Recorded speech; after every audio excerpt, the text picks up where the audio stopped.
Hogwarts, forbidden son of the Black and White Lord. This video is purely for entertainment and does not infringe on copyrights or laws. The rights to the novel and image belong to the original author. We do not claim ownership. Don't like waiting and want to listen to this fanfic in full now? Subscribe to our Patreon, where you'll find the best fanfics. Chapter 526. Old Man again.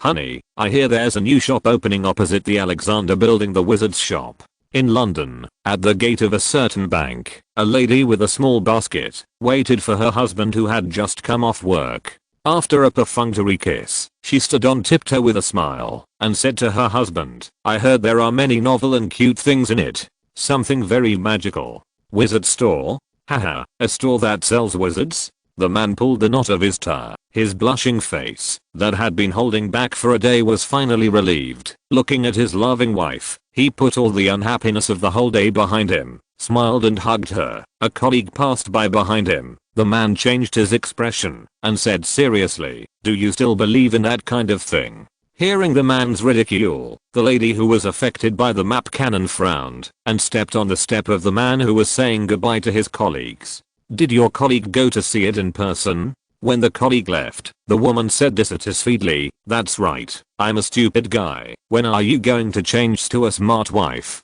"Now, right away. You idiot." The woman smashed her husband's arm with the basket in her hand. "Your son is still in school. He went back by himself.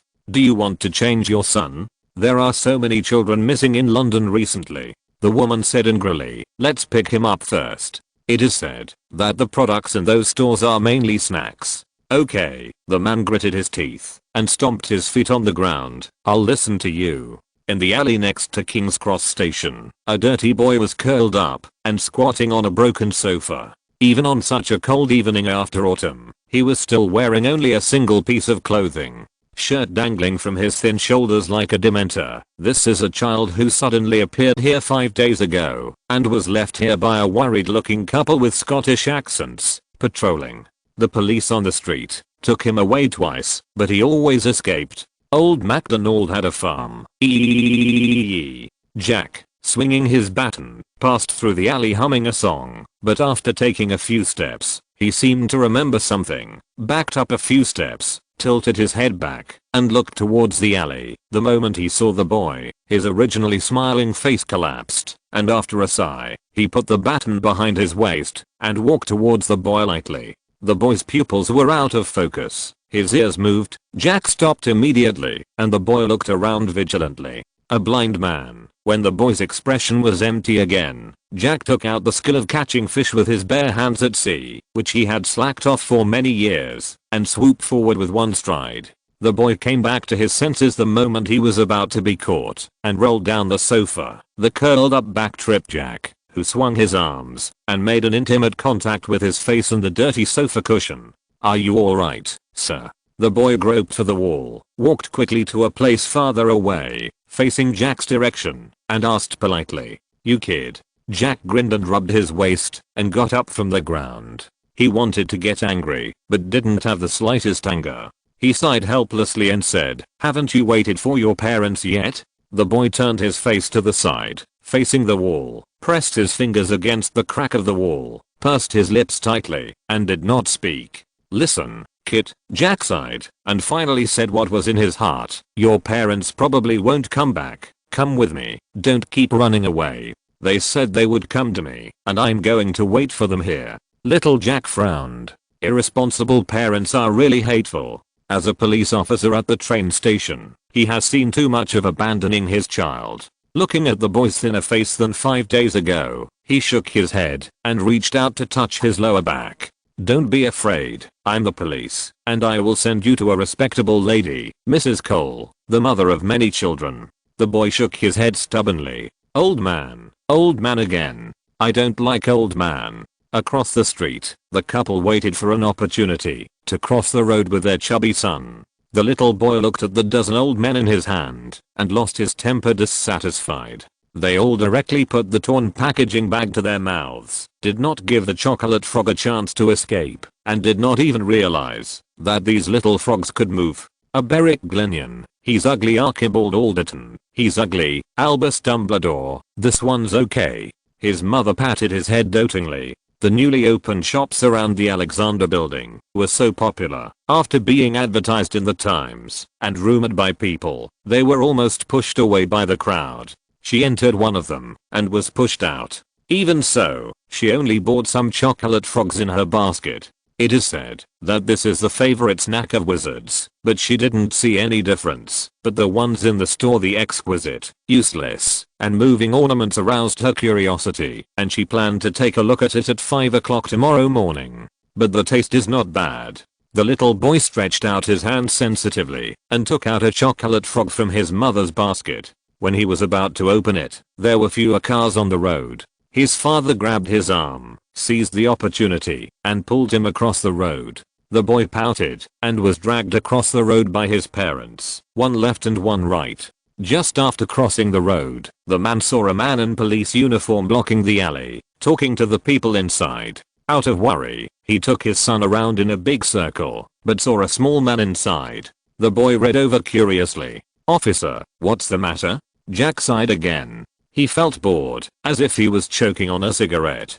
He looked at the little boy in the man's hand. He lowered his voice, leaned closer to the man's ear, and told the couple about the blind boy. The chubby little boy stretched his neck and looked into the alley. The blind boy inside was similar to him in age, but the situation was very different. He was too young to have any sense of life, but instinctively raised a trace of the most simple sympathy. Just when he wanted to comfort the blind boy, his father's teaching on dignity came to mind. He thought for a moment, then looked up. "No, I'll eat it for you." The chubby little boy patted his stomach and said, pretending to be disgusted.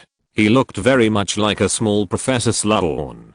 He looked at the blind boy who was swallowing his saliva and his stomach was growing. How could someone make snacks like toads? It's disgusting. After that, he deftly broke free from his parents' hands, slipped under Jack's arms, and stuffed the chocolate frog into the blind child's hand. "I don't want it anymore. I'll give it to you." As if aware of the fiery gazes around him, the blind boy's face turned red, and even his hands and feet began to feel hot. He clumsily tore open the packaging bag in his hand. Suddenly, he felt something jump in his hand, and subconsciously let go of his fingers pinching the bag. A chocolate frog squeezed out of his fingertips, and stepped on the back of his hand. With one kick, he jumped out vigorously, and disappeared into the shadow of the alley.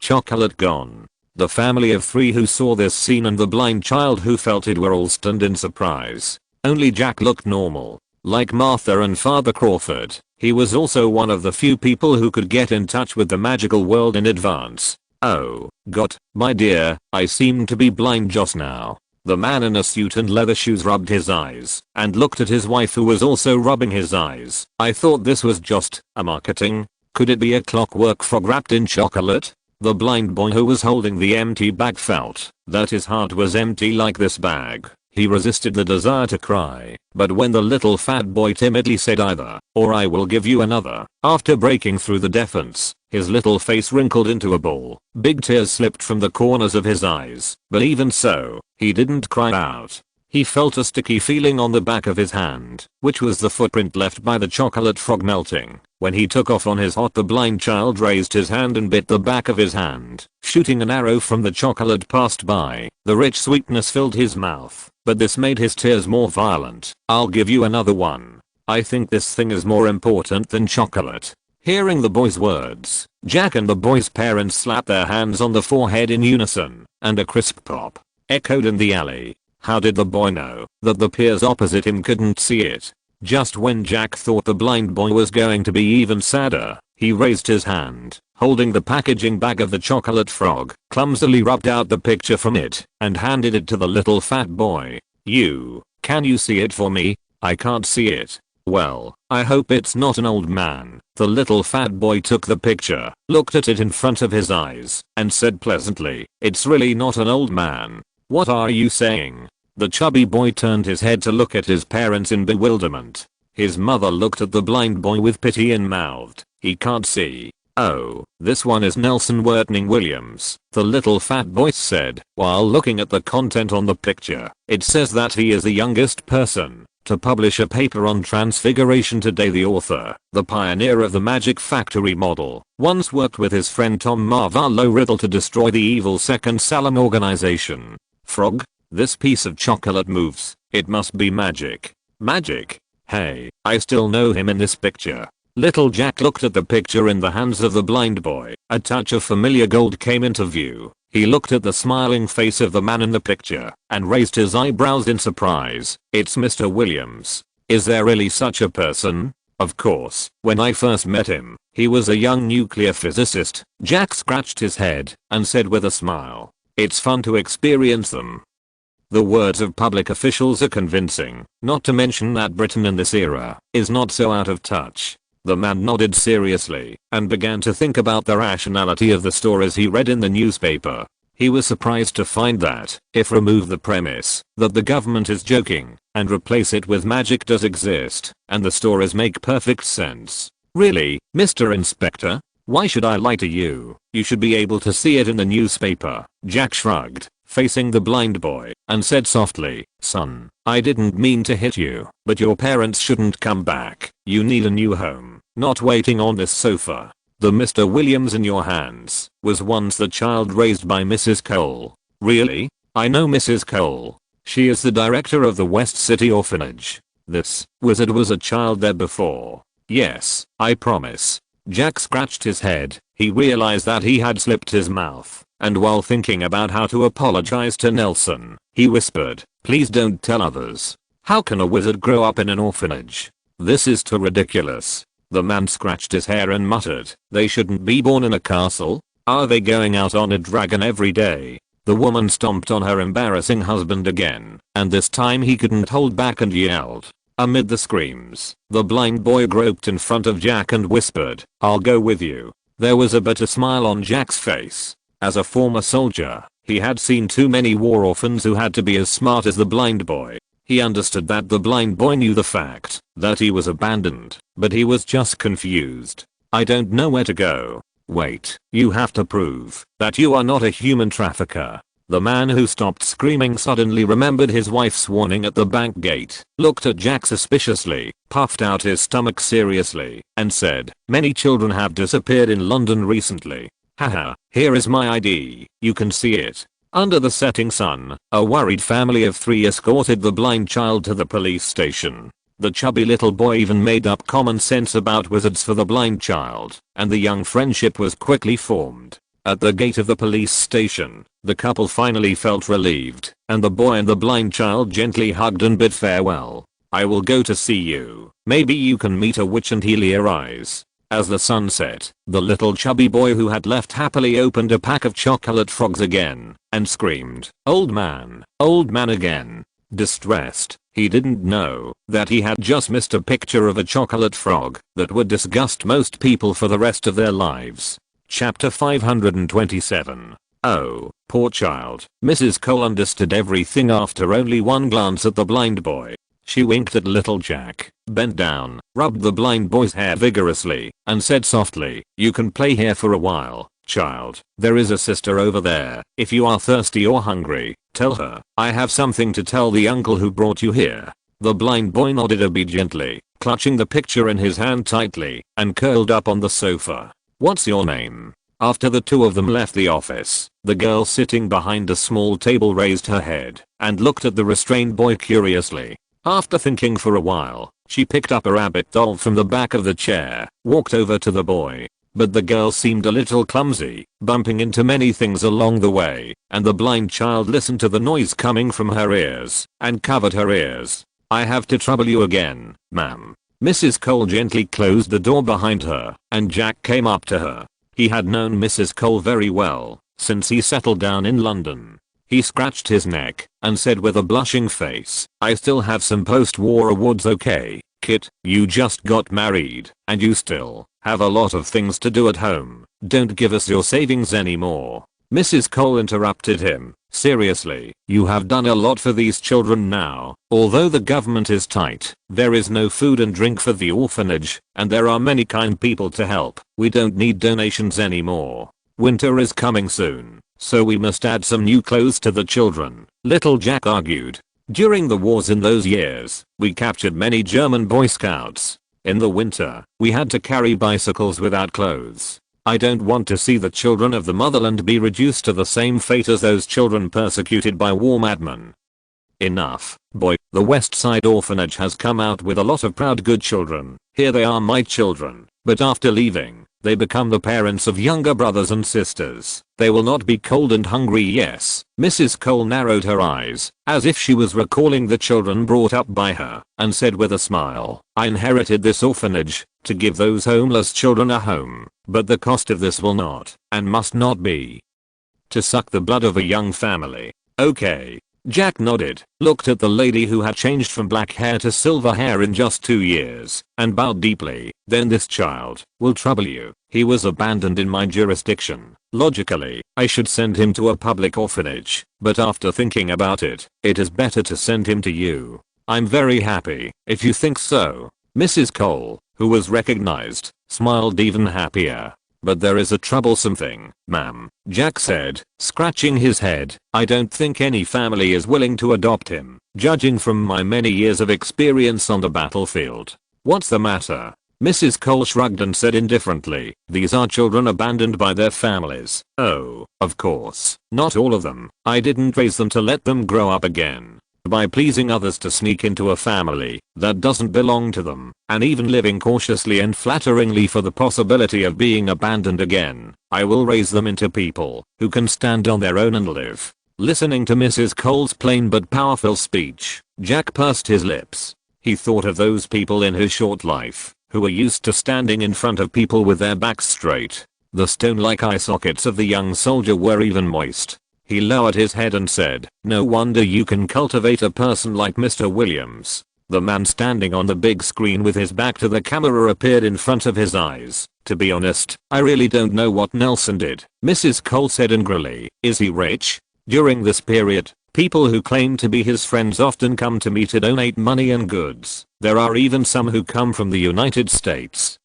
This army is in chaos, and they have to take a ferry across the Pacific Ocean. It's the Atlantic, ma'am. Oh, really? You will know that there are people who have been favored by Mr. Williams on every road that Mr. Williams has traveled. Although he himself doesn't care, or even wants to reveal his identity, those who are caring can always try their best to send thanks. Little Jack said with a smile, I once encountered a whole German fleet at sea, and was intercepted by Polish servant ships while escaping, but the German fleet let us go, and even sunk them for this reason. The ship of the servant army. This matter was told to me by my comrades in arms a few months ago. The German fleet. Mrs. Cole's head was full of question marks. I met him again later, but he didn't mention it at all. Jack said respectfully, with his hands in a prayer posture popular in the British Navy. I don't know if you have read the Times recently. A wizard, right? I know. Nelson must be a wizard. Mrs. Cole recalled, because I remember the headmaster in the report. He was the one who took Nelson and Tom away. Maybe it's magic? Sneaked into Krakow under a pseudonym. One of the directors of the Zing concentration camp. Auschwitz. Mrs. Cole's mouth opened into an O shape. The reputation of Auschwitz concentration camp spread rapidly after the war. How dare he go to such a dangerous place? Although Auschwitz is known as the most terrifying magic cave on the European continent, in fact, its real casualty rate is far lower than we expected. It's so high, Jack said in a low voice, when they all realize who saved them, you and this West Side orphanage will get more feedback from all over the world. This is all your good deeds accumulated over the years, a well-deserved gift. While they were talking, Mr. Barton, the porter, shouted from the yard, interrupting their conversation. Anyone speak French? Mrs. Cole took little Jack to the bedside in the corridor and looked towards the courtyard door. A dusty, heavy-looking carriage was parked in the mud at the entrance of the orphanage, leaving two deep ruts carriage, which were tightly wrapped in oilcloth, but soon laughed at his professional paranoia. In the corner of the carriage, he saw a road protruding. He was teasing the sleeves of the cotton coat on the mud floor a few centimeters away. Isn't this coming? I can speak a few words of French. Let me translate for you. Excuse me. Mrs. Cole opened the door of the office, said a few words to the assistant inside, closed the door, and walked downstairs with Jack. What's your name? The girl in the office was still persevering in coaxing the invisible boy with a rabbit doll. Although the blind boy didn't respond, the girl's patience still didn't fade. Is this Nelson Wertning Williams really the one who came out from here? The blind boy raised the chocolate frog card in his hand and asked Mrs. Cole's assistant. Jack and Mrs. Cole didn't know. Visually impaired children often have a sharper sense of hearing than ordinary people. The reason why Jack fell into the sofa in the dodge of the blind children is because of this. Even if they closed the door and the space for talking was transferred to the corridor, blind children can still easily hear their conversations. In just a few days in London, I have experienced being abandoned, ridiculed, and bullied. He only got warmth from Jack and the family of 3. He was still able to picture a simple image of Nelson in his mind. Is there really such a good person in this world? Wouldn't a good person feel chilled in such a world and even become a bad person? He was skeptical. I'm sorry. The girl heard the blind boy's words and approached in surprise, but there was nothing on the picture in the blind boy's hand. Nelson in the picture had gone to visit somewhere. She rubbed her eyes and was surprised to find that a blonde man is smiling warmly at her in the picture. I was blinded just now. I've heard of this Mr. Williams, but I haven't been here when he was here. Wait a minute. After that, she turned and ran to the filing cabinet behind Mrs. Cole's desk and rummaged through it. The blind boy put the picture in his hand back into his palm and touched his pocket with one hand. There was another chocolate frog given to him by the little fat boy before. Let me look. Is it in N or in W? Is it sorted by first name or last name? Oh, by time. It's okay. Mrs. Cole's assistant crouched in front of the cabinet, scratching her head. There was a rattling sound. Her inefficiency made her miss the rare smile of a blind child. He remembered that, when he was at home, he didn't know how to live for the invisible, and he did the same. Things in the house crashed into a mess. Oh, it's my birthday. He should be about the same age as me. Let me see, 1926. The little assistant took out a copy from a pile of files, flipped through it, and muttered, I saw it all. In the end, there is no him. TSK, but this Tom Riddle is so handsome. I don't know what he looks like now. I hope he won't be disabled. I don't know if he has a fiancé. The blind boy prickled up his ears keenly. I have remembered that the name should be mentioned in this picture. Let me see, 1927. The girl pulled out a new book vigorously, and as soon as she opened it, she exclaimed in surprise. On the first page, Nelson Wertning Williams. He and Liddell is just one day away, and this one is also handsome. It's hard to choose. She happily stood up holding the cabinet door, turned around, and was about to report the result to the blind child, but saw a scene that she would never forget in her life. What? She screamed, and saw that the blind child's pockets were bulging, as if they were going to burst, and brown, to be precise, chocolate-colored frogs were struggling to squeeze out of the pockets, jumping onto the sofa, on the table, and on the floor. They seemed endless, and quickly occupied the office. That is not that big.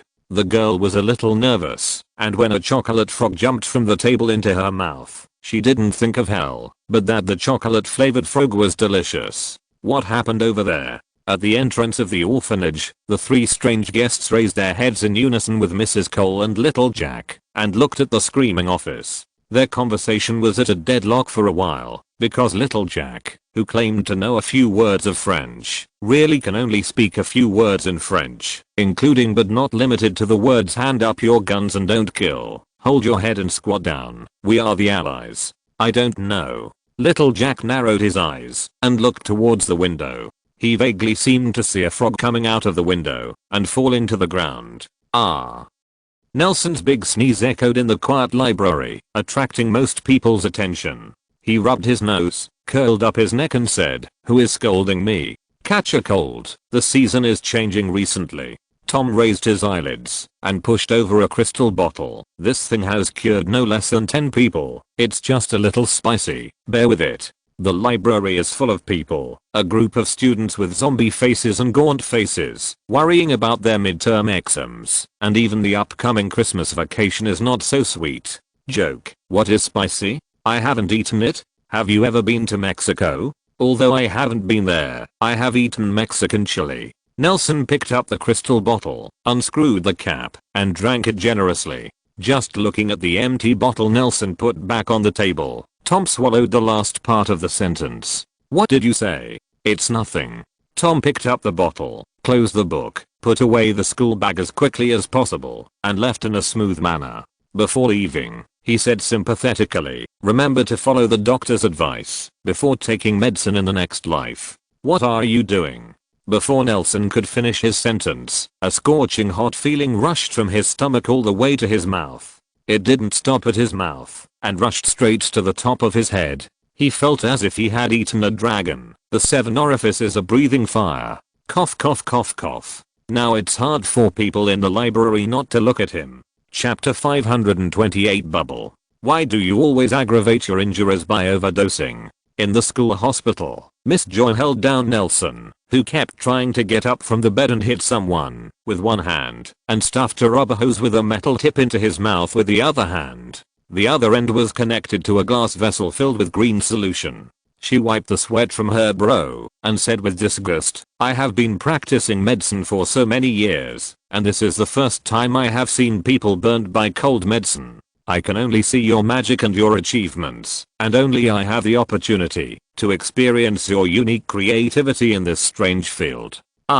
Nelson was about to argue, but was interrupted by the colliding hose, and he did not speak. Miss Joy tapped the glass vessel with her magic wand, and the green solution inside rose rapidly, filling the rubber hose quickly. The liquid poured down the hose into Nelson's mouth, and rushed toward his stomach without stopping.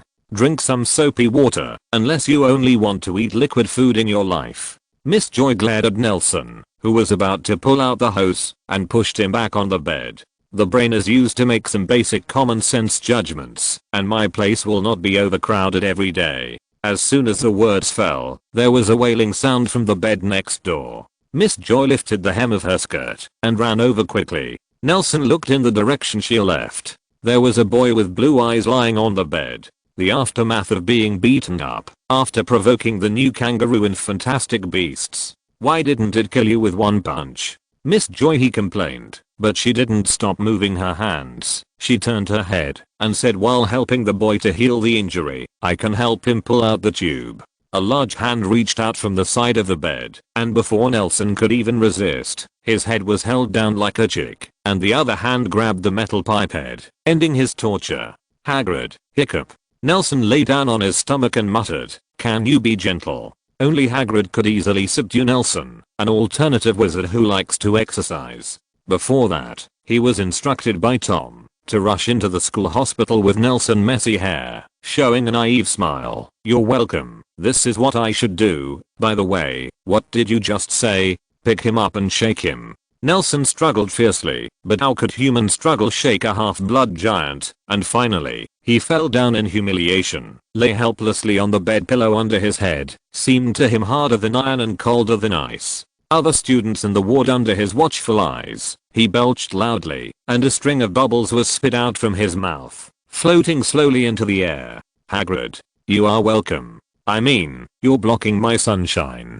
Nelson no longer had the strength to teach Hagrid common sense. He just wanted to be quiet. Why did I suffer so much in the last year of my Hogwarts career? Crime? While muttering to himself, he spit out bubbles, and soon, the sky above the ward was decorated with bubbles like a fairyland. But the instigator couldn't be happy at all. For this year's Hogwarts students, the normally magical and dreamy castle becomes even more magical because of the bubbles that Nelson spits out from time to time. Miss Joy's treatment is always so distinctive. Whether it is Nelson's golden ribs, it is still the bubbling symptoms that have not subsided for several months, which makes Nelson's daily life have a program effect that ordinary people can't match. Even in the midterm exam that followed, the professors had to send one more person to invigilate the exam room where Nelson was, so as to prevent him from cheating through those bubbles floating around all the time, which also made the exam room except for the past. In addition to the common rustling sound of a quill pen across parchment, there are more rustling interludes of bursting bubbles to a certain Flitwick professor who did not want to be named. He himself likes this activity very much.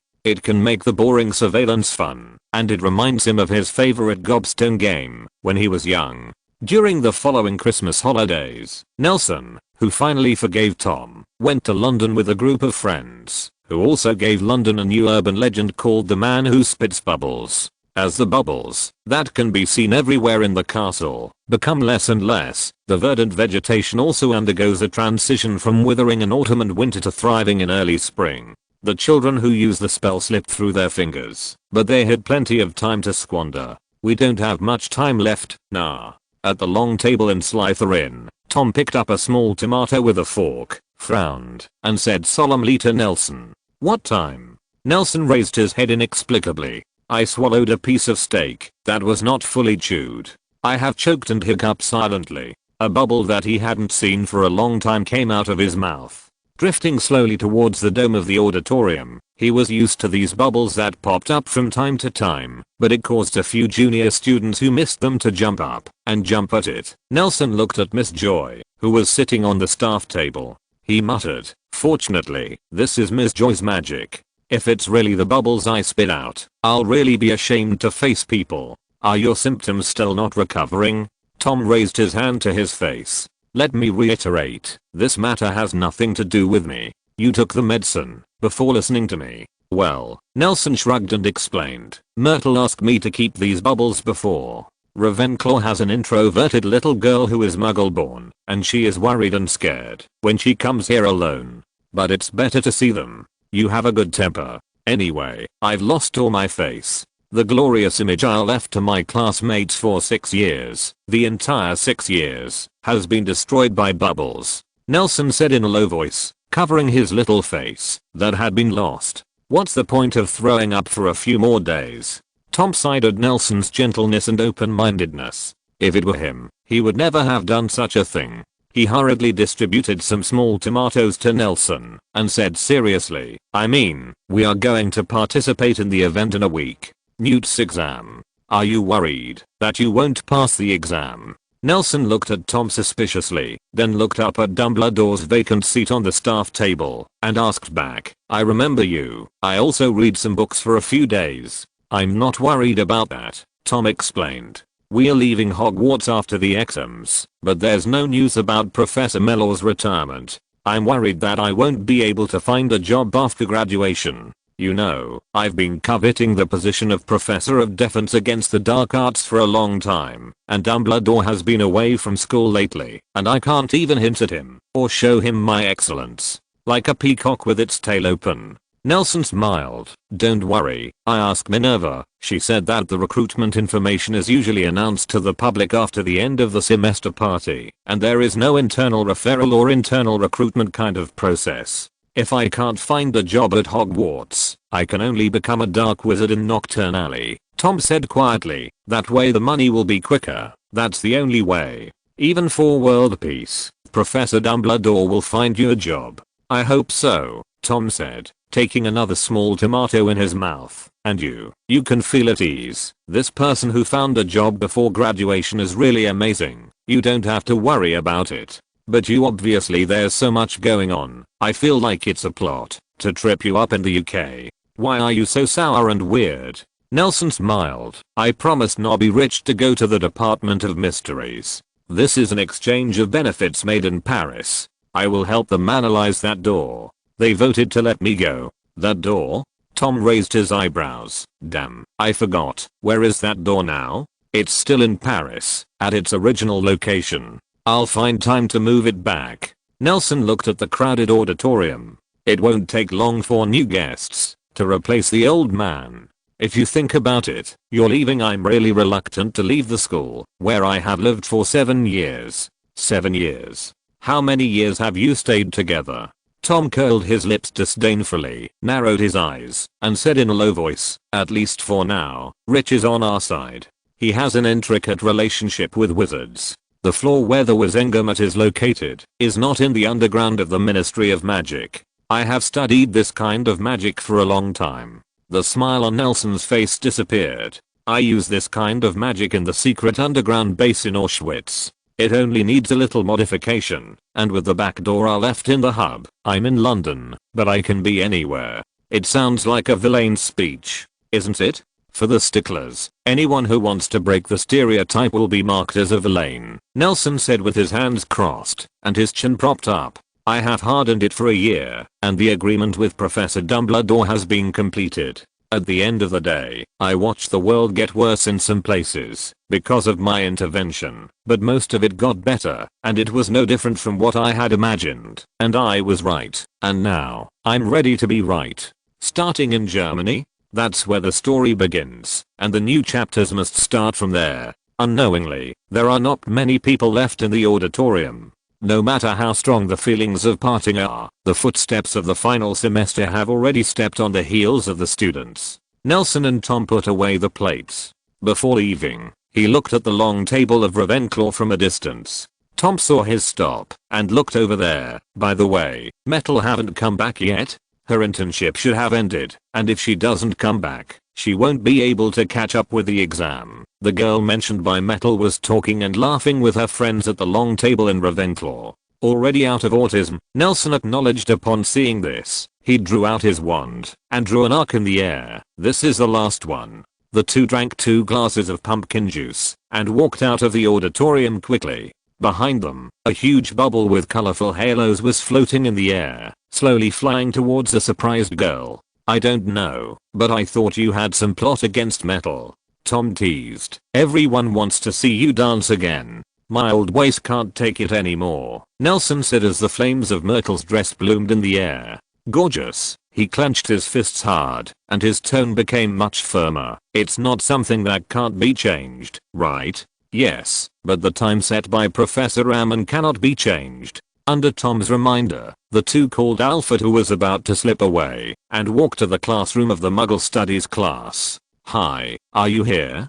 Compared with the beginning of this semester, Professor Ammon looks much thinner, but his deep eyes are bright. He is walking in the corridor with his hands behind his back, looking at the manuscript on the window chair. He drew on it with a magic wand, and looked at the 3 students who had been helping him from the very beginning. He smiled happily. You guys have to prepare for the NEWS exam. Even if you don't come, I will give you full marks. We don't worry about the grades, Nelson said. Tom echoed, and only Alfred showed I'm worried. Nelson approached Professor Ammon and looked at his manuscripts. Organized and more systematic. He looked at the professor with a smile and said, you are about to finish writing. It's still a lot worse.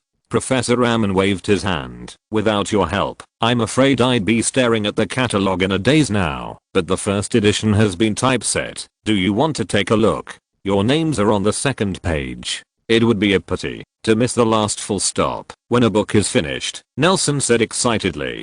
That's why we are here today. Let's go. I'll show you guys. Professor Ammon tilted his head and led them to the original Muggle Studies classroom, which was replaced with a larger one, and this was used as a special place for him to compile the encyclopedia. The wooden door was slowly pushed open, and Nelson walked into the classroom. The place became orderly. Books were sorted into different bookshelves. Neatly folded manuscripts were stacked on each table, and only them were drawn on the blackboard. A schematic diagram that can only be understood. A book that is simply bound lies quietly on the empty podium outside it. The most shocking thing is that this classroom is covered with densely packed newspaper clippings from the walls to the doors, from the ceiling to the sides of the bookshelves, and even every window. None of the photos on these newspapers will move. It is densely packed with words from Muggles. Chapter 529, The Most Unpopular Wizard. London's most unpopular wizard rankings are out. Is he the number 1? Exclamation mark.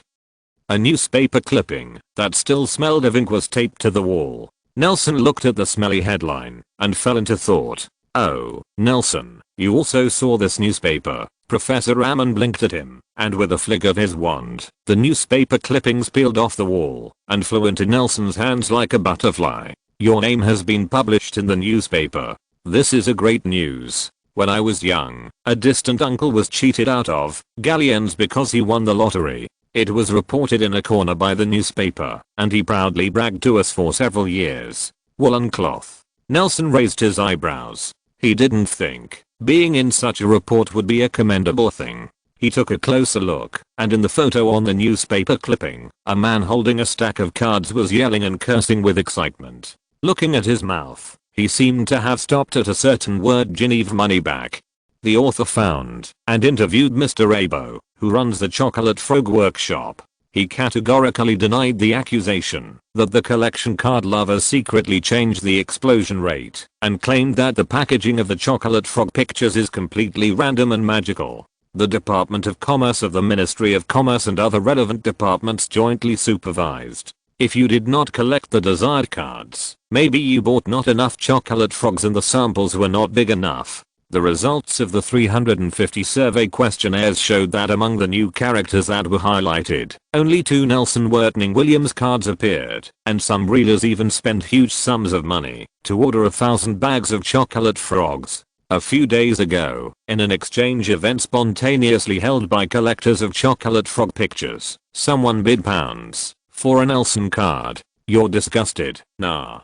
Tom leaned next to Nelson and looked at the contents of the newspaper clipping and said quietly, "If I have a hobby of collecting cards, I should find a chance to kill you. I think this person who paid £350 is so weird. There are pockets and holes," Professor Ammon thought while holding his chin. Is it possible that this is a pocket money he has saved for a long time and is already about to be disposed of? Nelson drained. "What does it have to do with me? I didn't make a dime." Nelson shrugged and retorted fiercely, "The sample is not big enough and luck is not good enough. Isn't this a normal thing? I think it's more likely that he stole money from his parents." Alfred squeezed into the conversation and said quietly, "I used to steal money from my family to buy 2 truckloads of ice cream, which is about the same amount." 2 trucks of ice cream? Tom raised his eyebrows in surprise. "Are you serious? You know how much such a big slap in the face can cause a 6-year-old child's heart damage."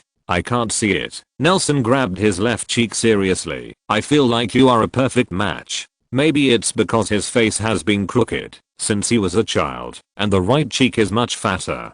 Tom also grabbed his hands and said seriously, "Later, because the left cheek was swollen, it became symmetrical." Nelson walked to the wall and looked at the layers of newspaper clippings. The fusion of wizards and muggles seemed to be an extremely subtle scroll, which was slowly unfolding in front of him. Ministry of Magic interns are popular in London. Wizard artifacts change live strongly request chocolate frog cards to launch optional card packs. 300 letters from citizens said so. "I made delicious food today. You will definitely see something new in front of you." In the West Side orphanage, Martha wiped the sweat from her forehead with her apron after she finished helping and invited Myrtle, who was standing beside her. She is one of the interns stationed in London by the Ministry of Magic. After work every day, she would come to have dinner with Martha, and the two of them changed from a friend introduced by Nelson quickly to a familiar meal partner during this time. "What's delicious?" Myrtle asked curiously. "Burger," Martha said mysteriously. "America's Big Burger." Not long after, Myrtle had difficulty holding the hamburger, which was much bigger than her hand. "It's really hard work for you. You have to run to my place every day," Martha said softly, flipping the potatoes on the grill. "I even came with me to Mrs. Cole's to help." "I heard from Nelson that you were once attacked by a dark wizard," Myrtle said as she picked up a piece of lettuce and chewed slowly. "I think if there are wizards around you, they would not dare to do that." "No, Nelson has installed a lot of protection in my tailor shop." In Martha's view, Nelson is an omnipotent person. This impression has long since been healed by Nelson. When she was young, it was decided, "You have been in London for so long. Is there any problem with your studies? I heard that you are going to take graduation exams this year." "I've brought my books," said Myrtle. "In fact, I'm going back tomorrow." "What about you?" "Oh." Martha nodded in a low tone and then laughed quickly. "Did you stay here after graduation?" "At present, it should be." "Have you been home these few days?" Martha asked curiously. "I heard that it is very difficult for the little wizard to go home. My father and mother used to work for the Royal Association of Teachers of Dancing. They moved to the Scottish countryside last year. I have to apply to leave London. It's a hassle." "I'll do it later, but Nelson sent me 2 double faces he made himself. Mirror. I can talk to them from time to time." They put the double-sided mirror in the most prominent place in the house. "Oh, that's good, but that's not how hamburgers are eaten." Martha looked at Myrtle's elegant posture of using a knife and fork, smiled and grabbed the hamburger in front of her, crushed it with her hands, and bit it down. The juice dripped down. She squinted her eyes contentedly and said, "A little Muggle Let me try. Mrs. Cole is very attractive to wizards. Martha looked at the carriage parked outside the campus and wiped the sweat from her brow. A young man was moving things down from the carriage, which was different from ordinary laborers. He only needs to lightly wave the small wooden stick in his hand, and one by one little feet will stick out of the wooden box, jump out of the carriage with short legs, and line up to jump over the courtyard wall into the courtyard. The wizard himself, even without entering the door. They will stack themselves up in order from largest to smallest, and the last one pulls the oilcloth on the car and covers it on the companions, even though I have seen similar scenes in the past few months. No matter how much, Martha was still fascinated by this scene as always. She held her breath, watched the young wizard do everything, walked into the small courtyard with brisk steps, and whispered to Myrtle, "It's really wonderful. It's convenient. Yeah, seeing how thickened you are, the potatoes are almost mushy." Myrtle smiled and pointed to the plate in front of Martha. The mashed potatoes had already been placed in it, and a stick of unknown where did she get the coriander. It was steaming hot. She stood up, gave a wizard salute to the wizard, who rushed over, sat back again, and continued to fight with Martha's burger. I know why. Because there are many wizards here. The new stores set up in London are very close, and there is a lot of space here, and Mrs. Cole is a trustworthy and good person. As long as she gives the children some food and drink, she is happy to let these goods be placed here. Hey, are you also stationed in London?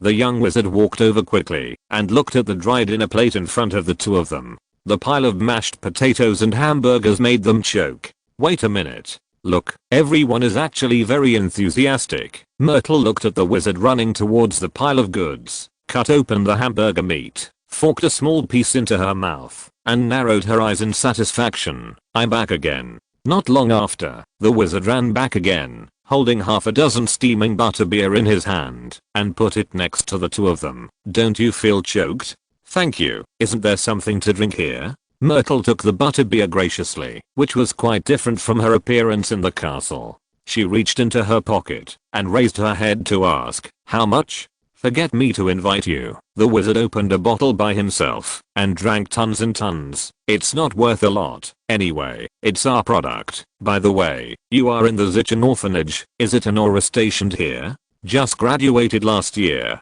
I'm an intern at the Ministry of Magic's Sports and Sports Department. It's off-duty time. I'm here to see friends," Myrtle explained, before the wizard, like many others, asked, "You don't look like a guy who likes quirky at all." Before the strange people, he answered first, "I work in the funny product patent office, but I haven't had much contact with the work in the office. I have been doing some things to contact wizards and muggles in the Alexander building. After working for so long, the youthfulness on her body has long faded, and she is already a mature witch." "Oh." The wizard suddenly realized, showing a clear expression, "They should have no work for you. How can there be any funny products worth applying for patents recently? They are all fried rice, with no content at all." A few words revealed his Gryffindor identity. After a few sips, he was invited to eat this pile of dried potatoes. "Honestly, I didn't expect butterbeer to sell so well," he said cheerfully, waving the spoon in his hand. "Look, even I've come to deliver the goods, and this is only a few months. There is no kind of drink. My father told me before that they only like to drink black tea and dark beer. This is the old calendar from many years ago. My wife now complains that I come home late every day and happily plans to change some better furniture for the house every day." Although the wizard is tired, he looks very relaxed and comfortable overall. "My child is about to die. Was born, and I'm going to name him Bartlebeer. He will definitely be discriminated against at school like this." Myrtle pointed out the problem sharply. "What's the matter? Every time his classmates drink butterbeer, they will remember that they had such a friend in their childhood."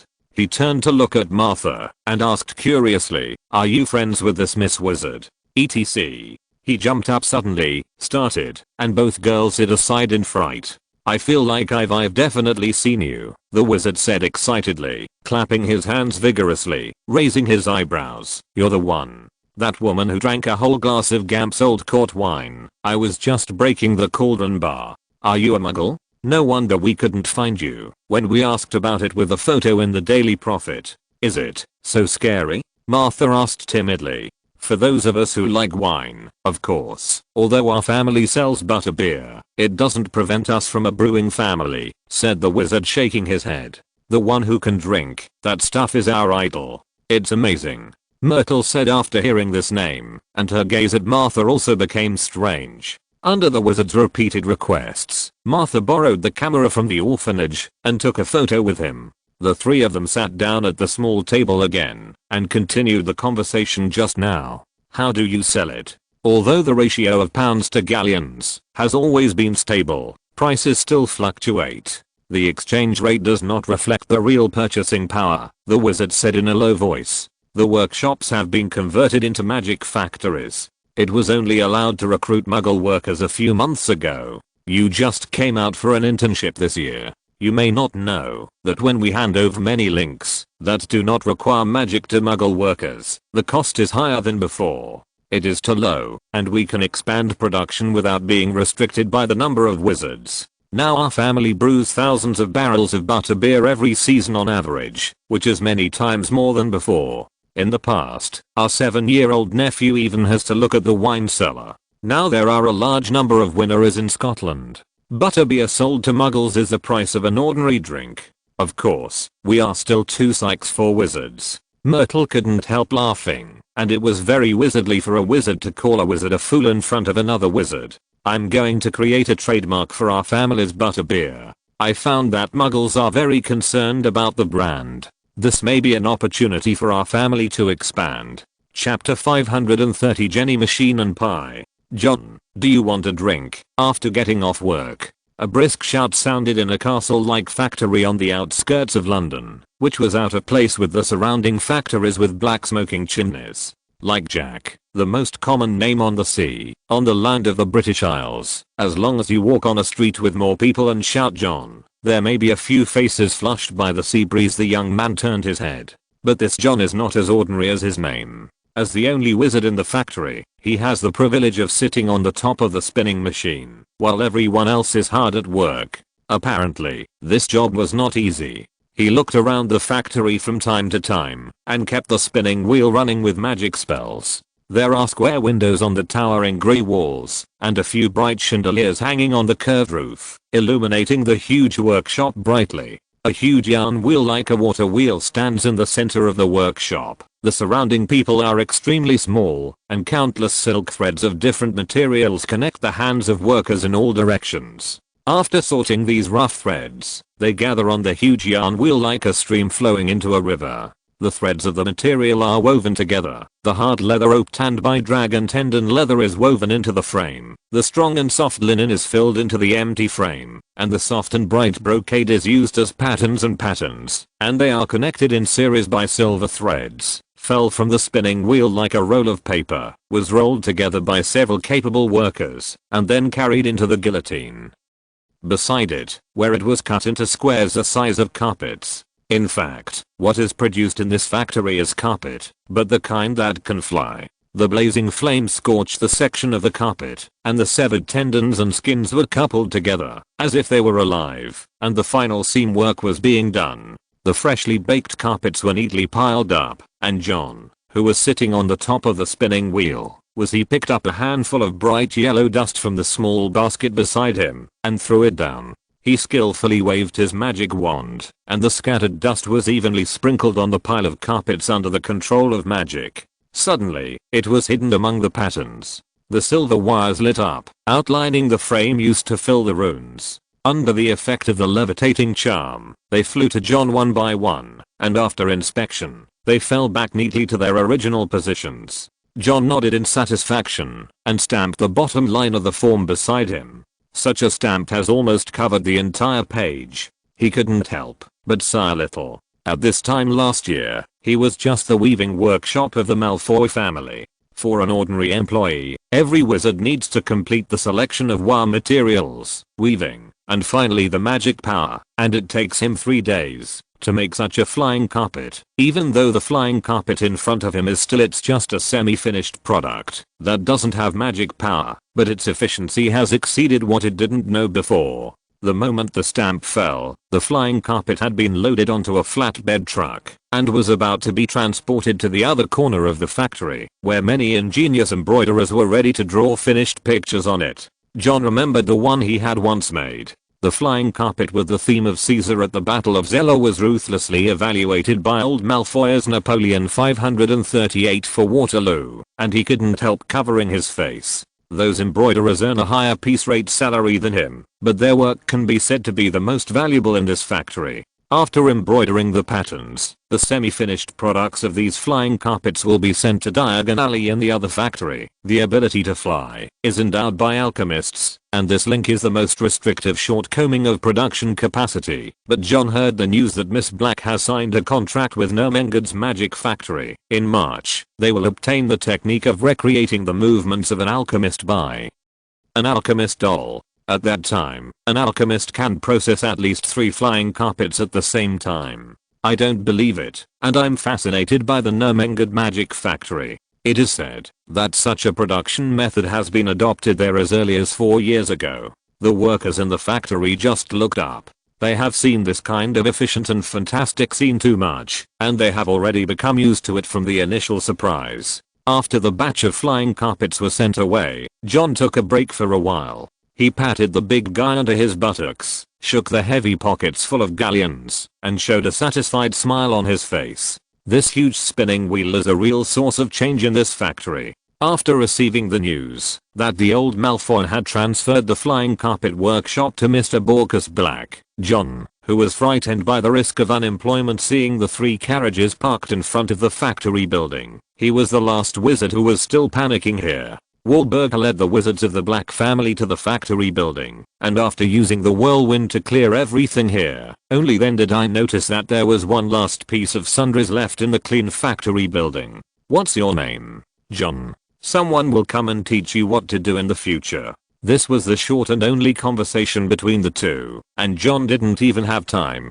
to see what Miss Blake looked like before he was overwhelmed by the little silver balls that fell from the carriage and poured into the factory building. When the small silver balls were split into 2, deformed and reassembled without the wizard's control, some became sliders and some became bearings. Soon, a huge water wheel rose from the ground like this. The building is even more magnificent. Wahlberg's entourage told him that this water wheel is called a spinning wheel, and it is a tool used by Muggles for weaving.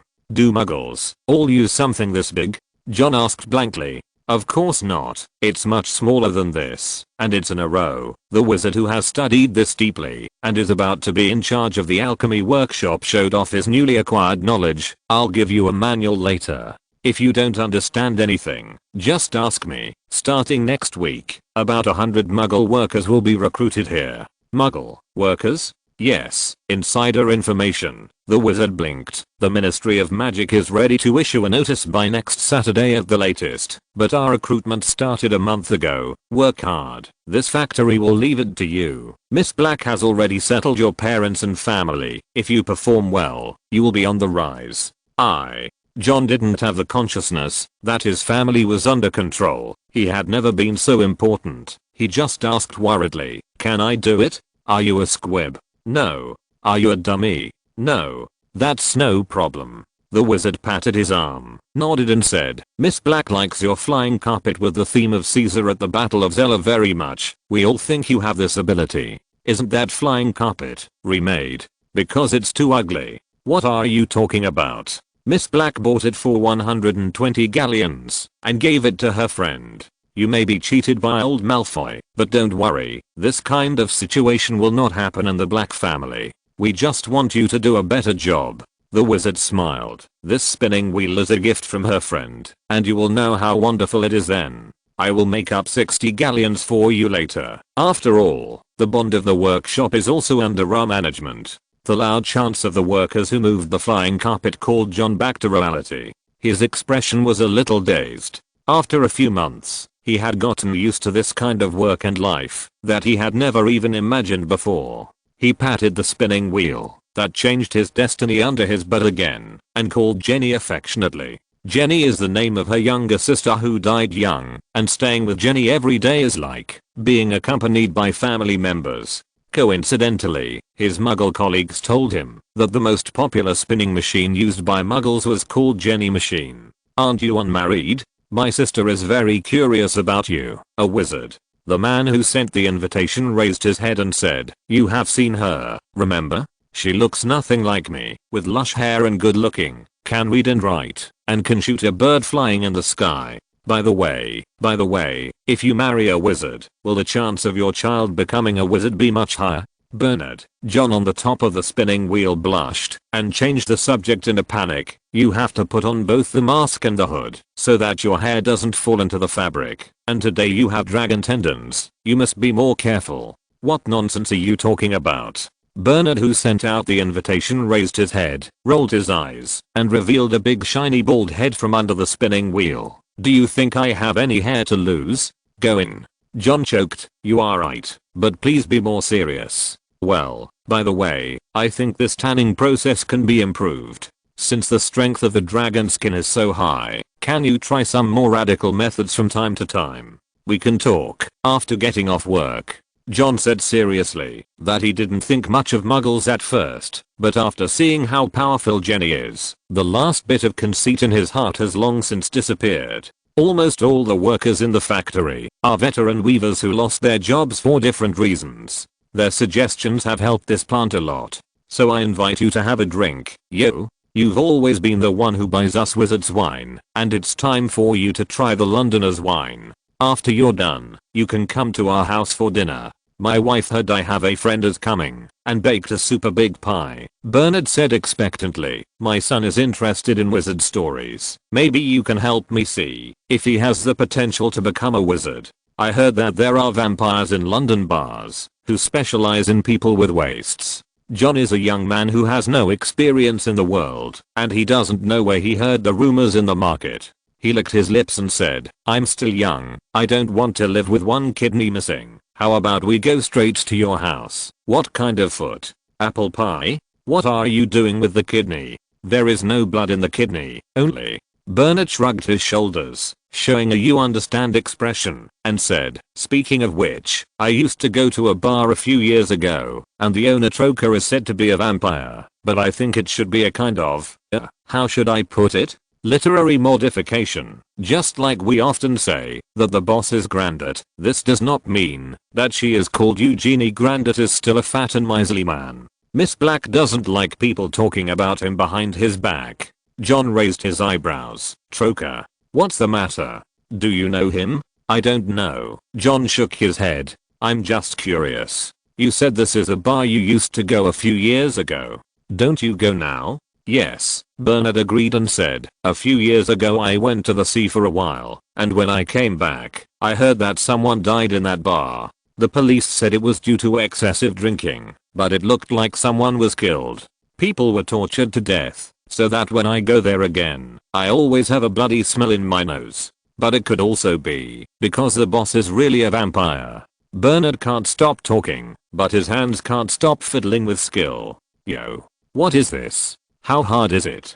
Bernard picked out a piece of impurity from the dragon tendon skin in front of him. He wiped it with his sleeve and was surprised to see that it was clean and bright enough to reflect his own face. The mirror surface, breaking it with fingers, exclaimed, why is it so hard? What?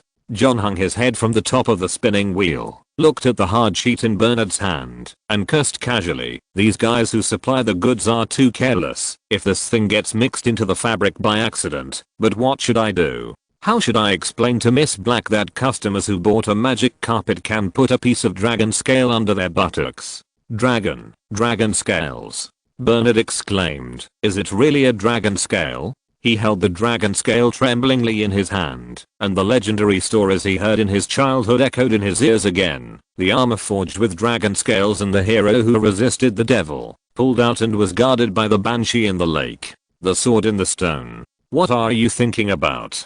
John looked at his unpredictable expression and smiled. You don't think this thing will be something good, do you? It's, really? Left, I'm in a hurry to eat pie woolen cloth. Chapter 531. Boom boom boom. 2 long and 1 short bells rang in the factory, and the people who were working stopped their work and began to pack up their workbenches, talking and laughing.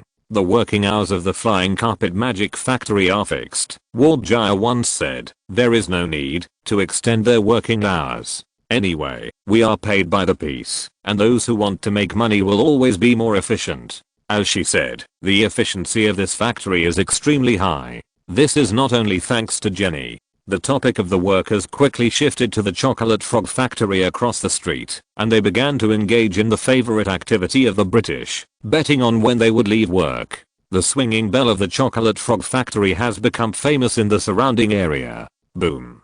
Boom. Boom. The hurried bell rang from outside, as if they were afraid that they would be laughed at by colleagues across the street when it was too late, and the chocolate frog factory also hurriedly rang their bell. I just don't know if their pictures are produced there, or maybe you can go in and have a look. I heard that the new Williams picture has been fired for hundreds of galleons. You're thinking too much. Hurry up, the guy who pulls the goods is still waiting outside. A silver carriage was parked on the muddy road in front of the factory. A Pegasus horse from France was snorting reassuringly, flipping the small stones under its feet with its silver hooves. The groom was sitting in front of the carriage, on the horizontal bar, holding a barrel of malt whiskey that could smell even across the street. He opened it with a scabbard knife, took a sip secretly, then jumped off the carriage and ran to the front of Cheyenne with the barrel. Don't get drunk, little beauty. Tenma rubbed his forehead on the groom's shoulder meekly and put his mouth into the wine barrel. After a while, the wine barrel had already bottomed out, but the aroma became stronger and stronger.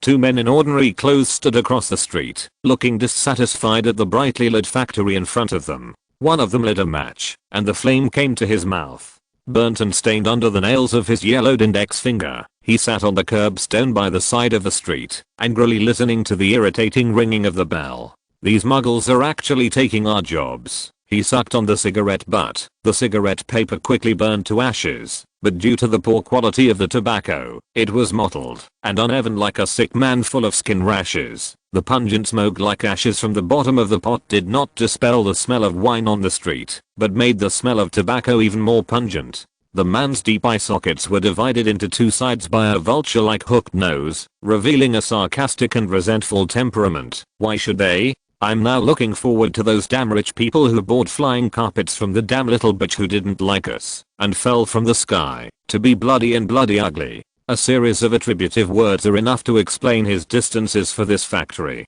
A few months ago, these two people were also employed in the flying carpet workshop of Malfoy's family for 3 days fishing and 2 days drying nets. A few days ago, the old butler of Carlo's family invited me to be the chief alchemist. Even if he offered 300 galleons per month, I still detest the desolation of Wales. His companion squatted by the road, with the magic wand in his hand. He was scribbling in the mud, and the hem of his robe was dragged in the mud, but he didn't care. After all, when he got home, he could ask his wife who just got off work or the old mother who had done housework for a day to help him wash cleanliness. If you want to invite someone with a reputation like us to do something, you need at least 305, no, 400 galleons. That's right, John, that stinky boy, he must have held grudges when I reported to Mr. Malfoy that his flying carpet used too much material, so he didn't want to say something nice for us. The smoking man's expression became ferocious.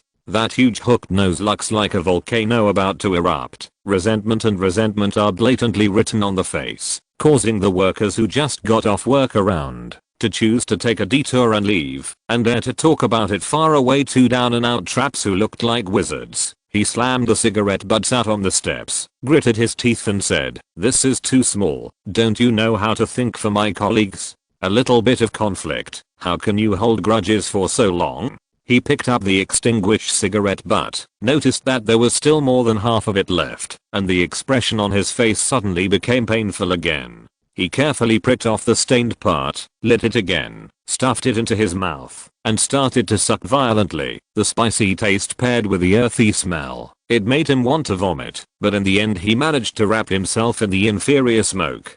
That's right, it's just that the villain got his wish, and now you and I have to smoke this kind of rotten cigarette. His companion stretched out his hand and said eagerly, "Give me one. Don't you dismiss this kind of rotten smoke. Give me one, and I'll buy you a drink." For the sake of this bad check, the smoking man finally took out the cigarette case, picked out the most crumpled one from inside, and handed it to him. Smoked a lot. Is there too much? Soon, there was another person who wrapped himself in inferior smoke on the curbstone. Do you think these noble gentlemen are stupid? Why would they come up with such a harmful move as abolishing the secrecy law? In the smoke, the insightful insight into the current situation floated out again. Aren't they worried that the muggles will dirty the corners? Lane.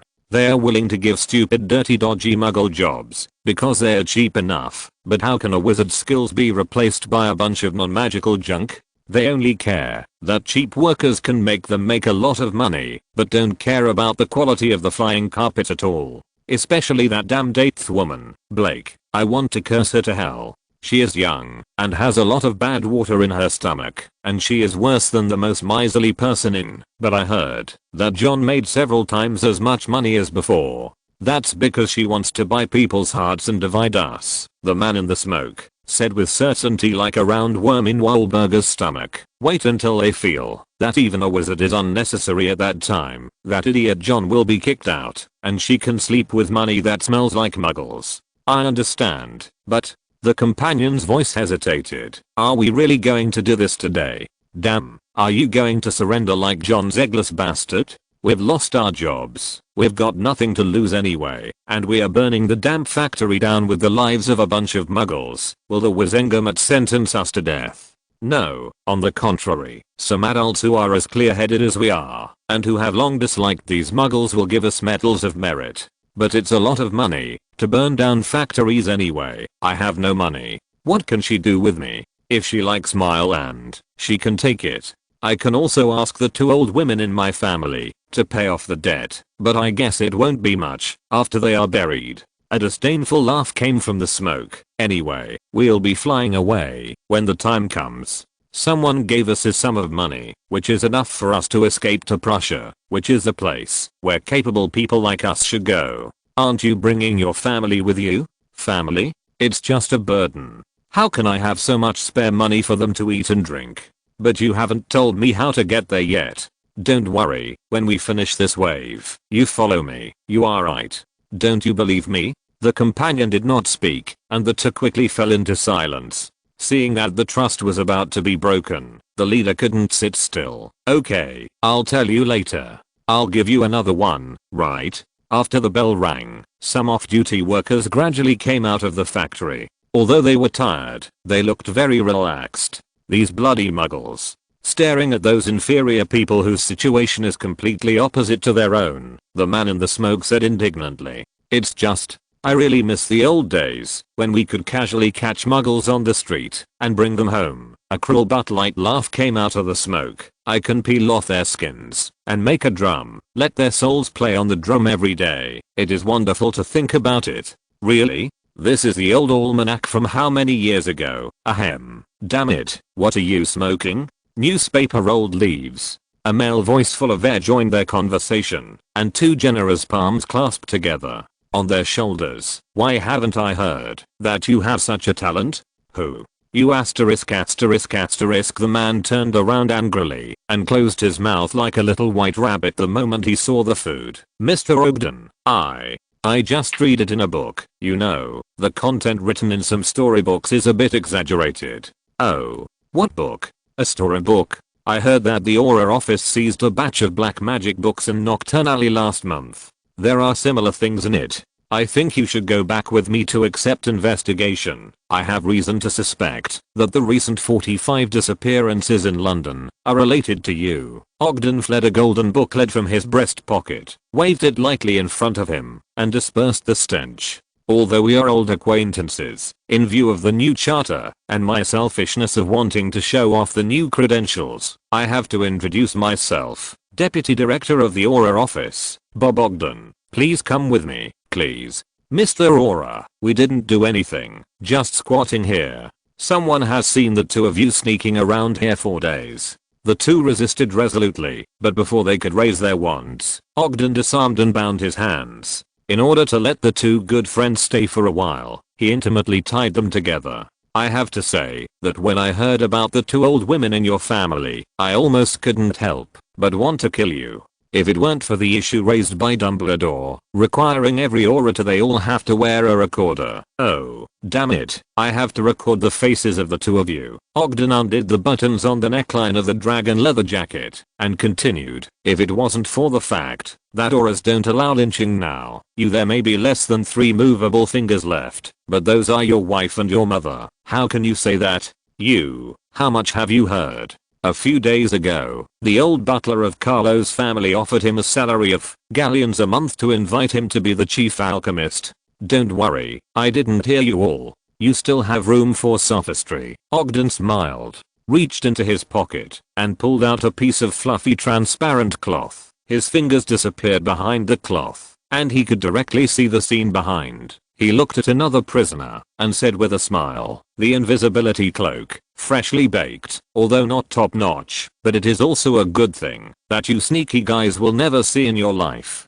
But you are outrageous enough. The old butler of Carlo's house may only ask you to get it if he is out of his mind, a salary of 300 galleons, or you use the confusion curse on him. No, the confusion curse won't make him so stupid. You should have secretly given him a love potion to make him fall in love with you. He lowered the man's head, bowed his waist like a shrimp in shame. Now there is a puddle of water on the ground. Look at you. Are you worthy? Looking at himself in the puddle, the man spit into it. He wanted to break the calm puddle, but he never wanted to spit on his shoes. He stepped on the puddle angrily. He kicked, but in exchange for a slap from Ogden, he turned his head angrily and cursed. Didn't you say that lynching is not allowed? What are you talking about? Ogden escorted the two of them across the street, nodded to John who was walking towards him, smiled at Bernard who was beside John, twisted the buttons on his chest, bowed his head, and continued to scold. He said,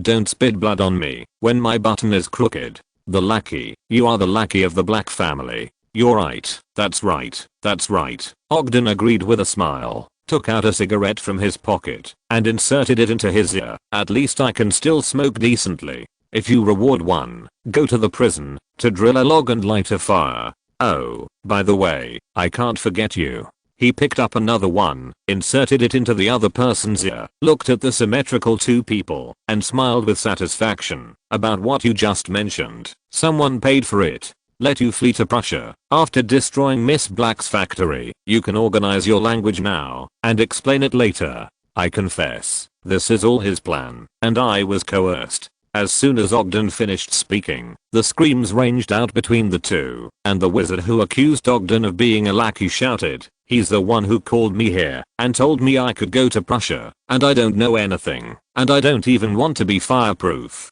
Oh, how quickly your friendship fell apart. Are those two wizards?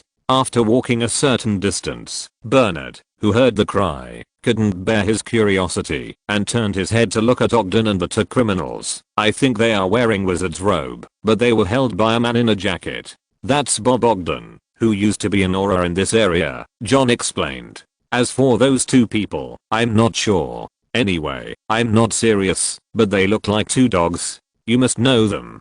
I don't know. How far is the bar? Chapter 530 to the last lesson. I didn't bother you seeing that you were thickened. Professor Ammon smiled and handed Nelson a cup of hot tea and sat up on the edge of the desk. I asked two of your classmates to help me. Got something. Professor Dumbledore and some of my friends helped me get some first-hand information. Professor, where are the other students? Didn't they eat? They won't come. The book has been finalized and everyone has achieved satisfactory results. But isn't Tom going to get the information? This is another matter. I want to chat with you and talk about your feelings. After all, such a book is a big project. Professor Ammon poured himself another cup of tea, stretched his waist, his joints made a click sound, twisted his neck, and said comfortably, I have already found someone to proofread and typesetting for us. People, it's really hard to imagine that we can finish such a book with rich content in one semester's spare time. Thanks to everyone's help. Nelson remembered that, when the classroom was full of people, he could hardly get a foothold. You can give me an O, which is the biggest reward there will be.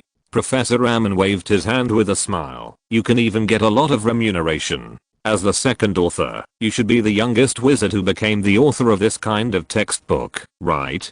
Transformation today. The youngest Mr. looking at Professor Ammon's teasing expression. Nelson knew that there was a reason for him to post the report in the most prominent position. I'm afraid not, Professor, Nelson said. There is a senior in Slytherin named Miranda Gossick who wrote a great textbook. Standard spells? Professor Ammon raised his eyebrows. She really wrote it herself? TSK, but ours is not bad. You will go down in history, Professor. In fact, although we may enjoy the glory of writing books, the responsibilities and pressures on our shoulders are also heavy enough. This semester, I have missed many good opportunities to make a fortune. Professor Ammon waved his magic wand, moved a chair for Nelson, and was sitting opposite him. He agreed and said, although we are hidden in the Hogwarts castle, and we don't leave the door, the world treats us. The attention is no less than that of standing in the spotlight. Wizards urgently need an opportunity to understand Muggles, and if Muggles are allowed to write it themselves, everyone will inevitably worry that there will be more whitewashing and tendencies in the final product. So this thing must be done by us, and I believe that Muggles must be doing similar things, and they must not want wizards to write this book. Professor Ammon changed into a more comfortable posture, put down his wand, and so if he suddenly remembered something, he grabbed the notebook beside him and began to draw on it. On Christmas Eve, I had a long chat with that reporter friend. He told me that he was tasked with collecting as much information about wizards as possible to eliminate panic among the masses. I'm not sure whether this task is his sincere expression after drinking, or a line that has been arranged to impress me, but at least, his behavior is consistent with his own statement. Everything that happened at Hogwarts, no matter how scary and dangerous, or how boring, he will always be like a hard-working bee, eager to go forward. I have investigated him, Professor, and his motives are indeed impure. It can't be said that the motives are not pure. After all, it is normal behavior to go to the vegetable market to buy vegetables and ask about the price, whether it is new or not, and whether it is poisonous. We are just like a couple introduced by someone. It's the same when a man and a woman go on a blind date for the first time. After all, it will take a lifetime. You must ask each other if they have any beliefs, hobbies, or chronic diseases. For Muggles and wizards, the time we will spend together in the future is comparable. There is too much to grow in a lifetime. Professor Ammon rubbed his chin, showing nostalgia. Take me as an example. You should know that my surname and first name, as well as my appearance, are not considered in the UK. It is common in the world, and it can even be said that it is out of tune with this land. Maybe your ancestors came from the east side of the Suez Canal? Nelson asked. In the stereotype of many British wizards, people there need to pray to the gods to use magic. It's the first time I've heard your term of positioning an area. Is it a bit too euphemistic?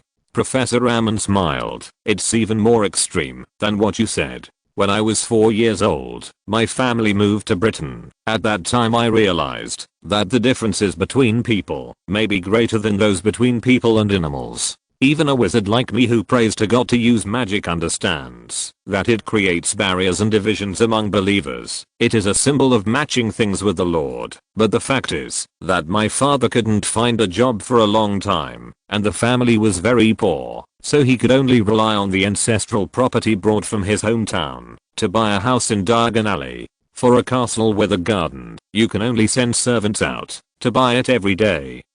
Is it really tight? Nelson waved his hand, expelling the castle with a garden from his mind. I mean, do you really have to pray to God to use magic? How is it possible? I'm joking. Professor Ammon spread his palms and smiled. I was stupid when I was young, and it took me 2 full years to learn English. Only then did I know that my father couldn't find a job, not because London was ostracizing him, but because Londoners didn't need an Arab to baptize them, and they didn't have the custom of circumcision. Hiss. I think you may have misunderstood me, said Professor Ammon, interrupting Nelson's thinking with a smile. It is very important for a group to understand each other, and it is precisely because of this that I was able to impress the former Professor Dippet, who was not very skilled in magic. I'm a teacher who specializes in Muggles here. In fact, what I do, someone has already done it for me in the past few months, and the clippings you see are just the corner of London's outstretched hands to wizards. The Ministry of Magic has recruited at least more employees this year, including interns. That girl you saw in the paper, Myrtle Warren, she wrote to me asking some questions about muggles, and even mentioned you. You know? A muggle born, the girl who stayed in London until she was 11 years old, felt at a loss when she went back outside the holidays. Just 7 years was enough to separate her from her former ethnicity, not to mention the centuries-old secrecy or what? Nelson, I know you are a muggle-born child. Can you tell me how much a live chicken in London costs now? Nelson was stunned by his question. He always felt that Professor Ammon was making unreasonable words. After all, most muggles in London might not know how much a live chicken costs. Just as he was about to refute, Professor Ammon continued, she is a very popular Miss Wizard in London, and even has many admirers. I remember that she took my class before. At that time, she wanted to hide her head in the table hole. Haha, Myrtle is like that. She has done a lot of things, assisting Auras to set up magic protection in London's West End, treating citizens for injuries that muggles can't do anything about, regularly going to school for some magical activities every week, and answering questions about popular science, Lay said.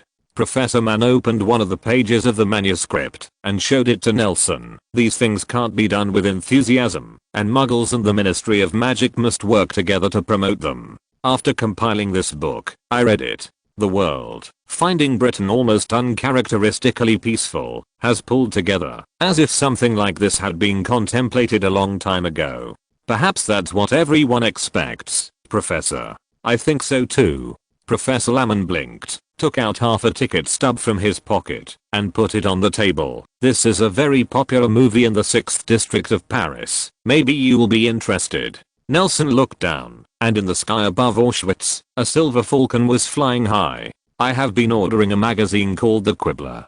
I used to read it all, and put it at the bottom of the box. It wasn't until last week that I discovered that the content on the last page of it is constantly changing, Professor Ammon said. Looking at Nelson looking down at the ticket stub with searching eyes, he was silent for a moment, and then said, I just found out that long before Grindelwald caused trouble in Paris, such a group of people had already been planning to pave the way for something more distant. The propaganda sent by the Ministry of Magic may only be regarded as a naive and clumsy imitation. I was pleasantly surprised to find that the communication between muggles and wizards had been on such a scale a long time ago. Later, I saw an even more shocking news. This book, the founder of the magazine actually lied to me for half a year. It's me.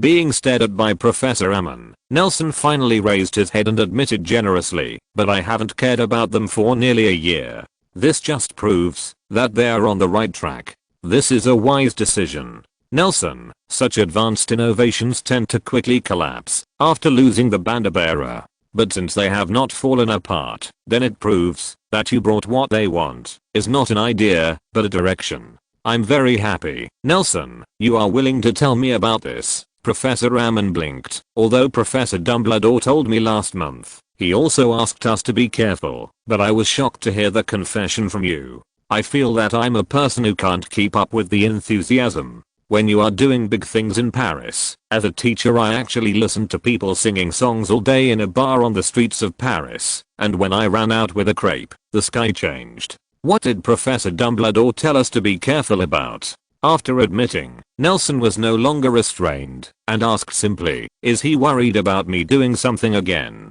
Oh, small matter, it has nothing to do with you. You know, these books will be read by all British wizards and even some muggles in the future, Professor Ammon said. Since you are the founder of the Quibbler, then you should understand that the power of words is sometimes much stronger than that of magic wand. Then the contents contained in this encyclopedia will become people's sought after things that are more precious than gold. In the past few months, there have been countless. They used various methods to contact me at Hogwarts, trying to add some insignificant content.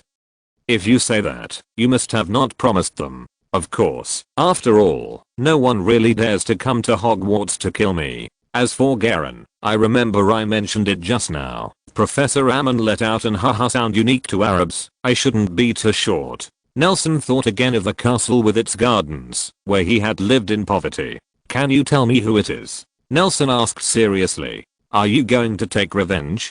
Professor Raman waved his hand. Their tricks had failed. Forget it. I don't want to convey this kind of negative content to the students. Not to mention, if you settle accounts one by one, I'm afraid that the line of people waiting to be shot will go from here to Hogsmeade, and I have a special classroom for storing letters from these admirers. You really don't have a leisurely time. Do you have any plans after graduation? Although I really want to persuade you to continue your academic career, you have the talent in this area, but I don't think you will be willing to nest in the pile of manuscript paper and ignore the outside world. Raman the professor clapped his hands. Professor Dumbledore told me that he wanted me to persuade you to calm down, but that was already at the beginning of this semester, and now I can see his expectations for you. You're going to be the one to turn this book into a real world chapter, right? Yes, Professor, I will. It's this kind of look. Please keep it. Professor Raman stated seriously, put his hands on Nelson's shoulders in a strange posture, and muttered words, as if performing some kind of distant ceremony. I and Professor Binns talked about it. Your eyes have been immersed in history for too long, and the precipitation has been enough. It is time to look at the world. The information I asked Riddle and Black to get is my gift to you. It is from a summary of the changes in wizarding and Muggle relations in all countries and regions around the world from June last year to the present. I will look at you here, Nelson. When I review this book next time, I want to leave you in the text. Leave the name of the era I live in. Believe me, no one is willing to be a recorder. It's not that I haven't thought about carrying private goods, but it's not in the book. Boom boom boom. The classroom door rang.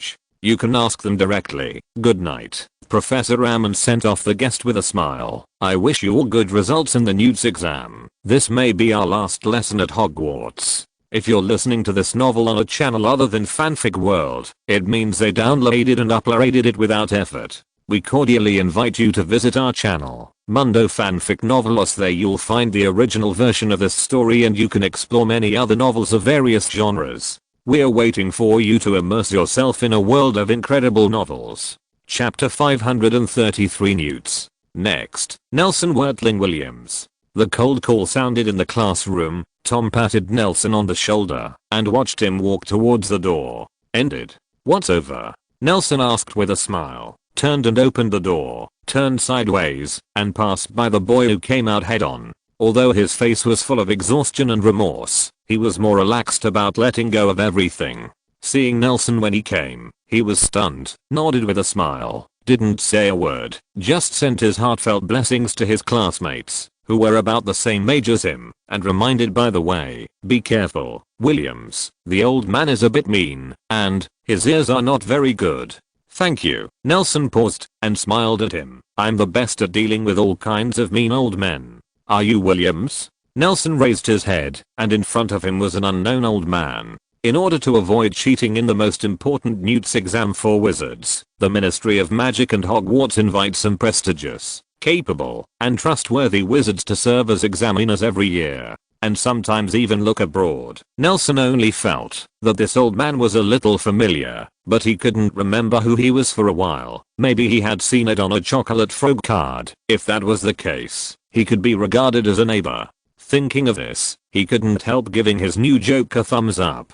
I am. Nelson agreed softly. The old man agreed, and Nelson felt a little relieved. At least he was not deaf. He leaned on the corner of the desk with his thin arms, and stood on the podium. His face was covered with age spots and wrinkles, and he looked at least 100 years old. Nelson stepped forward quickly, walked under the podium, and looked down at the old man. I heard that you are the best at transfiguration, isn't it? The old man is very old, and his hunched back cannot be straightened. Maybe he was a burly and handsome guy when he was young, but now, even if he is standing on the podium, but he could only raise his head sideways, raised his eyebrows, and looked at Nelson's face from the corner of his eyes. I had a stroke before, otherwise I should be the reviewer when you submitted the manuscript for transfiguration today. Nelson raised his eyebrows, bent slightly, and kept his eyes at the same level as the old man's. Those cloudy eyes seemed to be filled with stories, but they were covered with dust early on.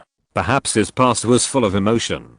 but compared with the translucent blue eyes that are close at hand, this story can only be regarded as the past tense. Are you the editor of Transfiguration today? Seeing Nelson lower his gaze, the old man's face showed a fleeting look of surprise and a trace of inexplicable emotion. This wave was quickly concealed by the wrinkles on his face. He worked hard. He straightened up, trying to look beyond Nelson, just like a teacher in class looking at students, but he failed in the end, narrowing his eyes helplessly, covering his emotions with his eyelids. Of course not. How could the editor be the reviewer? The old man shook his head, and Nelson could feel the searching gaze in his half-closed eyes. Where do they have such abilities? I'm looking forward to your exam questions, sir. Nelson nodded, straightened up. The eyes of the two people were separated. He picked up a piece of parchment from the desk with a smile, and said, I need to first sign this form. Yes? I read your thesis, exploring the high-level application of ancient magic in Transfiguration, right? It sounds bluffing, but it seems more like an archaeological work, to unearth lost magic spells. To be honest, I didn't read it. Is there any innovative point that is eye-catching? The old man didn't seem to plan to start the exam immediately, and the official of the Ministry of Magic, who was the invigilator, sat in the corner of the classroom, indifferent, even though there were many eagerly awaiting students behind Nelson's students. But he didn't take them seriously, and said to himself, but it has some practical significance. I thought that this kind of antiquity was only appreciated by people like me who have half a foot in the coffin. Hobbies. I hate people who talk too much in my life. I hope you are not such an embroidered pillow. What's the test item? Nelson asked politely, as if he didn't hear his comment at all. Can I start taking the test? He lowered his head, slid his fingertips across the form, and a neat signature appeared on the paper. The old man was a little surprised. As a leader in the field of transfiguration, he saw the way in this simple action. Nelson did not like him. As imagined, he used magic to condense into ink, but changed the shape of the paper, and the piece belonging to his name changed color. From this moment on, he was already showing his transfiguration. Aren't you worried that when the transcripts are handed out, the examiners won't be able to find your name on the patch? Was scratching a blackboard with his fingernails. His wrinkles trembled with his expression.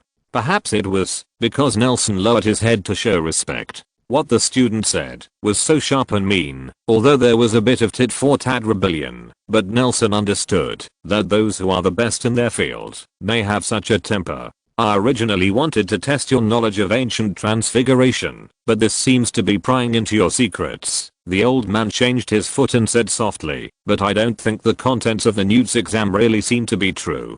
Test your skills. After all, in the 3 days I've been at Hogwarts, Albus has bragged about you to me at least 6 times. It doesn't matter, sir. Nelson shook his head. Those ancient spells were lost because of private possession. You can examine my transformation to your heart's content. The old man lowered his head and remained silent, as if he was seriously thinking about what should be assessed, or as if he was too old and sleepy standing up. After a while, he finally raised his head and squinted at Nelson. Maybe in the future you will have the opportunity to discuss this issue with me by correspondence, but today, I personally want to see your creativity and your precision in detail. The old man shook his head and wiped the water in his pocket. After wiping, he took out a silver cube. I think that those who can send magical creations to the sky should have extraordinary imagination. Nelson took the Rubik's Cube and shook it in the palm of his hand. Feeling its uneven quality, he raised his eyebrows. You can show as much as you want. The old man changed his strenuous foot again.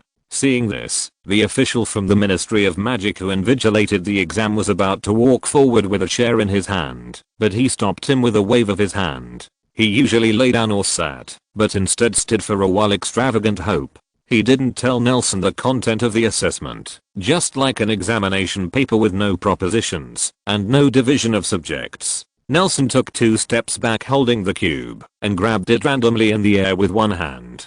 The water vapor gathered in his palm, forming a small handkerchief. He spread the handkerchief on the table and carefully placed the cube on a table, on an empty desk. Each face of this cube is regularly divided into 9 pieces. It looks more like an educational toy that will appear many years later. The Rubik's Cube.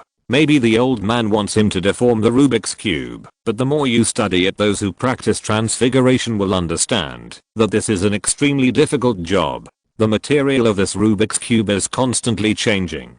It is not a whole, but the sum of countless unstable individuals spliced together. Interference, not to mention, is equivalent to deforming each part in the Rubik's Cube. Nelson raised his hand, pulled out his wand from his pocket, and under the watchful eyes of the old man, he pressed the tip of the wand against a corner of the cube. Reciting the appearance mantra silently in his heart, he could see everything inside the cube. This work should be the favorite toy of this old man with superb transfiguration ability. It was just a momentary cross-section, and Nelson saw in it everything from metal, liquid, gas, and even the material of the creature. In the next instant, they change in disorder again. Nelson fell into deep thought. He was surprised to find that, even if he had communicated with Alexander, the calculation and prediction ability he was proud of could not do anything about it. It wasn't because he couldn't collect enough information, but even though Alexander had speculated on various permutations and combinations in an instant, he still couldn't grasp the tale of the change. It seems to have no trace at all, complete chaos, like a person who has no logic or even reason at all. No one can know where the next drop of ink will land, which is devastating almost to the profit blow. Looking at Nelson, who was in a stalemate, the old man showed a satisfied smile on his face. He turned his eyes to the Ministry of Magic official in the corner of the classroom. The man fell into a deep sleep at some point. If it doesn't work, forget it. I have the examination questions stipulated by the Ministry of Magic, he reminded, but he didn't pull Nelson out of his meditation, which made the old man's face even more calm. After confirming that Nelson was completely lost in thought, his stooped back straightened up, and his old bones groaned. I breathed a sigh of relief. It seemed that the posture just now made him very tired. The old man narrowed his eyes and whispered softly, "It seems to be really effective, for a prophet. If the future is unreliable or even unpredictable, he will fall into a panic that is more vulnerable than ordinary people, unless he can see the real future, sir." Nelson's voice suddenly came to mind beside him, and the old man raised his head in surprise. At some point, Nelson had appeared in front of him.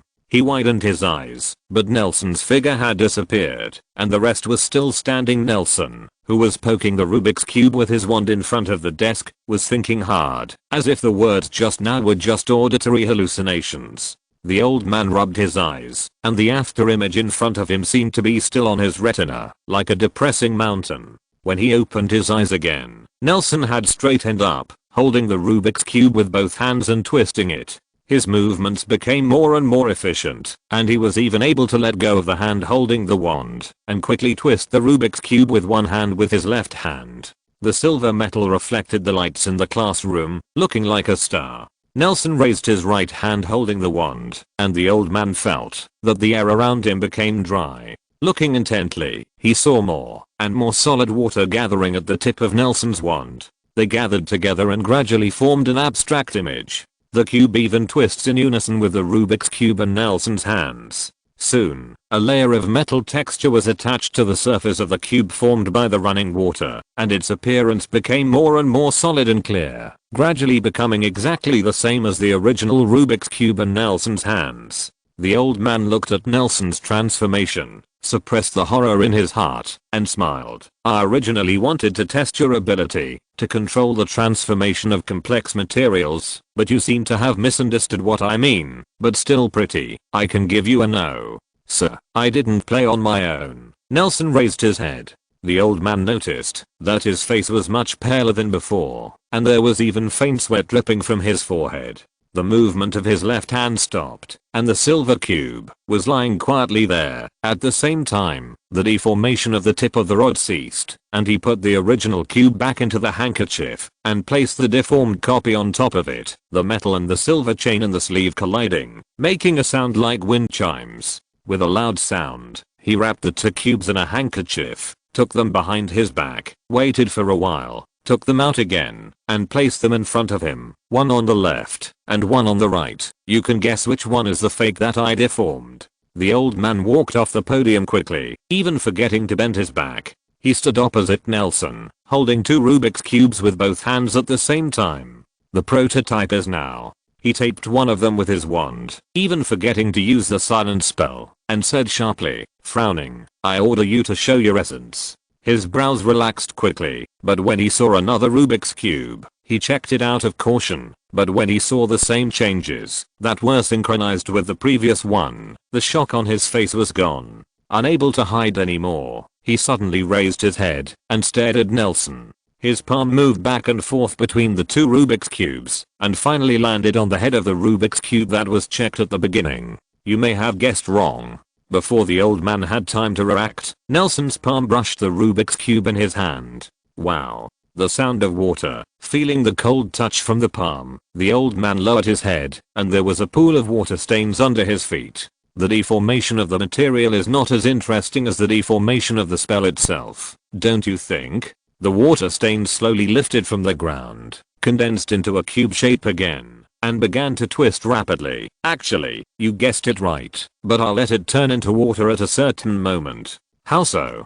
Please tell Mr. Grindelwald. Nelson realized that this chaotic system was a trap set for himself, who was unpredictable in battle. Over the years, the only person who had seen this kind of future vision positively and survived was only Grindelwald alone. I haven't really graduated yet, so there's no need to be so anxious. Boom. The door of the classroom was pushed open abruptly, and Dumbledore walked in with big strides, while the old man in front of Nelson slowly raised his head and lowered his waist slowly. He opened his cloudy eyes and looked at him curiously. "Nelson, are you Williams?" Chapter 534. Do you think he will fail the newts? Johnny, are you crazy? On the streets of Alsace, France, Joseph looked at his out-of-tune companion and poked his ribs with his elbow. Do you really want to go to a place that doesn't shit and investigate something that has never been on the market? Have any magical creatures appeared? There is a precedent for this. Johnny shook his head, licked his fingers, and stuffed the wrapping paper of the leftover crepes into a flower pot on the windowsill of a house by the roadside, and said, I heard it is said that in the East, there was a wizard who failed the exam. So he recruited many people who failed the exam to overthrow their government, and threatened to plant chrysanthemums in the capital. I think Mr. Wertling's behavior style much like this wizard. Damn guy, go and study your magic chrysanthemum. Joseph glared at Johnny, who was indifferent, and said, I'm going to gather our people. They haven't had a good Christmas meal. What about dinner? What do you think about the two of us sharing the same brain? They say I'm damned when you're smart, and when I'm damn it, you're never smart. Joseph pushed Johnny's back, urging him to quicken his pace. We have to go to Lorraine first, and then to Prussia. Those boys and girls can't wait. Compared with the big cities of London and Paris, the streets of Lorraine are undoubtedly much more depressed. Although the war has passed for a long time, there are still large-scale troops stationed around this small border city mentioned in a famous article, to guard against the former enemy. The army, the women shopping for vegetables, and the soldiers with live ammunition passed by without disturbing each other, as if living into interlaced, but parallel time and space. Tens of kilometers to the east of the city, there is a dense forest that is inaccessible. It is said that during the war, the Germans planted a lot of landmines here, and the surrounding people hardly dare to approach it. This forest is not as primitive as they imagined, although Muggles will turn away as soon as they get close, because they suddenly remember the important things at home. But if they go a few steps deeper, when they run into a dead mouse, they will behind the tall trees like a wall. There is a clearing cut out hidden in the forest. There are many small buildings standing upright, and some chimneys still emitting smoke from the chimneys, surrounded by this group of small buildings that are exactly the same.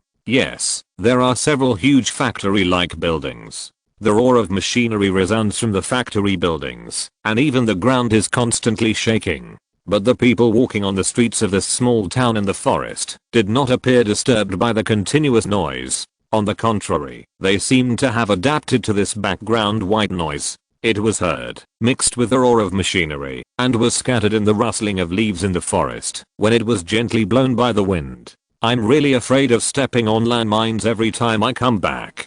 Johnny suddenly appeared in front of a vegetable stall, grabbed an orange on the stall, wiped it on his body casually, and took a big bite along with the skin. The old woman knitting at the back of the stall raised her head slightly, and after seeing Johnny's face, she showed a disgusted expression like looking at her grandson.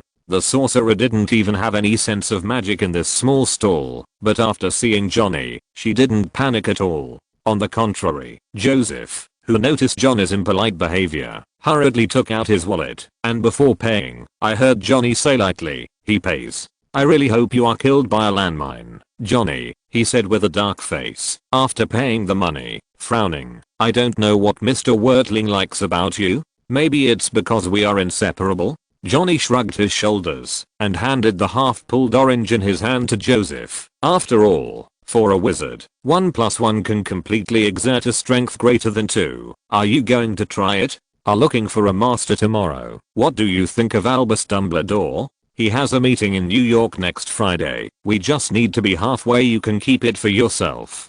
Joseph waved his hand, rejecting his orange, and also rejecting his proposal. He gave me a second life. Just focus on this. Even if the dogleg of the penguin betrays him in the future, I will drag him to hell without hesitation.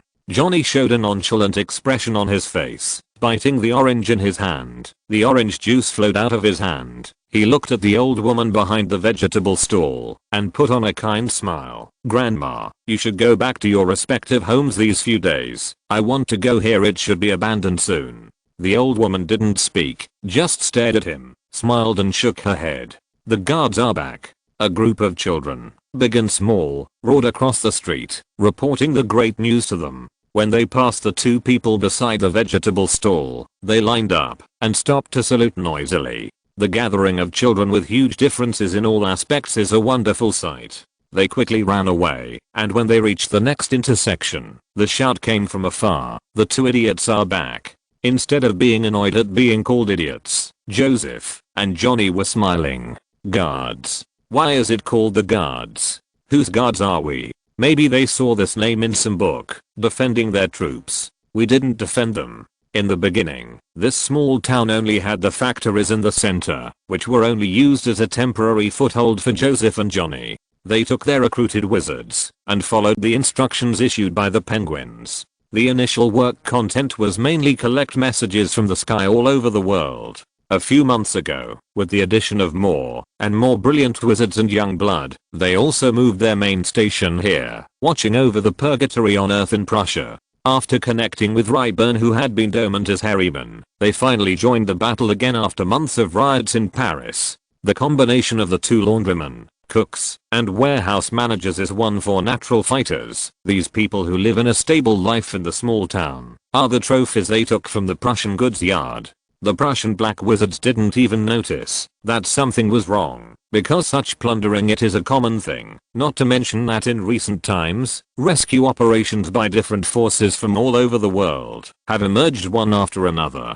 They have also thought about evacuating, but unknowingly, they have fallen into a tacit agreement between all parties formed network. At first it was just a campsite next to a factory, but it didn't take long before it became a popular village, and somehow, it became such a thriving town with people from different countries, languages, and skin colors living together. There is not much regret for the rest of their lives. They never gave up hope, and quickly built this place into a new home. With the help of those freshly baked houses in those factories, they can be enlarged by themselves on the ground. Now, there is a sense of fireworks here. Are there any coincidences this time?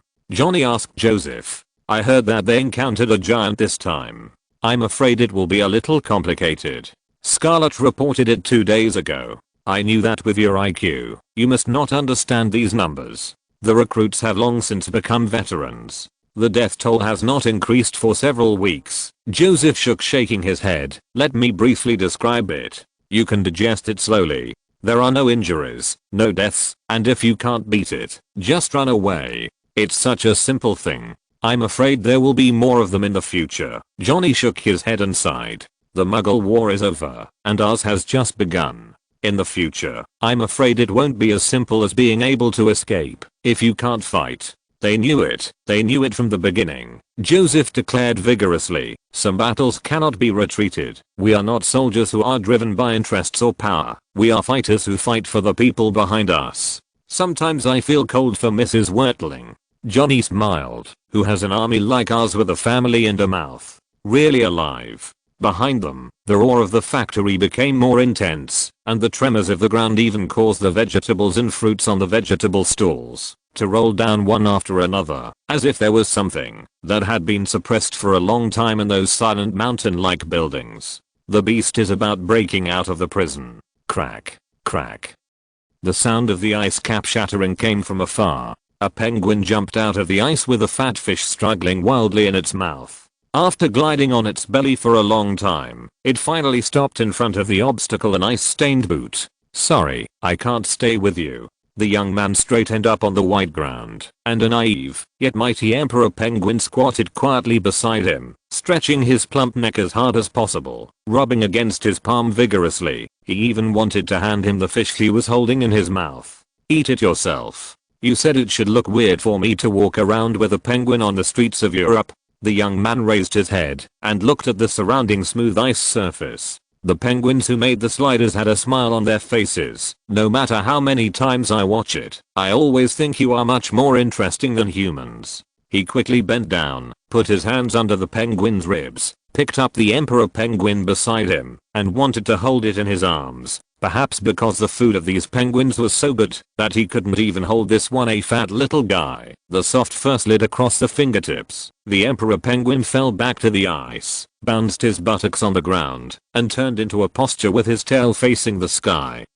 His small mung-bean-like eyes blinked, blinking, wondering why the professional food jester would offend himself like this today. The young man raised his head and smiled helplessly. He raised his arm, and a milky white straight magic wand appeared in his hand. His wrist was raised slightly. A huge ice cube tore through the ice layer and rose in front of him. The section of the block was smoother than a mirror, and the penguin's face covered by its messy hair appeared on the ice. Even in such a cold environment as the polar region, he only wore a thin shirt, but he didn't seem to feel cold because of it. Instead, his cheeks showed the glowing red posture of sitting by the stove. His short hair fell over his forehead, covering his eyes, which were frosted, and hung obliquely from the bridge of his nose, and his chin beard also looked like a savage. The penguin showed a self-deprecating smile. He is addicted to ice, and now he is not much cleaner than those penguins shoveling in line on the ground. The magic wand gently swept across his cheeks, and the ice condensed quickly on his beard. In the crisp sound of click, click, the stubble was swept away along with the ice slag. He wiped his clean chin, raised his head, and looked behind the ice in front of him. A group of various people were standing in the distance, watching here from the ice field. As time went by, more and more people gathered around them. They didn't look like a formal organization, and they didn't even have a uniform. They seemed to be just wearing their usual uniforms, and rushing. Some even wore the robes of their country's Ministry of Magic, some of whom hadn't even met each other, and only corresponded through the Quibbler. Restless souls will always gather together. Friends, I think we are all more inclined to see more interesting things happen. Penguin slightly agreed at the crowd. The power of words is the most powerful sword, which makes me feel better. Even if I'm physically being in the wilderness is enough to become a chess player at any chess table. Fiddle with the chessboard. It is much more interesting than fiddle with the strings, and play those tunes that have been played countless times. His voice was so soft that even he couldn't hear it clearly. Only the howling of the cold wind could be heard in his ears. Penguin cut off a piece of ice with a magic wand, held it in his hand, and slowly melted a sharp ice knife. The blade brushed against the scalp, and the hair, that hadn't been combed for a long time, fell out in handfuls. The penguin appeared in the mirror again. He stared at himself in the mirror, and carved patterns on the mirror with his magic wand. A simple robe was carved on the ice by him, and slowly emerged on his body. In the next second, he had already appeared in front of the crowd. The penguin slowly buckles the button that is changing from ice to wood, and smiles at these silent but restless people. Behind him, there is a building made of ice and snow with a plaque of the Quibbler magazine on it. The 3-story building collapsed slowly, and countless penguins jumped ashore from the sea, staggered into the ruins, picked up magazines wrapped in oiled paper, and rushed back into the water. Bang bang bang. There was a knock on the door, and Credence struggled to get up from the bed. Nagini, who was sitting by the side, wiped the sweat from his brow in distress. He held her hand and kissed her gently. "Maybe the magazine I ordered has arrived." Credence raised his head. The terrifying black scar shrunk quickly, and his complexion looked much healthier. He got off the bed and said loudly, "Just leave it at the door." "You are mistaken, Mr. Barburn," said the person outside the door. "I came to see you. Williams asked me to come to you. My name is Ivy Darwin. I may have an appointment." Credence and Nagini looked at each other, picked up the wand from the bedside table, and stood up. "Is it time?" "Not yet, it's just that my work is done," Ivy explained patiently. "I heard that your physical condition is relatively poor. It just so happened that I saw a special case in Nurmengard recently, so I specially came to care about you. After all, we may fight together, don't we?" Chapter 535 Penguin Express. "What's the matter, Professor Dumbledore?" The old man turned his head slowly and looked at Dumbledore, who broke into the examination room with searching eyes. "I understand your eagerness to see the test results of the proud student's newts, but this seems to be illegal, let alone, exam results will not be given on the spot." Dumbledore looked at the official of the Ministry of Magic, who was lying soundly sleeping in the corner of the classroom, walked to his side, knocked on his desk with his knuckles, and said in a deep voice, "You haven't changed your mind since you left Hogwarts. Do you have the habit of sleeping in class, too?" The officer stood up from the seat as if challenging reflexes, and the movement was so big that he even knocked over the chair behind him. After answering loudly, he helped the hat that did not exist on the top of his head. His expression was straight, but his eyes rolled non-stop, looking for Dumbledore's figure. "Dang, Professor Dumbledore." After seeing Dumbledore standing behind him, he nervously wiped his non-existent saliva and wiped the sweat on the side of his robe with his palm full of sweat. Although he was not too young, he standing in front of Dumbledore, he looked like a student who had made a mistake, and even this series of actions seemed to have returned to the days when he was still young. Dumbledore looked at the old man on the podium, then at the embarrassed officials around him, sighed, and said, "Carl, if you deserted during class, you can ask the teacher to make up the class, but after you walk out of the school, things will be delayed, but there is no the teacher will make up for you." "You are right, Professor Dumbledore. I thought you came here in person because you valued it. You might as well call someone young and in good spirits." After seeing that there was no accident in the examination room, Dumbledore's voice softened a lot. He stretched out his hand, thinking he wanted to touch the man's head, but suddenly realized that he was already taller than himself and even looked older than himself, so he drew his hand and put it back into his sleeve. "I heard that Nelson has been dead for a long time since he came in. Sorry, too many things have happened recently. Sitting here, I always feel like I'm back at Hogwarts." A high-ranking official, he turned to look at Nelson and the old man, and explained in a gentle and unassuming manner, "When Professor Dumbledore first came to teach at Hogwarts, I was his student. Mr. Green, I'm sorry wasting your time. I wonder if you have done the assessment for Williams? If not, start now." He looked at Nelson and smiled politely. "Oh, I just remember that he just came in and maybe took a nap. He is old and useless, so please speak louder." The old man turned to Nelson slowly and said in a bellows-like voice, "I having seen your paper in Transfiguration today, if it wasn't for me stroke." Nelson blurred out automatically, "Do you know I've had a stroke?" The old man blinked in confusion. "Oh, I took an overdose of nettle seeds by mistake some time ago, and I went to St. Mungo's to see a doctor, and saw your case there." Nelson made up nonsense without burden, covering his face with his back in the sight of Dumbledore and Carl. The sleeves of the robe fell to the table, and a few small alchemy dolls crept out of the sleeves, picked up the two identical cubes on the table and crawled back. "You feel better now?" When the last villain returned to the sleeve with the help of his companions, Nelson straightened his waist, and the thin golden chain wrapped around his wrist flashed for a moment. In a delicate ring, one was not connected to it, but remained. The hourglass in the center slowly rotated, and the black gravel fell from one bucket to the other half, and quickly fell back to the original place. Mr. Green looked at Nelson suspiciously. I remembered that he obviously had a personal doctor, but he finally gave up thinking about it. "Thank you for your concern, but I won't give you a grade beyond your current level because of this." Standing behind Nelson, Dumbledore looked curiously at the assessment that he was about to take place before him. He still remembered the scene when he took the wizard level test, those surprised faces, and unadorned praise and praise, as if it was just yesterday, but it has been many years. I was going to ask you to turn your desk into a baboon, but one of my friends. Hey, I may be really old, I forgot who. He told me that you have far surpassed your peers and even more the shaper-shifting abilities of an experienced wizard, and even an unregistered animagus. As a deaf person, Mr. Green felt that people all over the world should be as hard to hear other people's voices as he was, so he spoke in an unusually loud voice. The two people in the teacher's corner heard this passage clearly. Carl raised his eyebrows, turned his head slowly, and looked at Dumbledore with complicated eyes, as if he was asking, "Do you need me to send a message to myself?"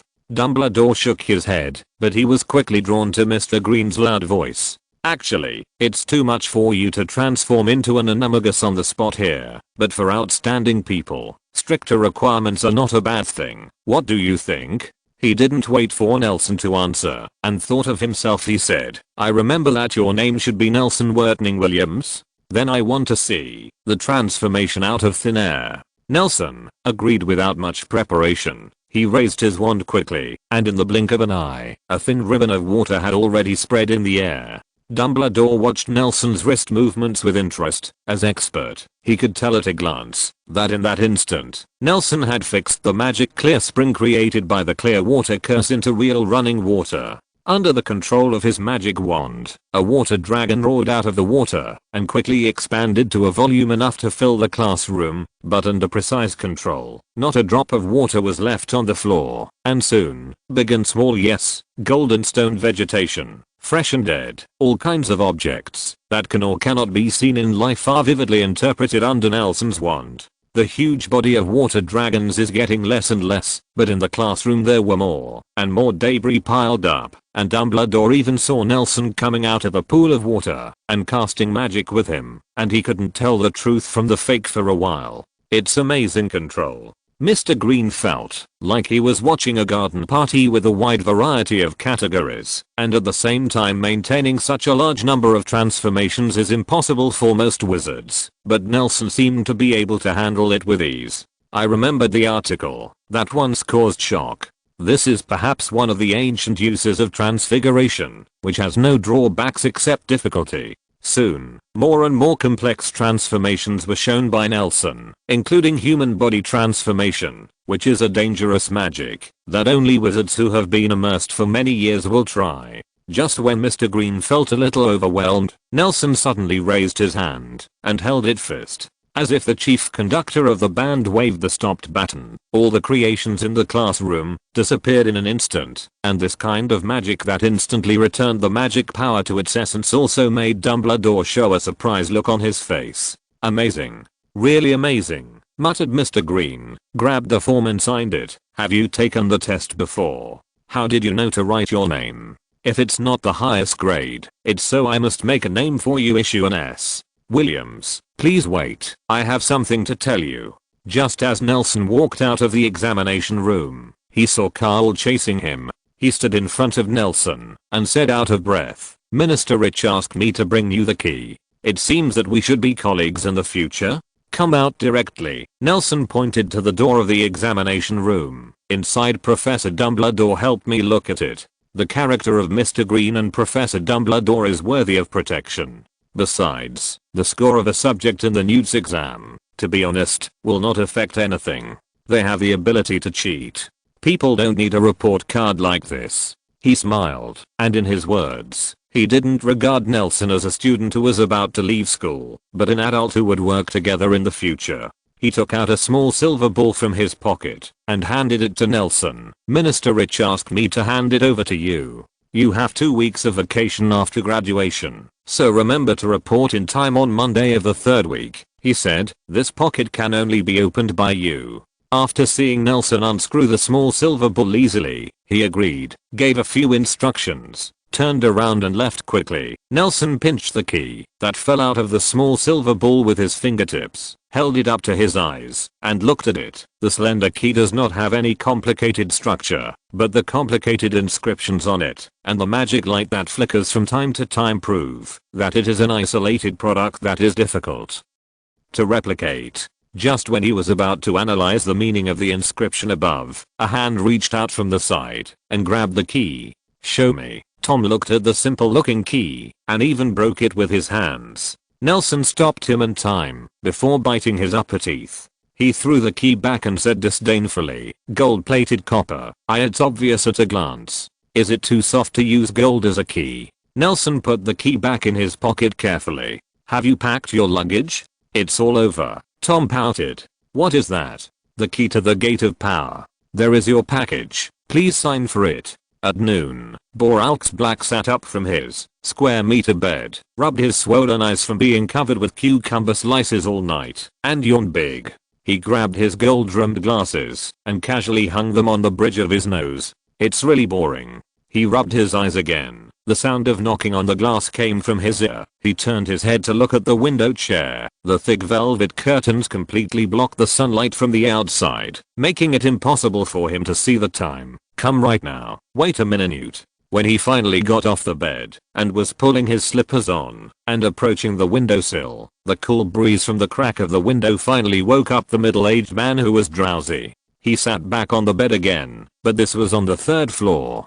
Borlux took off his glasses, with disbelief written all over his face. He picked up his wand and approached the window cautiously. "There is your package. Please sign for it." There was another quick knock on the window, followed by the unchanging words, which were no different from the first sentence I heard, very much like the kind he once saw a friend bought, which could a phonograph invented by muggles who played music on a loop by inserting vinyl records. "Malfoy can't stand it at last. I should give him a chance to survive." Halfway through, he removed the antlers used for decoration on the wall and tremblingly picked up a corner of the curtain with the tip. "Merlin bless, no matter who it is, I hope it falls, because it can't support the windowsill." When the rapid knock on the window sounded again, he finally opened the curtains with antlers and pointed his wand firmly at the uninvited guest outside the window. But the moment he saw the visitor, the serious expression on his face instantly became difficult to maintain. I saw a fat black bat that was not huge, but definitely not small, was hovering in the air outside the third floor with its pair of stubby wings holding onto the windowsill. And a short red beak was tied to it. A small package, with a small silver ball hanging on its chest. Borlux recognized that ball. The Ministry of Magic had just issued a batch not long ago to help them communicate with each other, especially the Aura office. Almost one was distributed by hand. Boralx knew the price of this thing, and Nelson made a fortune. He approached the window and said with a chuckle, "Whose owl actually eats so fat?" Wow. He stretched out his hand and pushed open the window. The small silver ball on the penguin's chest made a louder sound. "There is your package. Please sign for it." But Borlux just seemed to wake up, but he didn't wake up. He forgot that the window of his house opened outwards, and the window slapped the penguin's face hard, making its round cheeks. It was crushed into a flat cake in an instant. He only grasped the strap in the penguin's mouth, but failed to grasp it, and it was almost brought over by it. Boom. Borlux looked at the package in his hand, ran to the windowsill and looked down, just in time to see the penguin waving its wings and bouncing up from the ground. It gave Borlux a hard look with a pair of small eyes. With disproportionate dexterity, he opened the manhole cover on the side of the road, and a kite turned over and got in. "Hey, I really didn't mean to." Borlux shrugged his shoulders, put the package on the bed, opened the windows to let the air in, and walked slowly to the bathroom, starting his boring day. "Creature, bring me my toothbrush." Borlux greeted Phineas on the wall, covering him with a handkerchief. "Someone call Wahlberger back. Her good my friend will report to the Department of Mysteries in a few days." Chapter 536 Farewell. Mr. Nelson Wertning Williams, classmates. Today may be the last time I call you this. I still remember 7 years ago on September Street, when I was not the headmaster of Hogwarts. I led you into the auditorium, sitting in the center of the stage one by one on the triangular stool, put the sorting hat that I wore many years ago on my head. When the sorting hat shouted out your destination in the next 7 years, were you excited, disappointed, or thought about it? How about experiencing such a magical adventure? Over the past few years, I have watched you come here one after another. By taking the Hogwarts Express, one after another escaped from the cage that bound you through secret passages, longing for the colorful world outside, hoop and calling friends to have fun. Those dusty secret passages are actually filled with the footprints of Hogwarts students my age, and our footprints are also covered on earlier predecessors. Yours, the footprints, will eventually be covered by pairs of curious boots. I walked through the castle and watched you wave your wands over and over again, practicing the spells you learned from books and classes, from the simplest floating spell to the disillusionment spell 7 years later. Although the spells are much more complicated, that persistence is the same. In front of the potions classroom, I watched you stir the potion with silver sticks over and over again. Outside the Forbidden Forest, I watched you pay for your mistakes. I think those manageable dangers should have taught you how to weigh your impulses against consequences in your future lives. Don't worry, there is no winning teacher who will babble and lecture the students when they graduate. This passage was given to us by Professor Duppert when I graduated from Hogwarts many years ago. Second copied it in my notebook and reviewed it often, but the embarrassing thing is that even today, as an adult, I can't make a good balance between impulse and consequence if I think twice. Can it still be called impulsive? And it is because of such and such impulses that our life becomes less orderly and full of fun. As a teacher, I don't want you to be a shrinking person who looks forward and backward. I only hope that you can have the ability to shoulder responsibility after your impulsiveness. What I saw was quite different from that of Professor Duppert. Outside the Quidditch pitch, I watched you practice repeatedly on the Quidditch pitch on brooms that had long been empty in school. Even if you were in the basement, I watched you practice duels and improve your magic. In the Christmas castle, I saw couples under the mistletoe, whispering softly, rubbing ears and temples together. I see you grow taller day by day, become mature, become beautiful, become fangs and claws, become unbreakable, become courageous, become wise, become generous, and become alert. I think I have fulfilled my dream to train you into students who are enough to make me proud. Whether you are Gryffindor, Ravenclaw, Slytherin or Hufflepuff, you will eventually grow into people with courage, wisdom, strategy and moral character, which is also passed down from the four giants at the beginning of the school. Give us the expectations of generations of principals. Please cherish your friends, cherish your ideals, and cherish your past. These things that are common to everyone will be unique treasures that will make you laugh when you remember them late at night. And I'm so happy that I can have a place in your growing memories. I don't want to take up everyone's time, and I don't want to paint your last impression of Hogwarts as a whimpering headmaster, so these words will just stay in the letter. Please remember, sleeping dragon. Everyone from Hogwarts, everyone who walks out here hides a giant dragon that dares to roar at any time.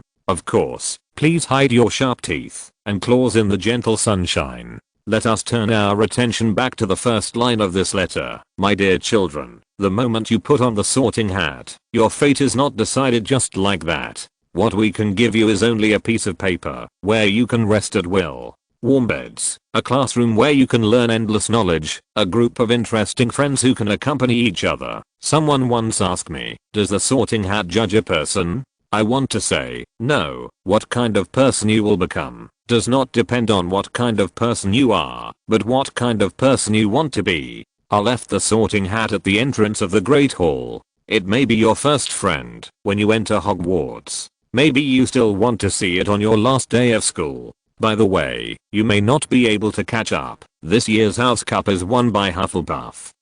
Your loyalty, Albus Percival Wulfric Brian Dumbledore. I don't think this letter is Dumbledore's style. What do you think? Tom raised his head, and after a long silence, he slowly said to Nelson, who was sitting opposite, only half a slice of bread on the plate in front of him showed signs of being touched. The tomato has not even touched a bite. There are not many people in the auditorium. At this moment, it belongs exclusively to the 7th grade students who have completed the last course of the Newts exam. These guys who could be called young just a few days ago, a complex expression that has never been seen before. They should celebrate this moment and be happy to get rid of the rules and regulations of teachers and school rules. But at this time of year, this kind of joy of escaping is actually the weakest. Don't they? Are you nostalgic? No one seems willing to admit that. I think too that Minerva Ghost wrote it, or Professor Slughorn. Nelson looked away from the empty plates and looked towards the door of the auditorium. The triangular stool that knew everyone's butt appeared there at some point, and a tattered old wizard hat sat on it with squinted eyes. Noticing Nelson's gaze, it raised its eyebrows and showed a narrow smile. If the folds of the piled fabric can be called a smile, at least Nelson thinks so, he murmured. But I can at least be sure that Professor Dumbledore personally wrote a lot of content. After all, Minerva does not seem to be someone who can write sentences like softly speaking, ear to eye. I think so. Tom smiled. I remember when you first entered school, you looked down on Slytherin very much. I was afraid that you would drop out of school if you couldn't help it. Then where do I go to learn magic? Nelson shook his head. I can't become a silent person. Want to take a look? Tom put down the knife and fork that was not stained with a drop of soup, pouted at the sorting hat outside the gate, and invited Nelson. I wonder if you have become a real Slytherin. It is suggested that Hogwarts set up a college called Williams. Nelson shrugged and stood up. I don't want to be embarrassed when I graduate. The two walked through the auditorium, facing familiar or unfamiliar smiling faces. The dome reflected the sunny weather outside the castle. The high-hanging sun generously left warmth and brightness on Nelson's body. The shadow dragged on the ground for a short time, and it ran quickly following Nelson's footsteps, like a confused and excited, timid and bold child. He held up a magic wand longer than his forearm, and held up the magic wand that was about to decide him. Hats for the next 7 years of life. Oh, it's you? Do you have any objections to my distribution back then? No. Nelson sat on the triangular stool. This stool, which he had to jump to climb up back then, was even a bit crooked. He closed his eyes, but the anxiety of the past was no longer on his face, and he asked softly, which academy do you think is more suitable for me now? Let me think about it. Brave. You are indeed brave, but it is better to say that you are reckless. Too brave. Wisdom. You deserve this word. This kind of detached vision has been pursued by her for many years. Morality too. Not bad. You have done a lot of good things. The features of the sorting hat wrinkled together, making the already wrinkled hat look even more ugly, and it struggled to think, oh my god, this kind of ambition. Now you really make me feel difficult to choose. Maybe you can tell me where your heart is more inclined? The sorting hat bends over, staring upside down at Nelson's face with the tip of the wizard's hat. Did you forget? I'm a Slytherin. Okay then, since you said that. Sure enough, the sorting hat can't make mistakes. The sorting hat raised its head abruptly, adopting the same posture as when the freshman entered the school, and shouted loudly, S, Slytherin, give me a try. A hand stretched out from the side, grabbed the hat, and put it on his head. I think I'm more suitable for a Venclaw. What do you think? Nelson looked around, and Alfred was wearing a hat, standing beside him and Tom triumphantly. Gryffindor. The sorting hat's shrill roar pierced the sky, almost toppling the roof of Hogwarts Castle. It tilted up angrily. Nelson swore that even a human face could not make such a wonderful expression. With Azkaban among the options, it would definitely assign Alfred there without hesitation. Gryffindor. The sorting hat was still roaring, drawing an imperfect end to all the 7th graders staring at it. It is said that there will be heavy casualties on the Hogwarts Express that sends graduates home every year. The train, which has become lighter because it carries 1/7 of the passengers on weekdays, is running quickly on the green wilderness. Every turn it makes even gives Nelson the illusion that he is about to take off. Alfred is sitting in the compartment here, loudly showing off the exclusive news he heard from his sister. Because everyone likes to settle old feuds on this train. You know, there are quite a few deadly enemies in the school. Really? Tom narrowed his eyes. His face was not as disappointed as most people left. The day before the train arrived, the news of Professor Mellor's retirement was finally announced on the door of the principal's office and the Defense Against the Dark Arts office. It was announced on the column, and he was holding a receipt of application information in his hand. 1 month before the start of school, he had to take the train back here to apply for the position of Professor of Defense Against the Dark Arts. At this moment, he was still a little joking. Fortunately, before I left, I had already poured laxatives into the water pipes of the castle. Really? Nelson raised his eyebrows. It won't conflict with the effect of the constipation medicine I prescribed. His tone did not seem to be fake, which made Tom, who was still indifferent just now, straighten up suddenly, staring at Nelson with wide eyes. Are you serious? Is it such a big hatred? Of course I was joking. Nelson patted Tom on the shoulder. Professor Riddle, did you get into the role so quickly? That's alright. Tom lay back on the backrest, turned slightly sideways, grabbed Alfred's hand that wanted to snatch the receipt, and said lazily, "Be careful that I will put you in confinement, Mr. Black." "I wish you had applied sooner, Tom," Alfred said grimly, "so I wouldn't have to do my defense against the dark arts homework. You can write a letter to Dumbledore to apply for repeating a year," Nelson said with a smile. "In this way, you will be honored to be the first batch of graduates under the supervision of Professor Riddle. Maybe he is willing to teach you a little bit of outside knowledge. There may be unique skills that he can't learn, of course. The premise is that he really becomes Professor Riddle." "Is that why you have no confidence in me? Don't you feel ashamed to write it in your resume?" "I remember that the club," he said, "was a gobstone club. It might not be possible to get 4 dual contestants together. I suggest that Hogwarts learn this kind of brazen spirit, so that the term of the House Cup will sound much better, but it will be called the 4th place. Damn it, I think again, let's face it, we are the youngest this year. Oh no, it's about the 4th place."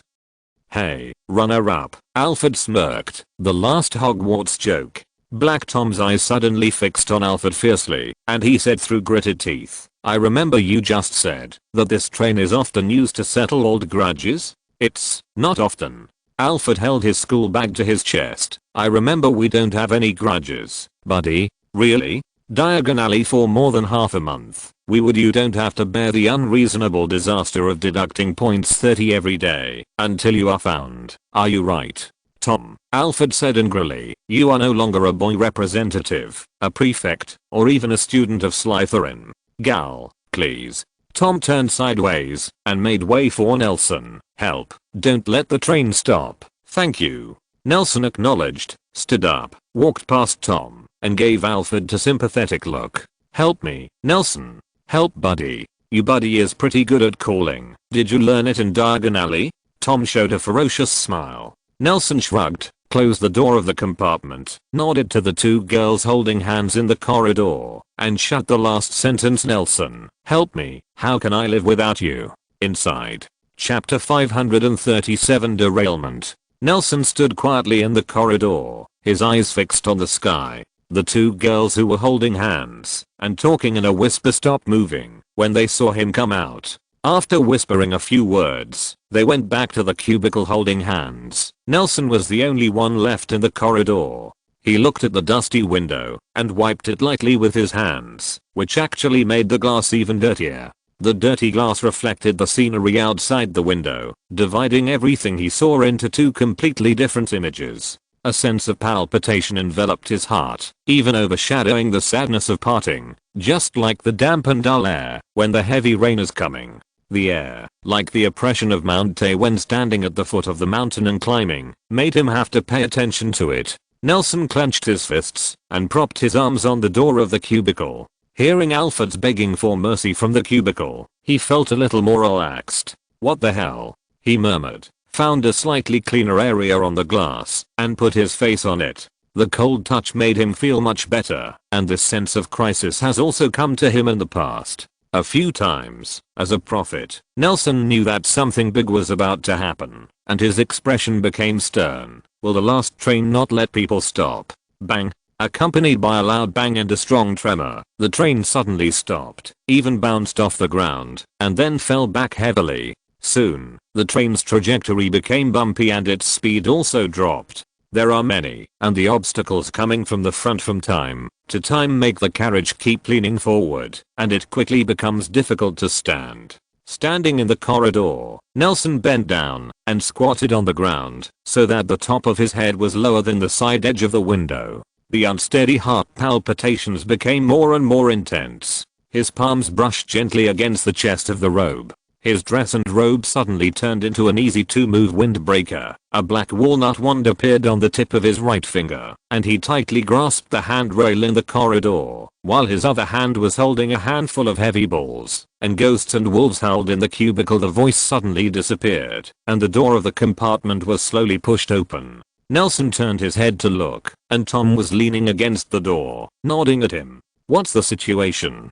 Tom asked in a deep voice. Alfred stood back to back with him, holding his wand firmly pointing out the window. Turning into a reliable adult, Tom carefully scanned the window behind Nelson. The green grass was covered with green grass, and unknown birds were flying in formation in the blue sky with floating clouds. He squinted his eyes, flicking his sleeves. The wand was held tightly in his hand. "Is it an accident?" "It doesn't look like it."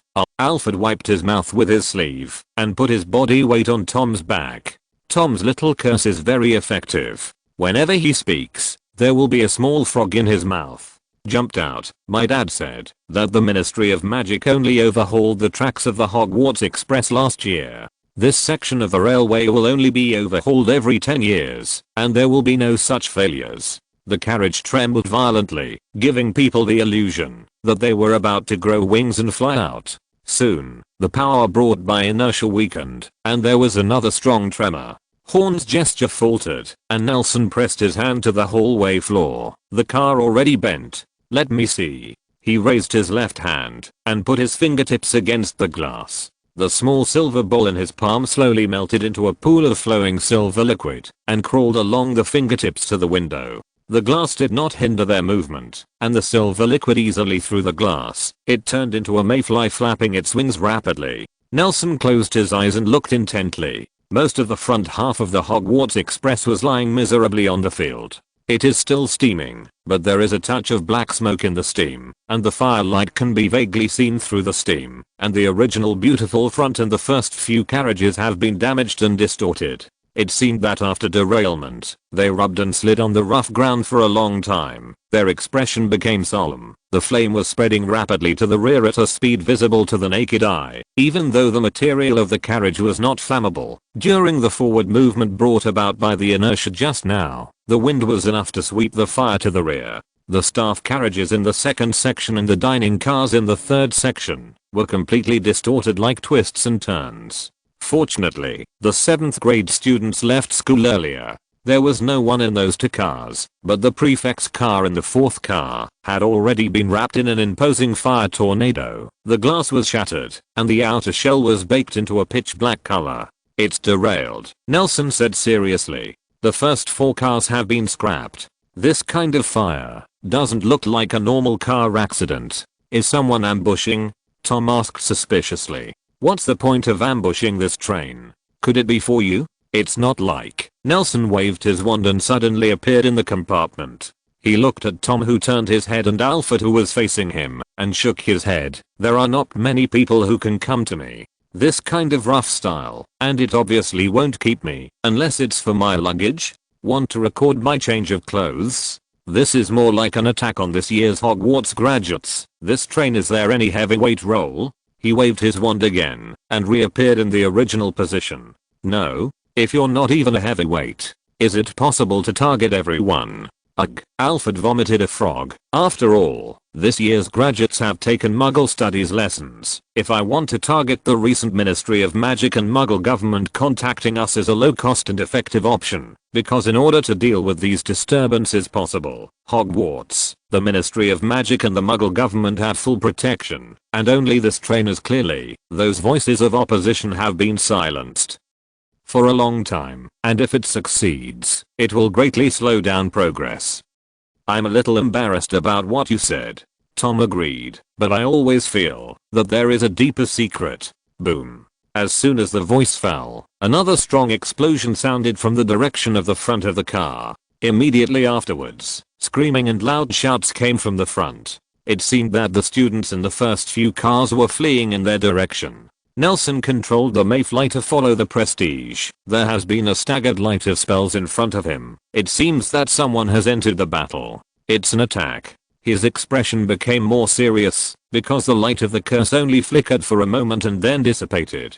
Hogwarts graduates have certain fighting power anyway. Even if they are young and inexperienced, it can't be solved so quickly. The shouts from the front compartment are getting louder, and the billowing black smoke is rapidly spreading to the rear compartment. In order to verify his conjecture, Nelson stretched out his hand and pressed it on the glass. A sliver of silver light quickly appeared in the palm of his hand, which transformed into a sharp cone. When he lightly tapped the glass, spider web-like cracks spread rapidly from his palm. With a light push, the whole piece of glass shattered into sharp fragments. The window frame fell off. It was too late, and then fast, a red reflection flashed in Tom's pupils. He quickly lowered his head and punched Alfred's waist with his elbow. Alfred lost his balance and stumbled into the seat, vomited out by the way a frog, and in the next second, a red spell shot out from outside the window frame, hitting the spot where Tom and Alfred's faces had been before. The red light slammed into the glass of the compartment, and the three of them saw that the place where the glass was hit turned red, and it melted into a puddle of scorching red liquid as they breathed. It also shattered violently. Alfred, who had just stood up, raised his arms to cover his face, turned around at the last moment, and blocked the flying debris with his back. A magic rune representing solidity flashed on his robe, relieving the kinetic energy of the fragments was lost, but even so, he was blasted back into his seat again. Ugh. He spat out two frogs one after another. One of them jumped onto the hot glass slag, and before it even had time to twitch, it stretched its legs and lay down motionless. He cursed secretly, "I must let my dad send them all to Azkaban." In an instant, Tom's counterattack had already been struck. Even though he could not stand still, because he lost his center of gravity due to lowering his head, his hand holding the wand was still calm, and the swift thunder emerged from the tip of the wand, flying along the path when the spell came.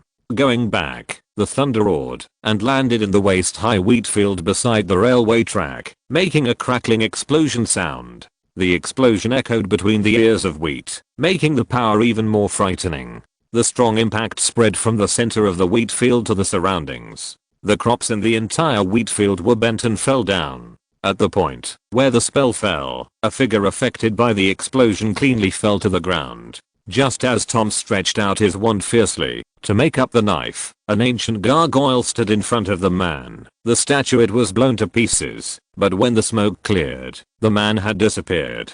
"Damn it, we don't even know how many people there are," Tom said through gritted teeth. As soon as the words fell, another spell flew in from the window. Nelson, who had been prepared, transformed into a silver kite shield to block the window, and waved his wand. Brand new runes were engraved on the shield, making it indestructible, but the subsequent spells became more and more intensive. The attackers had already discovered that there were fiercely resisting students in this carriage, and even slowed down their attacks on other students. The attack in the carriage focused on taking down these three troublesome guys. Nelson's kite shield soon cracked under their indiscriminate bombardment, but he was not worried as long as he replaced it with a new one. Tom saw looking at Nelson's shield with a missing corner. He pouted and threw a snake out through the gap. "What's more, we don't even know who it is. Alfred, can you rush to Hogwarts as soon as possible?" Nelson took out a lot of small silver balls from his pocket, and soon, soldiers in silver armor stood beside him. "Get up, break through the iron skin of the carriage like a chess piece in wizard chess, line up and charge into the unknown field." He turned his head and said seriously, "No matter what their purpose is, the three of us have no way to protect the entire carriage students. We need the help of our professors. Just let them all fall down." Tom shook his head. "Professor Riddle is here, of course. Alfred, you go." Alfred looked at the determined figures of the two men and nodded vigorously. He raised his wand and was about to apparate away. Boom. The door of the next cubicle was slammed open, and the two Nelson girls had met in the hallway and ran out. One of them was bleeding profusely from his forehead, while the other held her up and covered her with a cloth. As soon as she saw the three of Nelson, she cried out, as if seeing a savior, "Can you help us? My medicine bottle is in the suitcase," and her head just hit the moment she rushed out of the compartment. The enemies in the field also saw the silhouettes of two people from the hole, knocked out by the silver-armored warriors. The magic spell gave up the hard shield without hesitation, and shot from the hole. They attacked. Nelson was defending, and Tom was fighting back. Neither of them had the ability to make a free shot immediately, but one of them was still idle. Alfred swung his wand and forcibly interrupted the casting of apparition. Turning pale in an instant, he lunged forward and blocked the two ladies with his back. The kite shield in Nelson's hand quickly extended to both sides, but there was no way to replenish the hastily carved runes. It could only blocking most of the spells. At the moment when the kite shield shattered, several seemingly powerful spells slammed into Alfred's back. A stream of black blood overflowed from the corner of his mouth, and his arms rested on the door frame. He wanted to strike a handsome pose for the two girls in front of him, but he couldn't maintain it for even a second. He opened his mouth, and a frog sprayed out mixed with a mouthful of old blood. The two girls looked at Alfred, who was vomiting blood in horror. He wiped his mouth, grabbed the injured girl's arm, and said to the other girl, "Apparate to Hogsmeade." After all, he looked at Nelson, thanked Nelson for the enchanted clothes with his eyes, raised his wand and turned around, and left with the injured girl. No matter how he looked, he seemed to want to prevent the two from worrying, hardened the injury and fled hastily. He should go to the street in front of the magic workshop. Nelson said to the remaining girls, "Go. If he is seriously injured, take them to Hogwarts to ask Professor Dumbledore for help." After the girl left, Nelson and Tom glanced at each other, and the shouts in the front car were getting closer and closer. The next second, mayflies crowded the entire corridor, and they rushed out of the car almost at the same time. To the field. The ground was plowed in an instant, and Tom's figure disappeared in the white light. A cloud of black smoke passed through the air, and under the cover of the salvo, it came to the enemy's rear in an instant. The circuit was overhauled yesterday. The power went out. Chapter 538. Who is it? Nelson bent down, and while controlling the mayfly to fight back, while thinking calmly, the door leading to the front compartment was knocked open from the other side, and a large group of students flooded towards the compartment where Nelson was. After seeing Nelson, the leading boy froze for a moment, revealing the joy of the rest of his life after the catastrophe. "Williams, you are here." Nelson followed the reputation. Howard, with his scorched face, looked as if he had just been bombed on one side. He organized the students to enter this carriage, and ran towards Nelson quickly. The first few carriages were all destroyed. "It's ruined. Someone attacked us." Some students from the dueling club went to fight, but it seems that they couldn't hold on. "I only rescued 3 people. What can you do now?" "Alfred has gone back to Hogwarts to find support." Nelson agreed, and said, "Can you get someone to call the students in the back compartment? They will all gather in the compartment I'm in. Otherwise the people will be too scattered." "I can't care less." Fortunately, this group of students has just graduated, and has not yet had time to display their unruly personality in the society. Even though Nelson persuaded them to give up fleeing to the seemingly safer second half of the train, they also expressed their cooperation and even prepared the carriages under Howard's deployment defense. "I think so too. Shit, we should get together and give them a shot." "Sneak attack? No. Have you ever been beaten at Hogwarts? You'd better organize the people who pass the apparition and lead them to evacuate to a designated place before they have time to block the apparition." Nelson shook his head. "Don't be blindly optimistic. The other party is ready to kill. Prepare. They are not like the opponents we face in the dueling club." "What do you do? By the way, where are the Riddlers?" "I'm stalling for time. Our purpose is not to defeat them, but to avoid our casualties." "Tom is going to their rear," Nelson said quickly. "Hurry up. I feel that they are already preparing for anti-disapparition cursed."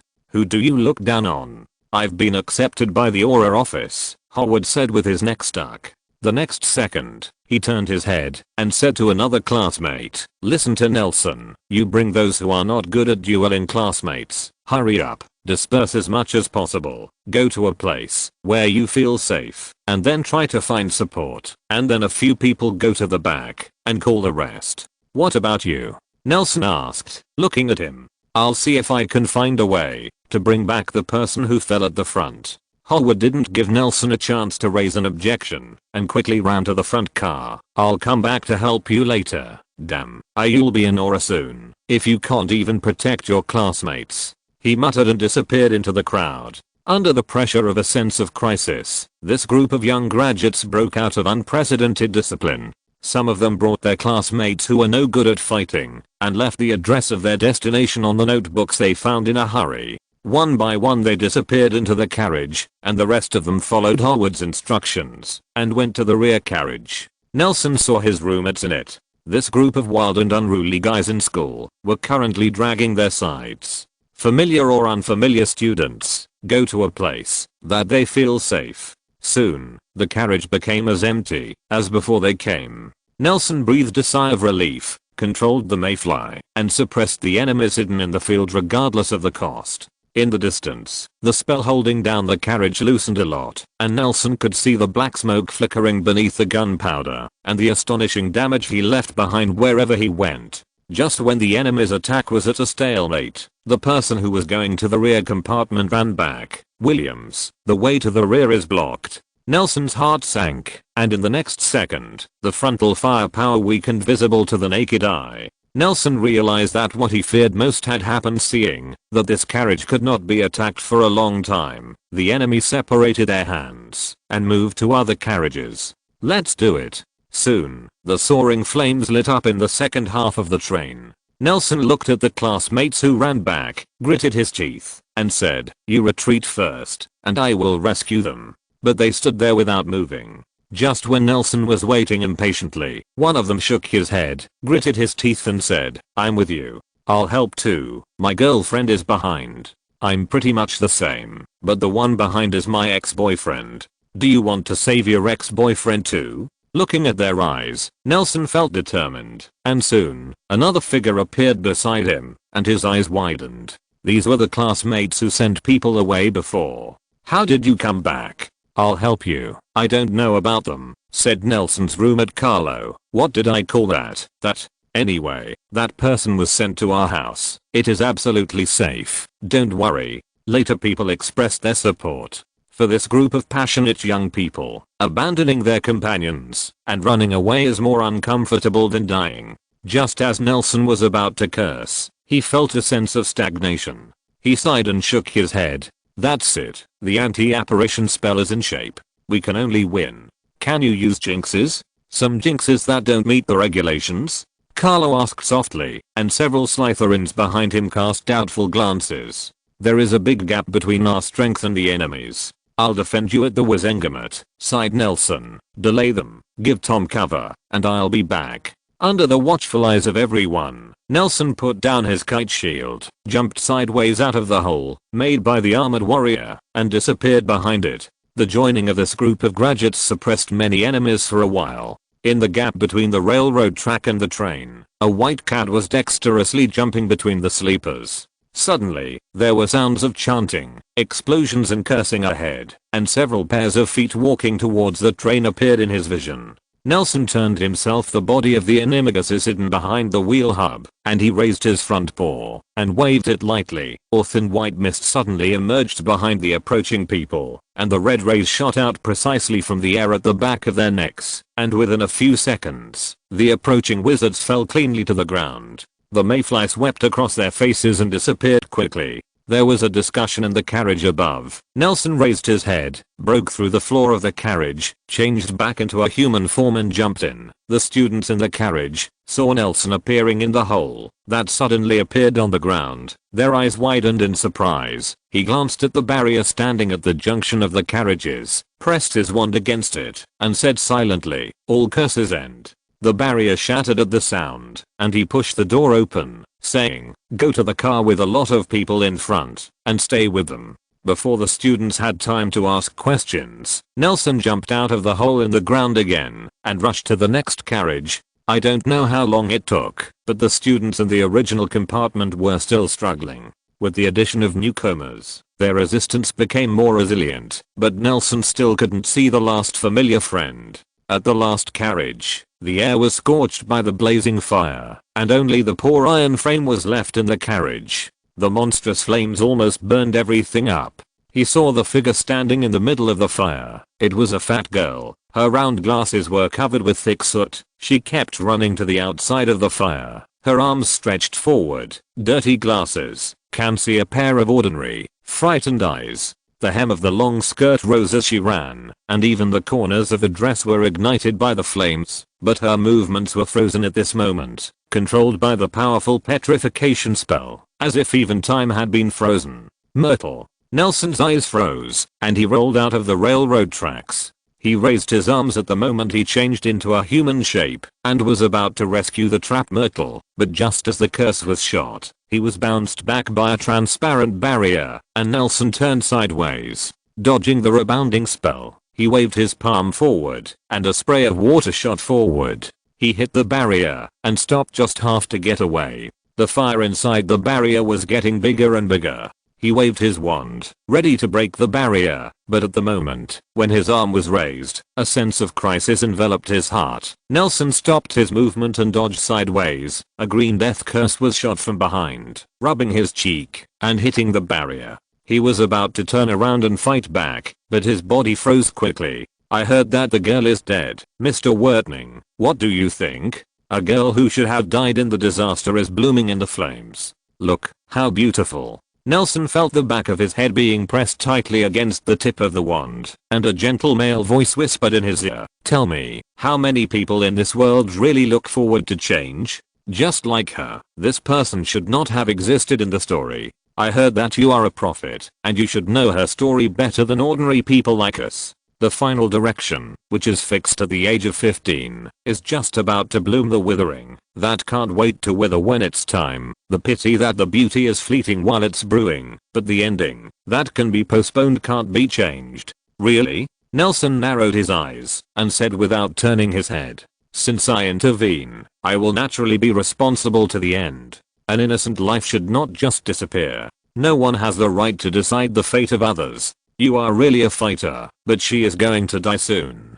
The man's voice came from Nelson's other ear. "I even want to applaud you, but you may not believe it. Stop you. What matters is the whole world. We don't expect your young and impulsive change. Some things have been running smoothly for hundreds of thousands of years. How can your short life shake it? Scrap." Nelson showed a disdainful smile. He felt a power on Myrtle's skin that was protecting her. Although weak, it was still tenacious. It was the magic power of the Hogwarts Express. The magic train proposed by Altrin Gamper and built by the brilliant wizards of the Shafik family has been diligently picking up and protecting every student for 100 years. Not forgetting the original mission, Nelson could even feel the train calling to him. He was struggling. He was asking for help. He ignored the wand on the back of his head, turned his head slowly, and met the one who spoke, the eyes of a person. At the moment, when he saw the face of the visitor, his eyes were violent with rage, and the cold eyes almost pierced the eyes of the person. He saw a familiar face, should bid farewell to the world peacefully. Ludwig can't, but Nelson's tone became calmer instead. "What are you? You, what qualifications do you have to represent this world? I'm a rat who doesn't dare to show my face, Mr. Wertning." The man with Ludwig's face smiled satisfied when he saw Nelson's expression. "Since you will be swayed by emotions, then we still have to play. I now have this girl in my hand, a bargaining chip. What are you willing to exchange for her? Your dog's life," Nelson said softly, but his threat seemed ridiculously powerless to the man. The man chuckled and asked back, "What can you use to take my life? Since you claim to be able to see her fate, why don't you take a look at your own death?" Nelson asked. "Or are you not a prophet? You are just a posturing mouthpiece. You are just bluffing. You are just a mouth of the person behind you. I don't know what you rely on to steal the body of a dead person, but don't you worry that after your master fails the mission, he will torture you angrily. What about your soul?" Nelson's words seemed to hurt the man's heart. Ludwig's face became distorted and twitched, as if it was really difficult for him to control the body of this heroic man. The wand pressed hard against Nelson's eyebrows, and the other hand slammed with a wave. Several spells shot out from the wilderness in unison, hitting the overturned car body hard, and instantly opened several huge holes in the train, even almost blowing it in two. The protection that shrouded Myrtle's body weakened a little, and the tongue of flame that was close to the hem of the skirt rolled upwards, quickly igniting the long white skirt, and even quietly licking the skin of her calf. Nelson saw it in her eyes. There are fluctuations, fear, and persuasion. She wants to let herself run fast. "Can this damn Muggle car make any trouble?" The man provocatively whispered in his ear again. "Look, the fire is getting bigger and bigger. I heard that you were born in a fire." Presumably seeing this scene, there must be some emotions. I'm curious. You've been talking for a long time. What exactly do you want? You should understand. A very precious thing. I see. Is this it? Nelson's voice sounded behind the man. He turned his head stiffly, and two Nelsons appeared in his eyes at the same time. Ludwig's body was instantly restrained, stiff as a stone. Nelson, with the wand pressed against his forehead, raised his arm, and the crisp sound of metal collision sounded in his sleeves. Accompanied by the click sound of interlaced gears, the fine sand began to flow. Russell. Chapter 539 Ambush. What? Why are there two? Before Ludwig had time to question, his mouth could only make a vague sound uncontrollably. Two Nelson stun spells hit his chest at the same time, and the two huge forces pricked him in the middle. The ribs made an overwhelmed click. His feet were soft, and he fell to his knees on the ground with a bang. The two Nelsons lost their barrier, and their eyes were fixed on each other. Nelson looked at each other's attire. He was wearing a black robe that was out of season. The upper face has become much thinner, revealing a shrewd and capable temperament, and the fluff on the chin has also turned into well-trimmed stubble.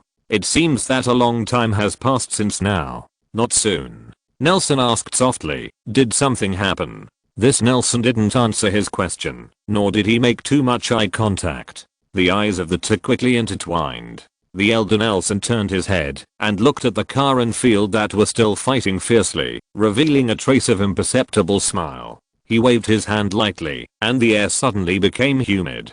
The fine water mist was evenly distributed around, and after being licked by the flames, thick fog was stirred up put out. Nelson carefully looked at this self who might be from the future. His stern face looked like a replica of Mergen Wertning, but there was no such bright smile on his face. The blonde hair looks silvery in the sun, like a precious puppet made of silver thread. This kind of mirror-like experience gave Nelson a novel feeling, but he didn't give Nelson a closer look on chance. The elder wand in his hand softly slid across the air, and his figure turned into a cloud of mist and disappeared in front of Nelson. Nelson turned his head. He had already appeared on the roof of the train.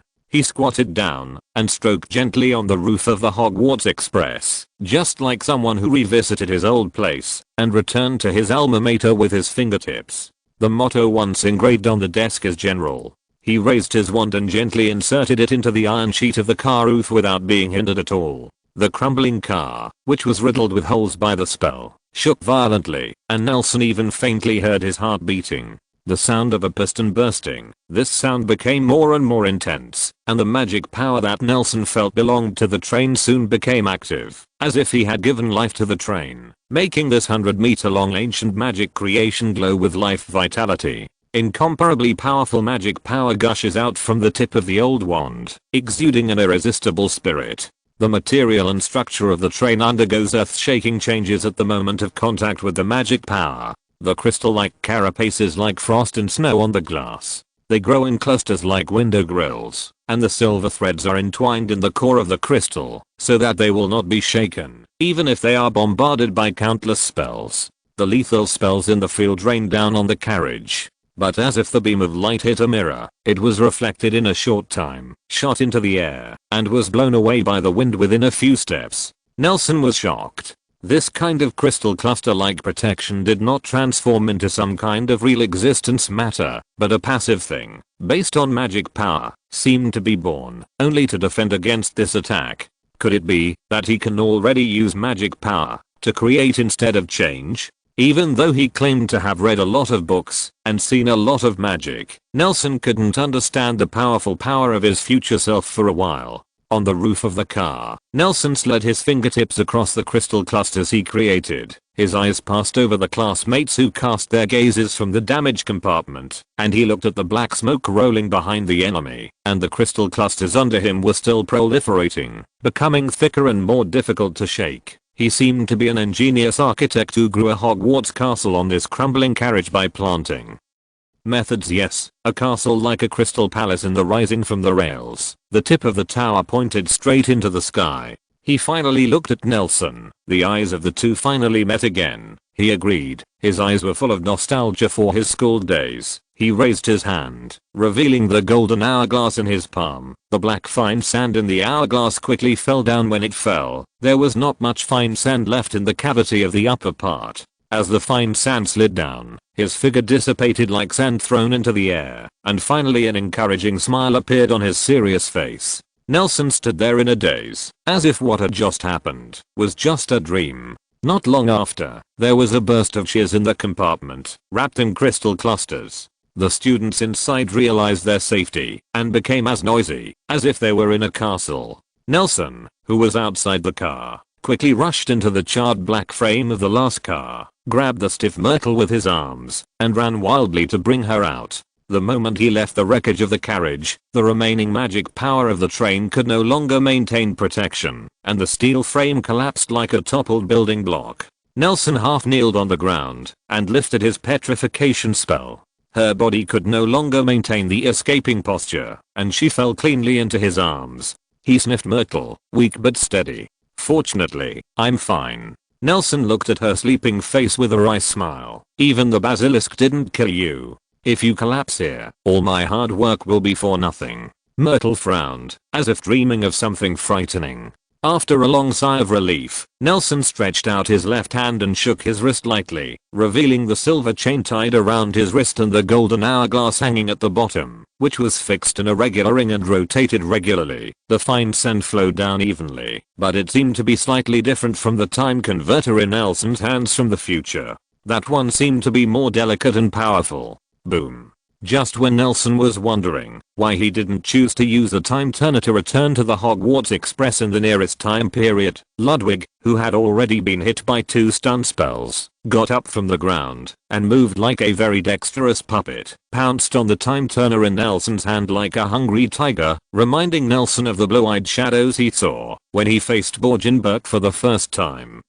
In Knockdown Alley, he realized that the heroic Ludwig also suffered such inhuman treatment after his death, and his face showed anger. While holding Myrtle, he raised the old wand in his right hand high. At this moment, the enemies who had been lurking in the grass beside them for a long time finally couldn't bear it anymore, and showed their fangs. For the sake of the magic spell's hit rate, they even gave up their defense completely, and charged at Nelson with their wands. It turned out that it was a group of dead men who did everything they could to achieve their goals, but their target was not Time Converter, or even Nelson. The magic light of the death curse converged on the tip of the staff, and the shouts of Avada Kedavra kept coming and going.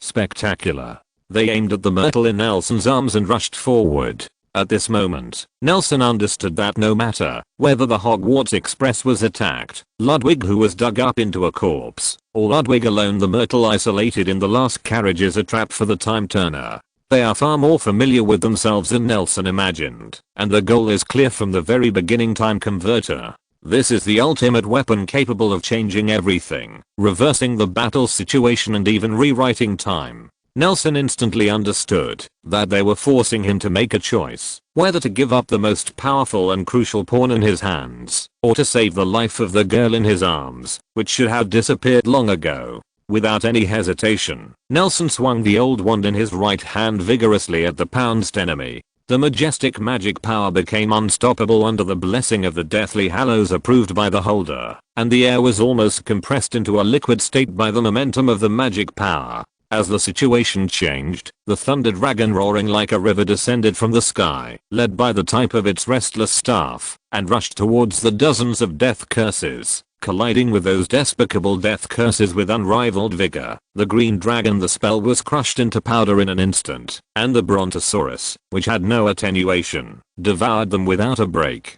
The black walnut wand appeared in the left hand in a hurry, the silver glow in the sleeve climbed up, and half of the blade condensed, piercing the throat of Ludwig, but an ecstatic smile appeared on his face. The movement did not stop at all. Allowing himself to be pierced by the blade, grabbed the time converter in Nelson's sleeve, and tore it off. The silver glow lit up, and the magic power belonging to the patron saint was stimulated in his palm, making a sizzling roasting sound, and smoke came out, but he didn't feel any pain. Instead he pulled back excitedly. Ha ha ha. A ferocious laugh came from the leaky throat. Cowardly kindness. This is an infernal corpse. Even the death curse won't work. Nelson frowned, and his wand was firmly locked on his chest. Just as he was about to flee away, an invisible wind blade appeared out of thin air, shortening his fingers. The time converter fell into the air and was caught by another hand that appeared out of nowhere, grabbed the blade and took it away. This, Ludwig lowered his head and looked at his palm in disbelief. Nelson sneered, not knowing whether he was laughing at him or himself. Everything outside is swallowed up. The thunder subsided and the original place was replaced by a bottomless pit. Nelson stood at the bottom of the pit, shook his head, and looked up at the cloudless sky. After a moment of silence, he jumped up. His body was as nimble as a lithe civet cat. His figure suddenly shrunk after the rising momentum weakened, and a delicate and beautiful bird could be vaguely seen from the afterimage. White cat, a silver staircase suddenly appeared under his feet. He stepped lightly on the steps, and he continued to jump up. The transformation of Animagus was so fast that no one who saw this scene noticed it. He had just experienced repeated transformations, and the steps quickly deformed and disintegrated after being stepped on by him, as if they had never appeared before, making his gait as if he was stepping on the void. His movements are confident and relaxed, as if strolling among the flowers in the garden. This posture of climbing up the stairs is very similar to a young god, yawning and leaving the apartment, going to the stable to ride 4 horses. A chariot pulled by a heavenly horse in the sun. Nelson's enemy lay silently at the bottom of the deep pit. His limbs were buried limp by the scorching mud, and the melted sand covered his body with a layer of glass-like crystalline carapace. The eyes that once belonged to Ludwig were blind, helplessly opened. Looking at the glaring figure standing in the sun, tears flowed involuntarily. Even though he was exposed to the sun like this, he felt a boundless chill, as if he had fallen deeply into an ice cave. This was something he had never experienced after stealing Ludwig's body and making it into a corpse to control it. It feels that, when he plays with the dead, he usually only feels the pleasure of manipulating a marionette. The emotions, heat, pain, and itching of these bodies are just dust on the puppet, but at this moment he deeply feels that his own head is the saddest puppet, whose consciousness cannot be separated from Ludwig's long dead body. The pain of the injury, the itching caused by the wound and internal rot, and the sadness of being trapped in the corpse at the last moment of death. Everything was passed on to the soul of this self-proclaimed wizard, and it almost smashed him to pieces. How are you going to deal with me? He pulled the corners of his mouth with difficulty, showing a smile uglier than crying. Don't forget, this is your friend's body. Yes, Nelson smiled. His voice was very soft, but it was enough to reach Ludwig's ears. Just like you were abandoned by your master, people who are disrespectful to Ludwig will be the most suitable sacrificial object, isn't it? Your way of playing with the dead is very similar to the black wizards in Egypt. You should remember the curses of the pharaohs in the tomb. Nelson looked at him with a sarcastic smile as the dirt around the hole slid down and buried his body. So what?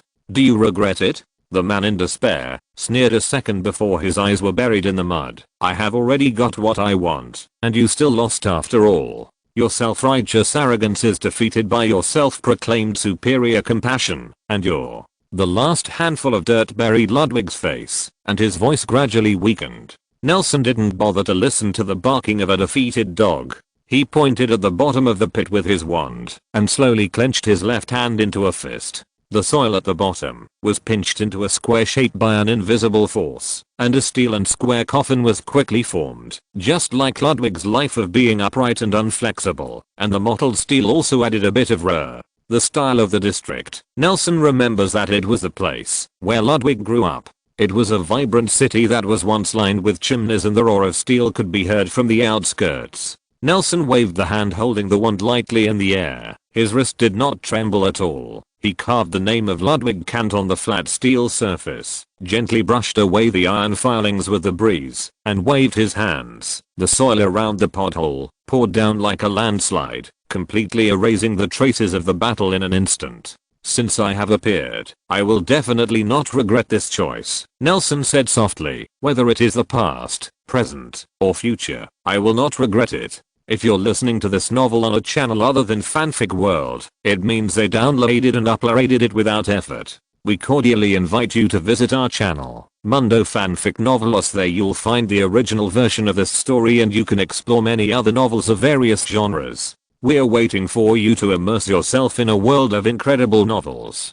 Chapter 540. However, this is also part of the plan. Nelson stared at the place where the hand disappeared and marked it with his wand so that appearing at will is not something ordinary people can use. As the thunder dissipated, many people on the offensive side suddenly retreated, and their pace was surprisingly synchronized, causing the formation to become fragmented in an instant, catching the remaining people by surprise. He looked into the distance. The offensive in the wilderness suddenly weakened by almost half. The well-trained army's meticulous and continuous attack was broken and disintegrated from the inside in an instant, and the anti-apparition spell covering the top of the train was lost. The maintenance of the magic power was broken in an instant. He understood that people with ulterior motives had returned victoriously, while those greedy people who were coerced by vain promises were left here. At the moment when the anti-apparition spell collapsed, figures waiting in full battle appeared around the train. They were first amazed at the dilapidated and burning train, and soon they were attracted by the crystal castle that wrapped the carriage. The castle is almost exactly the same as Nelson's habit of fighting. It became a bunker and arsenal of mayflies in a short moment of firefights. The dense spells were shooting crazy over the field, and it was difficult for those enemies who were in disorder to maintain order. At the same time, Tom's powerful attack from behind the enemy line also divided them into scattered parts that were difficult to cope with each other. Even without the help of the wizards who came to help, they began to scatter and flee in all directions. This group of students who have just graduated from Hogwarts, even if they have just passed the NEWT's exam, they can no longer be viewed from the perspective of an underage wizard. In fact, most wizards in this country have just graduated from school. It was a similar level when they were young, except, for many years, after they were adults, their laziness kept magic from advancing. Among the people who came to reinforce, there were concerned professors, aurors who were ready to fight, and even anxious parents of students. Nelson saw several parents who were still wearing their work clothes on the glass of the car, rushing at his own car inside.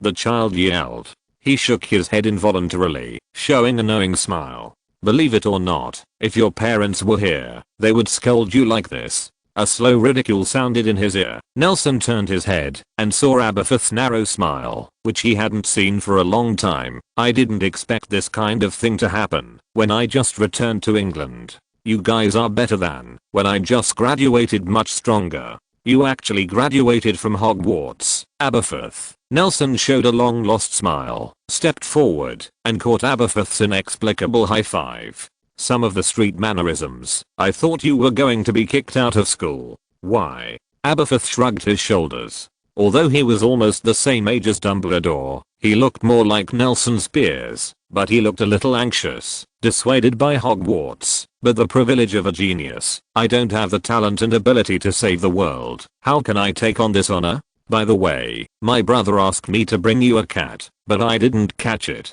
Hiss. Nelson was taken back. The risk-averse instinct brought about by the pain of flesh and blood made him quickly change the subject. By the way, where is Professor Dumbledore? He grabbed Tails, and he's already chasing him. Aberforth looked at the direction of the battlefield.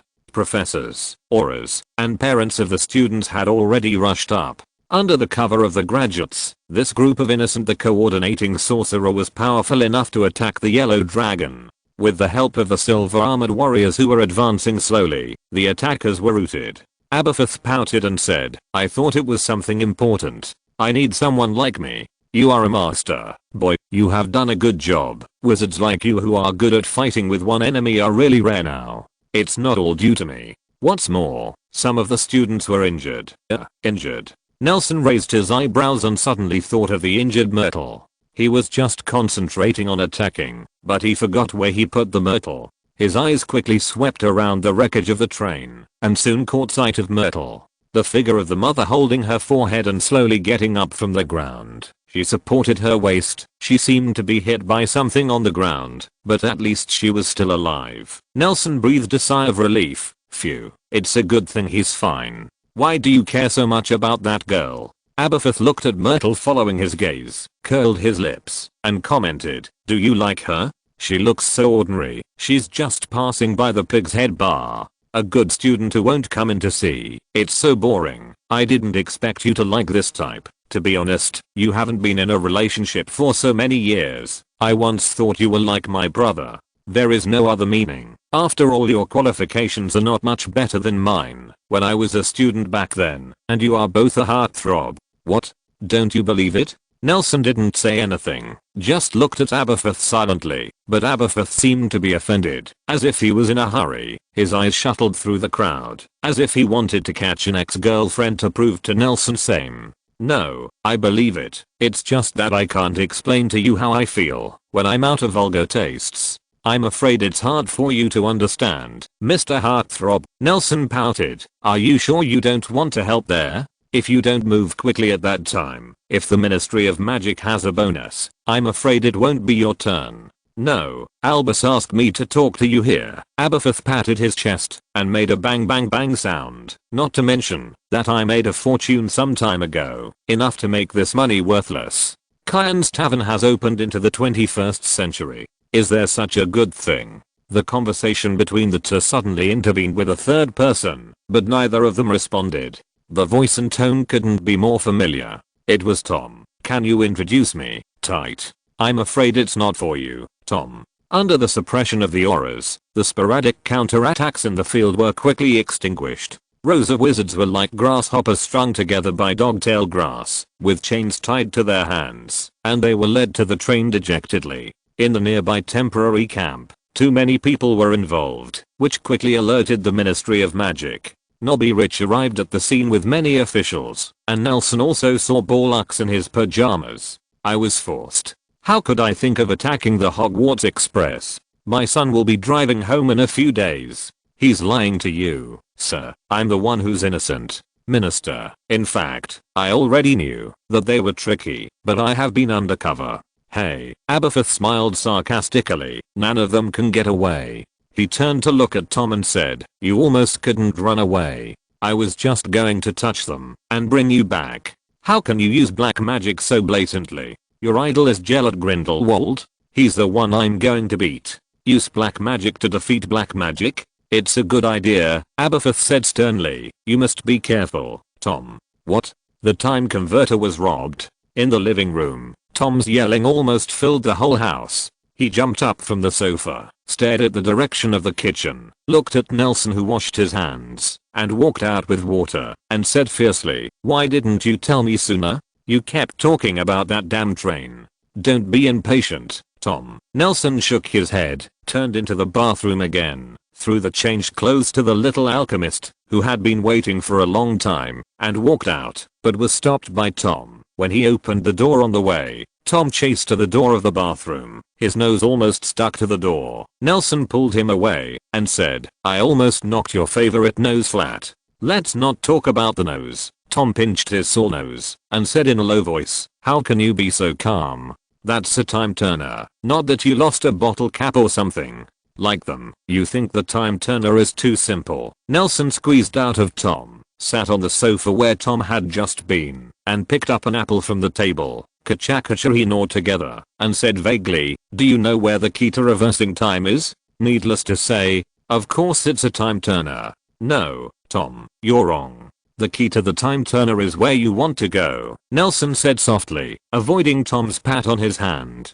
playing with the apple in his hand, worrying about the loss of the time turner for a while, maybe 15 seconds or so, but pretty soon, I figured it out. It took too little time for you to reconcile with yourself. Tom complained, you have been robbed of the most important, greatest, and most unique invention. Yeah, he took the time turner away, and then, Nelson curled his lips. Is someone going back to the present to get rid of me? No, the essence of time turning is not twisting the little hourglass at all, but it's me without me. Can the person who gets it drive so much magic power? Without me, can the person who gets it determine the coordinates of the landing point through a reverse prophecy? Without me, can they find it in the stars and calculate the previous trajectory? It's like you snatched a boat at sea, but you can't read the chart, can't row the boat, and don't even know where you are going. You just found yourself a coffin for water burial. Forget it. On the contrary, the sailor who was robbed of the boat can use a screwdriver to carve out a canoe and surf happily. Nothing more than spending some materials and energy. But what if they overcome the difficulties you speak of? Then I admit that they do have sufficient scientific research and sacrifice. Nelson grabbed an apple and threw it to Tom. If the time converter is robbed this time, it will cause bad consequences. Then why don't I stop myself when I go back to the past? Stopped you? How did you go back to that time? Tom asked back. I will find a time and place that is absolutely safe and go back to the past under heavy protection. Nelson shook his head. I must know me. I just need a simple reminder. I can completely avoid this risk. But I didn't mean to obstruct it in the slightest. Instead, I specially showed a more refined time converter to prompt me to check my one immediately after the battle. Unless the time converter that was robbed this time will not give, I brought unbearable consequences, but it was a blessing in disguise. Why should I promote things that are not good for me? You really know how to make money, Tom sneered, smashing an apple on top of Nelson's head. Forced after all, even if it's the best result you expected, they haven't investigated anything, and you've lost a time turner in vain. That's not the best outcome, Nelson corrected. The best outcome is that they actually figured out something. I think you've become completely dazed by your lies. Before you have to go to the Ministry of Magic to report, I'll take you to St. Mungo's to have a look. Have you electrocuted yourself for something?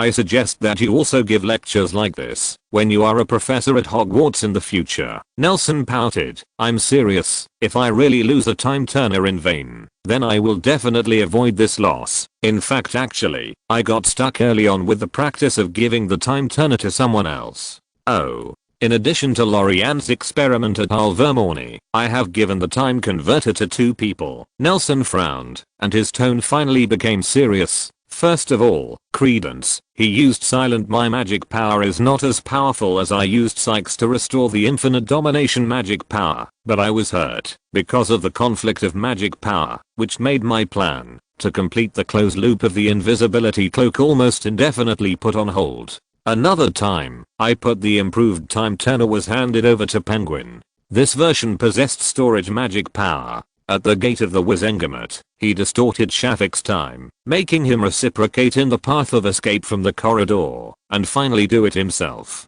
Is there such a thing?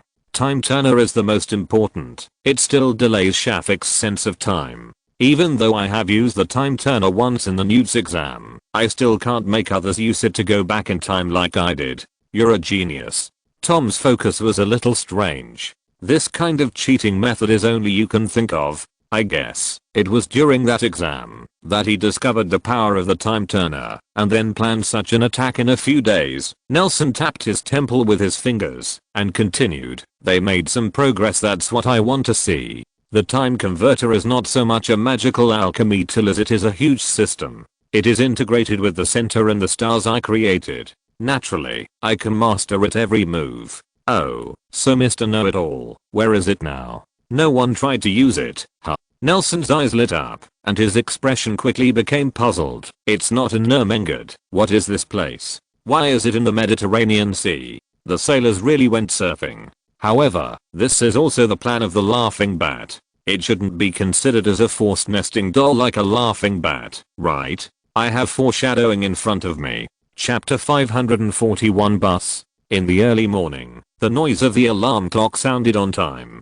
Nelson turned over and folded the pillow over his head as usual. The noise in his ears weakened a little, but it soon became louder and harsher, disturbing the habitat flying birds on the billboard outside the window. Nelson was so noisy that he could no longer sleep late. His brain ached, and he sat up from the bed with a blank expression. The pillow, which had been fixed, was trying to return to its previous state, relying on its poor elasticity, and slowly slipped off his neck. He felt as if someone was beating gongs and drums in front of his ears, and he was short of playing some orchestral instruments that could pierce the eardrums. He followed his memory and slapped the direction of the bedside table, but when his hand fell, it was empty, and his forearm hit the edge of the bed heavily. The pain woke him up immediately. Nelson realized that he was no longer Hogwarts. It wasn't the familiar 4-poster bed either, and there was naturally no cabinet for the alarm clock at the head of the bed. He rubbed his forehead and heard the sound of the alarm clock mixed with a rapid knock on the door and Tom scolding. I'll give you 5 seconds to get dressed, and then I'm going to break in.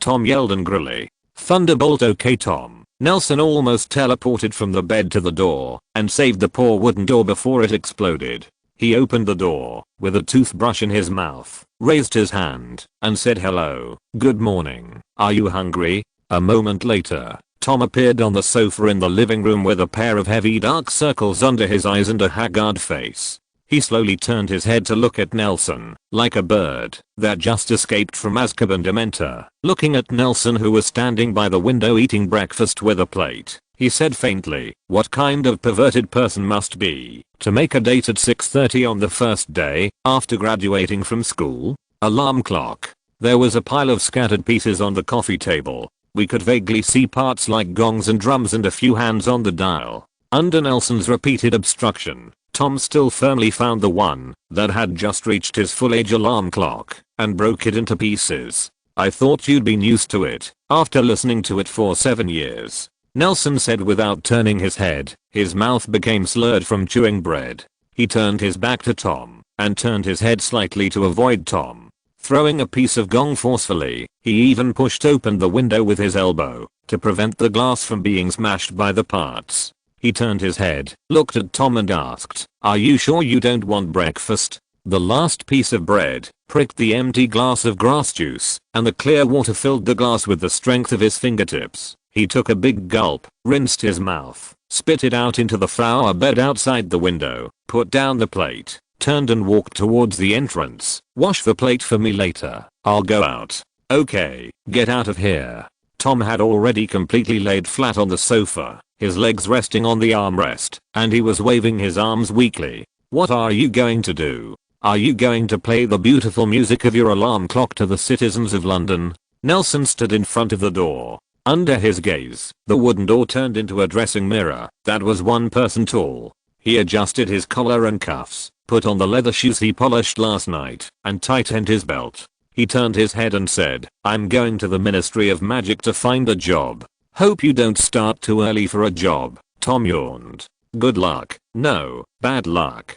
Thank you. Nelson put on his overcoat, grabbed the soft felt hat from the coat rack, put it on his head, and walked out the door. I also hope that it will be dinner time as soon as you wake up. Walking into the garden, the door and the lights are closed behind you.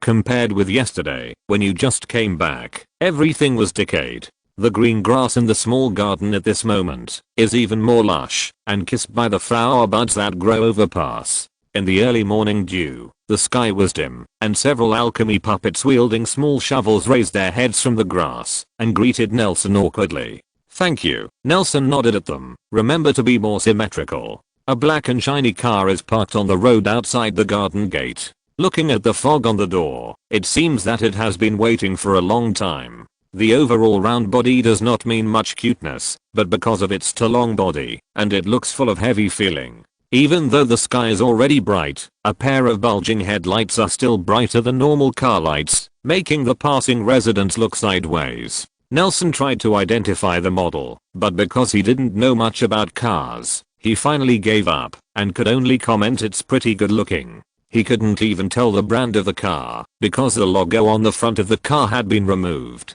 It was deducted and replaced with a golden M-shaped badge, the logo of the Ministry of Magic. There was even the abbreviation of the Ministry of Magic and a small line on the rear of the car. He approached the car, and the door opened by itself when he approached. Nelson blinked, and a man in wizard robes was standing. He opened the car door for him. This scene looked extremely weird. I have suppressed a smile and sat in the back row. The space inside the car was much larger than it looked from the outside, just like a passenger on the Hogwarts Express. Like a cubicle, he sat on a soft sofa and could even straighten his legs. There was a small table board in his hand, and a clean and transparent goblet was placed on it. Mr. Williams, you can take what you want to drink. There is an ice bucket under the table. Okay, thank you. Nelson opened the hidden drawer under the table, found a bottle of iced butterbeer from it, unscrewed the stopper, and poured it into the glass. Actually, it doesn't need to be so troublesome. From West City to Magic it's not far away, and I can apparat there. Minister Rich told me specifically to let you feel how you will be treated in the future. After Nelson sat down firmly, the wizard who opened the door returned to the driver's seat, turned his head, and said to him, should I go directly to the Ministry of Magic, or take a stroll in London first? Let's take a stroll first.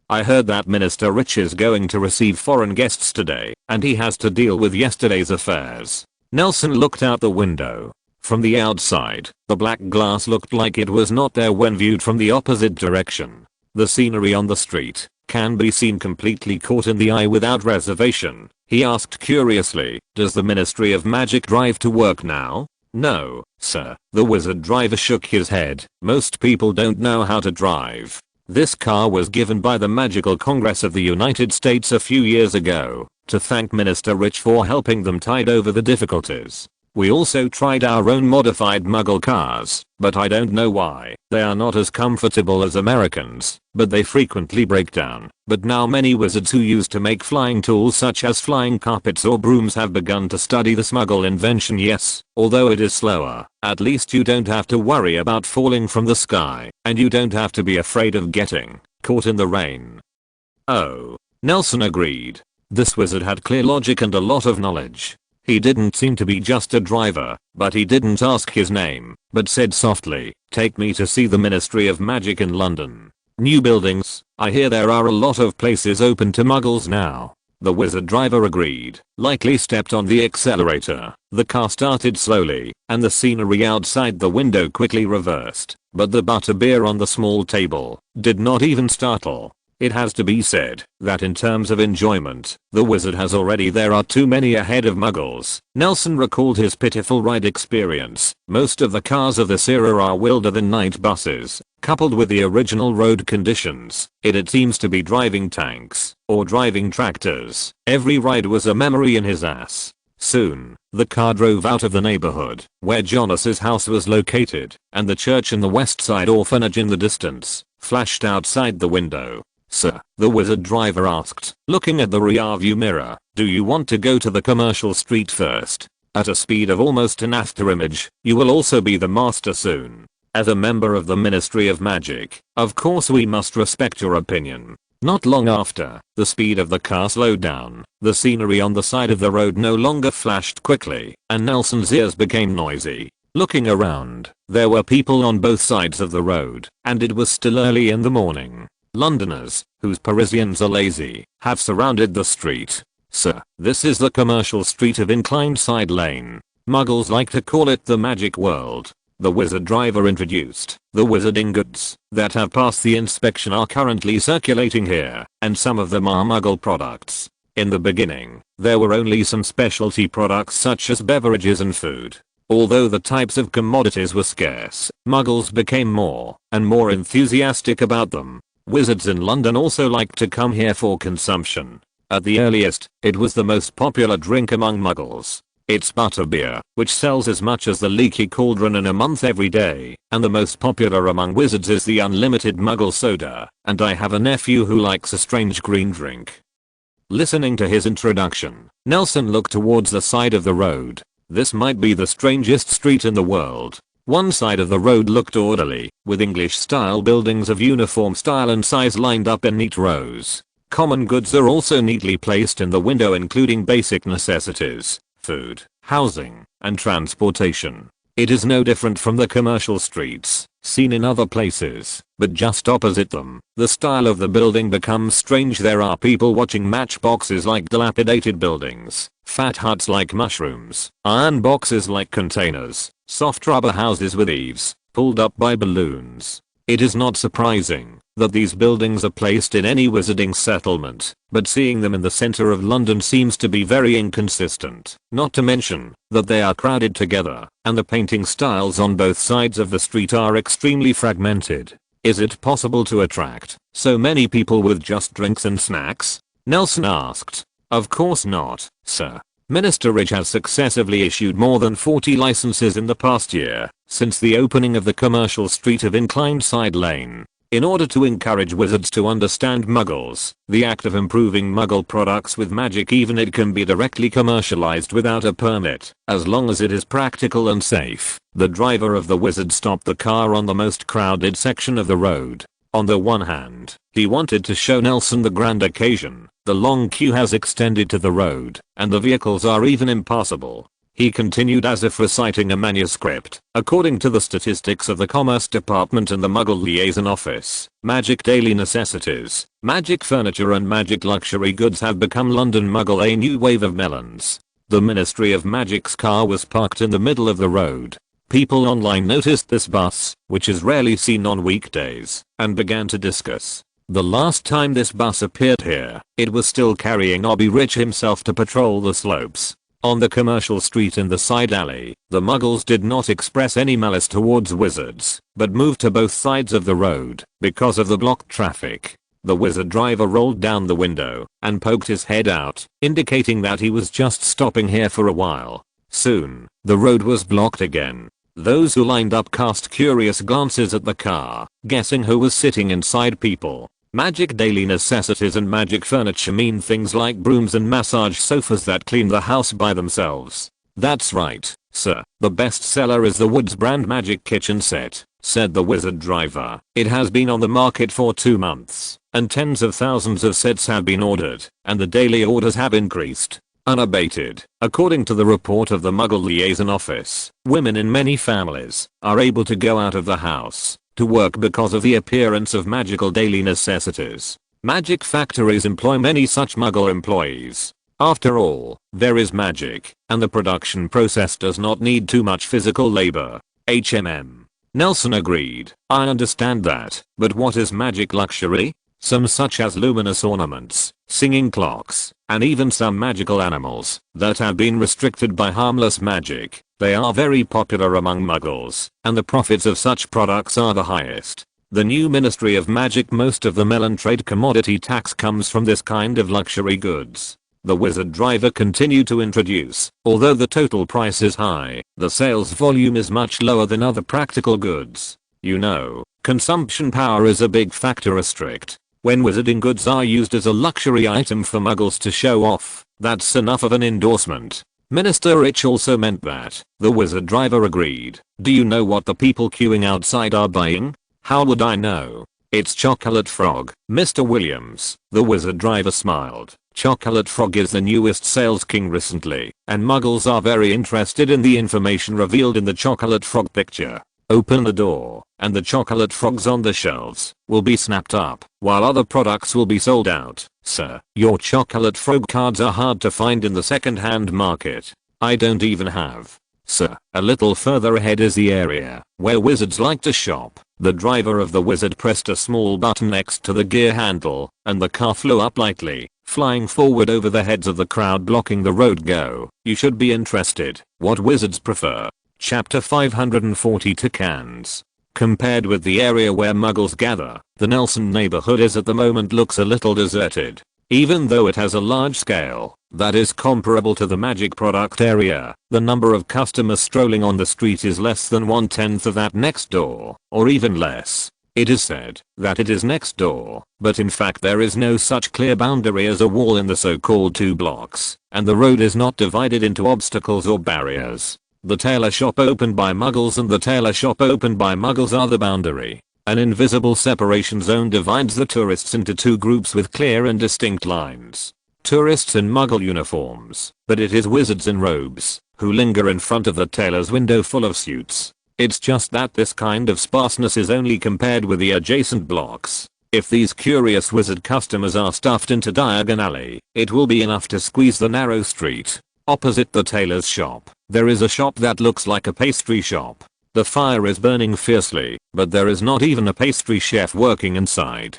The fire facing the street glows green from time to time. After a while, wizards with friends or families climbed out of the fireplace. Sir, this is the magic fireplace set up by the Liffey Road Network Management Office. It was originally planned to be a small pastry shop, but the owner of the shop fell seriously ill, the kind that only Saint Mungo can heal, the wizard pilot said. Notifying that Nelson was looking at the fire, he introduced in a timely manner. The children of their family got to know Miss Black by chance, and got the opportunity to go to St. Mungo's for treatment, but they couldn't afford the high medical expenses, so this room is for the time being. The vacant shop was temporarily set up as the hub of the flu network, which can be considered as making up for the flaws in the original planning. The ministry paid him per person, Although it is not much, it will flow slowly. After about 15 years, they will be able to pay him off.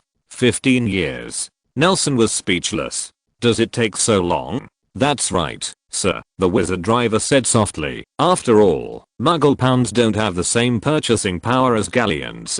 The reason why the shops you saw before are willing to accept pounds is mainly because they make money. After all, daily necessities such as snacks, drinks, or clothes can also be bought from Muggles with sterling. They can earn more galleons in Diagon Alley, but St. Mungo can't accept sterling. Those papers with Muggle queens can't buy herbs or magical animal products, let alone pay doctors. This is one of the reasons why the ministry's work is deadlocked. Not only medical treatment, but also potions, alchemy, magic protective items, and even broomsticks and other means of transportation cannot be circulated among Muggles, but continually issuing licenses to sell different goods in the same industry. While the wizard driver was talking, a few young wizards emerged from the fireplace in the empty shop. They looked at the abbreviation of the Ministry of Magic on the rear of the car, and after a while of teasing, they rushed to the car and made a gesture. With a rude gesture, the driver smiled awkwardly. Minister Rich is more friendly to the people, you know, so these half-children like to make jokes at him. Maybe. Nelson looked condescendingly at those wizards who hid in the crowd after provoking, vaguely felt that their attitude was not as simple as the pilot said, and shook his head gently. People like Minister Rich, the Ministry of Magic has never had one before, and I'm afraid it will be very difficult to have one in the future. Yes, sir. The driver turned his head and said to Nelson seriously, this is the first time this tour guide-like man who only knows how to memorize manuscripts has expressed his attitude or thoughts. As long as the minister's ideas being able to defeat those blood theorists, the future will definitely get better and better. Sorry, I made you laugh. When the eyes of the whole world are staring at London, Minister Rich is still being staggered by the dogs of those pure blood families. Everything will be hindered, Nelson said with a communicative smile. I believe in Minister Rich's ability. A trace of urgency and disappointment flashed in the eyes of the wizard driver, but he calmed down quickly. He turned his head and continued to control the steering wheel, but glanced at Nelson's face from the corner of his eye and the rear view mirror from time to time.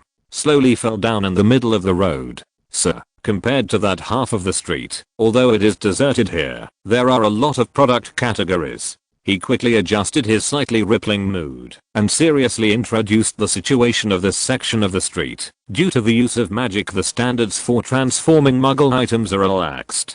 They only need to pass the review of the Office of the Prohibition of Misuse of Muggle Items to confirm that there is no black magic and no serious accidents before they can be marketed. Magic pays attention to the simplicity of structure and use, or pursues the ultimate in other aspects. On this basis, with the help of magic, they can often exert the effect of 1 + 1 greater than 2. I never thought wizards would favor these things, Nelson said, looking out the window at the shop. Of course, wizards are earlier adopters, the wizard driver introduced. Same as over there, snacks and drinks are the most popular here. Few wizards will go to the world where Muggles live to find out, even if we have already worked together. Living in London for so many years is like having two neighbors who live across the street, one working the day shift and the other working the night shift. Your analogy is very apt. Sir, this is a manuscript written by the Department of International Affairs. The wizard driver shook his head and said with a smile, when the Minister of Magic of Norway came to visit last week, I introduced it to him in this way. Even though there are many problems, but all over the world, we are doing really well. I do know a little about the situation in Norway, Nelson agreed. The wizards in the 3 Nordic countries have been quiet, let alone Muggles, and even between wizards and wizards, there is little movement. You're right. Are all these shops owned by wizards? Nelson asked. I mean the whole of Dip Lane. Mostly yes, the wizard driver agreed. Actually, there were some Muggle shops on this half of the street at the beginning, selling some Muggle specialties, but most wizards don't like them, so some people quickly went to the shop. After listing out the shop, there are still a small number of Muggles left, and I came up with a novel idea. Tell me the story. Almost the whole street is related to magic, nothing more than more or less. Hearing that there are Muggle shops here, Nelson became interested. Hire, sir, said the wizard driver. Just like the magic factory in the suburbs employs Muggle workers, Some muggles hire down and out wizards to provide them with services. However, with the intervention of the Ministry of Magic, this kind of evil has been curbed, and now there is even a special office in the Alexander building to sign the contract between muggles and wizards, and their property and life safety will be in the Ministry of Magic. The Wizengamot is still arguing over the matter, although there are procedural disputes, and many people are unwilling to accept the fact that wizards work for muggles. At present, this kind of employment is considered as private. What do they hire wizards for? Doing the same thing as everyone else. These hired wizards use magic to realize the vision of their employers, and even because of loose control, these muggles know their world better, so their creativity is very amazing. Wizard Pilot exclaimed, "My wife just bought one last month." How about a muggle? A laundry case. Washing machine. That's right, you know a lot. He exclaimed and continued, "It's not the same as we are used to letting house elves do the laundry. You just need to put the clothes in, and it will add water, add soap, and wash the clothes by itself. Laundry and drying. I heard that muggles need someone to operate those steps for their own things, but it is much more convenient than the difficult and useless cleaning spell. Not to mention that magic makes the only inconvenient step it's more convenient. There is a catalog of goods in the hidden compartment next to the door. You can take a look if you are interested." Wizards hired by muggles. Nelson found the merchandise catalog, flipped through it, and thought about it. Compared with wizards showing interest in muggle merchandise, this matter is more important. It can almost be recorded as a milestone after the abolition of the Secrecy Act. No matter how fancy the first half of the street is, it just reproduces the relationship between the Lord and his subordinates before the establishment of the Secrecy Act. Low-level people use low-level currencies to buy low-level commodities, and the real valuable things, real magic, is always in the hands of wizards. Nelson cares more about the employment of muggles than the popularity of hands wizarding goods, which means that they'd at least have enough capital to buy wizarding labor, and they stand together as equals for the first time through this bond, even if they are down and out wizards and wealthy muggles. The contents of the product catalog are so dazzling that it is overwhelming. Almost everything that Nelson can think of in daily life can be found in the catalog. The driver is right. Muggles understand their advantages better than wizards. Oh, unlimited refills of Coke. Do you know this? Coincidentally, I have a cup. Many people like this thing very much. This is the most popular commodity among wizards, even comparable to butterbeer among muggles, the driver said with a smile. The store was opened face to face, and the fight was evenly matched, and even the auras were alarmed. Competing products. It's normal. Nelson shrugged. Stop the car. I'll go buy a drink. The car accelerated and stopped quickly. Under the curious eyes of passers-by, Nelson pushed the door and got out of the car. He raised his head and saw the dazzling red signboard. He turned around and walked across the street without hesitation and walked into another blue and red shop. There was a sweet aroma in the air, and the piercing sound of bubbles bursting in my ears. Nelson walked to the counter, and stood behind a couple of wizards. A muggle girl with a high ponytail was tied and divided into two by white half and a red and blue turban. She skillfully gave change to customers. She hummed a song, and the freckles on her face swayed and jumped. Nelson noticed that the currency used in this store was galleons, and described it to the driver. The situation is slightly off. There are already muggles who can earn galleons. A bottle, thank you. After the couple hugged each other crookedly and left with two straws inserted into the same bottle at the same time, Nelson stepped forward, pointed to the menu in front of the clerk, said it was a menu, but there was only one merchandise, something Coke. "Are you a wizard, sir?" the girl asked curiously. She couldn't tell his identity from Nelson's clothes. "Is there any difference?" "Yes, sir," the girl agreed. "We have a magic kiss on soda cans campaign." She took out an empty soda can from under the counter and introduced, "As long as the wizard can leave any traces of magic on the soda can, you can enjoy a % discount. We have many loyal customers who don't know magic but are fascinated. Even the simplest the magic is enough to make everyone excited for a long time." Interesting. Nelson grabbed the can, held it up to his eyes, and looked at it. Behind the girl was a basket full of weird shaped cans, which had been trained by almost all magic. He rubbed his chin and stared at the girl's eyes. "Sir, you?" The girl raised her head and suddenly froze in a daze. After a while, she blushed and lowered her head. Sorry. Nelson raised the brim of his hat and nodded. The soda can in his hand floated up and turned gently. Under the gaze of the girl's adoring eyes, the blue color of the can body faded quietly and was gradually covered by the red of the signboard of the store opposite. He showed a mischievous smile, put the soda can that had been turned into the opposite shape on the table, left Garen behind, took the infinite refill Coke from the girl, turned and left. There's no need to look for it. The car had already turned around and stopped at the door of the store. The wizard driver stood beside the car and opened the back door for Nelson. Does the ministry know what they usually do? When the car started up again, Nelson asked in a normal tone. We have special supervisors and auras regularly patrolling the alley. Don't worry, sir. Nelson and agreed didn't say much.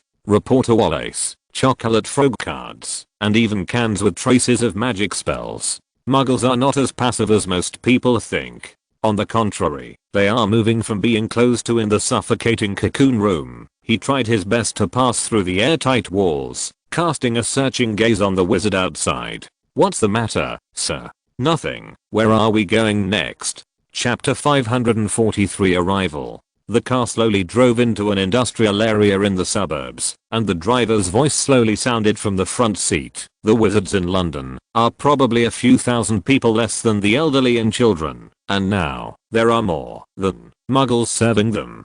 How many of these thousands of young and middle-aged wizards can open a factory of this scale? We haven't told this, sir, but what you see here is probably all. The driver asked proudly. Compared to the magic factory in Nurmengard, how is the scale here? Looking at the magic industrial zone which is only a few streets away, Nelson laughed dumbfounded. The driver's speech seemed a little arrogant.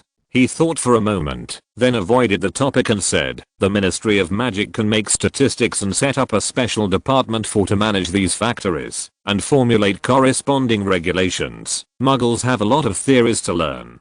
I'll tell Minister Rick. The driver acknowledged seriously. Nelson looked at the street outside the window. The road is very spacious. Even in the future urban planning, this place can be regarded as a two-way 6-lane regulation, but there are not many roads that can actually meet the situation. The road was well paved, but too many wizarding factories gathered together made the road here become rough and bumpy during the long noon rolling. On both sides of the road are factories surrounded by tall fences. Compared with a commercial street of inclined side lane, the architectural style here is much more unified. This is the condition that Nelson promised to Justice Shafik long ago, before he was resigned from office. As time goes by, almost all of these factories have changed owners, and the person who issued the decree has changed from a doll to a power person who is in charge of the lifeline of wizards. Although the process in the middle is full of fraud and calculation, these factories are not affected. The ground started to move, and the rumbling sound of machinery reverberated in the sky. All sorts of strange means of transportation came and went on the ground, or in the sky, swallowing these magical commodities. Compared with the previous doubts and resistance, the wizards recognized the efficiency of this model. Those who oppose or despise it are trying their best to get a much smaller piece of land in the newly planned area at the moment. Even if they are enemies, no one will have trouble with Garen. It was the first time for Nelson to come here, even though almost everything here was created because of him. There is almost no difference between this place and other industrial areas in London. The biggest difference is that those chimneys are more like decorations. They do not need to rely on traditional energy as produced, and the details of some corners show the unique feelings of wizard signs that use magic to show various effects. Dancing flowers and plants. The ice cream shop that Sheldon opened here. Flying in the sky go owl. Just looking at the buildings and listening to the sounds, it's hard to imagine that there are factories powered by magic. It's even difficult to imagine that there are muggles occupying the majority here. Are muggles happy to work here? Nelson asked. How do they find so many employees? Many owners of magic factories have been recruiting workers for a long time. In fact, most people do the same things as they do in Muggle factories. The driver replied smoothly, you know, Muggles have not had a very good life in recent years. Just after the war, everything is in a recession. Many experienced workers are unemployed at home. These wizard factory owners will give higher wages, so they are very enthusiastic. A very high salary. How high? I'm not very clear about the salary level of Muggles, but according to the reports submitted by some factory owners, the averages, times their pre-war wages, the working hours are shorter, and 2 meals are included, the driver said. There are individual differences in such standards. At first we all thought that, times the salary would be too high, but according to the financial report of the last quarter, although Muggle workers cannot complete all the work, their little pound is not a cost at all to the factory owners, who get far more. At first, the Muggles in London thought that such a high salary was just a scam. When they knew that they were going to work for wizards, it was just fake news in the newspapers. At first, when they first arrived at the factory and saw wizards, many people they ran away. They were afraid that wizards would take them for experiments, and some factory owners didn't trust Muggles, and even persecuted them, which caused some commotion and misunderstanding. And after? On the Muggle side, wizards don't have a good solution, but the Muggle government gave a lot of help, and finally calmed people's hearts. After a few months of stalemate, some factories opened steadily, word of mouth spread, Muggle Gua doesn't have that much resistance anymore. Just like wizards, no one has trouble with money, the driver said. As for wizards, Minister Ridge has deployed 2 teams of auras for this area, and set an example, to strengthen the wizard's strength, confidence. Nelson looked out the window. A bundle of flying carpets was slowly flying into a horse-drawn cart. That's the flying carpet factory of the Black family, sir. They finish rough processing here, and then go to the alchemy workshop in Diagon Alley to enchant, the driver said. There is an interesting thing. The workers in the Black flying carpet factory can choose. There are 2 salary settlement modes. One is the normal pound settlement, which is the industry average, and the other is galleon settlement, but only % of the original. Most people choose the latter, right? That's right, sir, the driver agreed. At the exchange window at Gringotts, 1 galleon can be exchanged for £5, but this window is not commonly used, and it is generally only open to Muggle-born Hogwarts students. And there is a limit. In fact, the circulation between galleons and British pounds is not frequent, and it can even be said to be stagnant. So the current value of galleons is much higher than the exchange rate. Yes, sir, said the driver. Although Muggles don't have many opportunities to spend galleons now, in their black market, the rate of galleons has increased to more than 4 times the rate of Gringotts. Even it is still rising. That is to say, if the workers in the Black flying carpet factory choose galleons to settle their wages, they can get almost 3 times the original pound, which is worthless. Are Muggles very keen on galleon? Very enthusiastic, sir.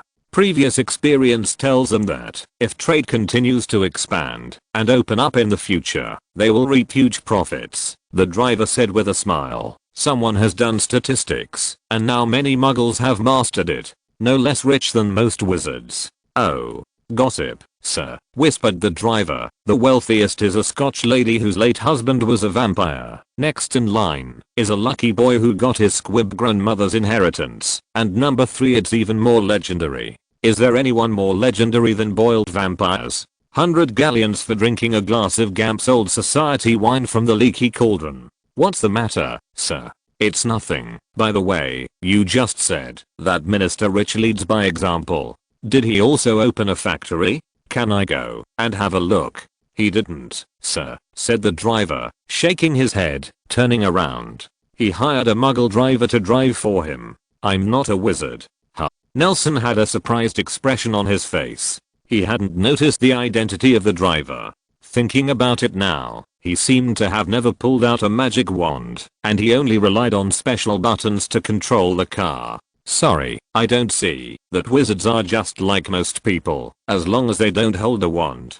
Head slightly. Let's go to the ministry. Slow down. Borlux commanded the wizard behind him, carefully floating and carrying a package that was tightly wrapped in a thick quilt. This package was so big that it almost filled the relatively spacious corridor of the Ministry of Magic. The tangled sack was still covered with pieces of sawdust.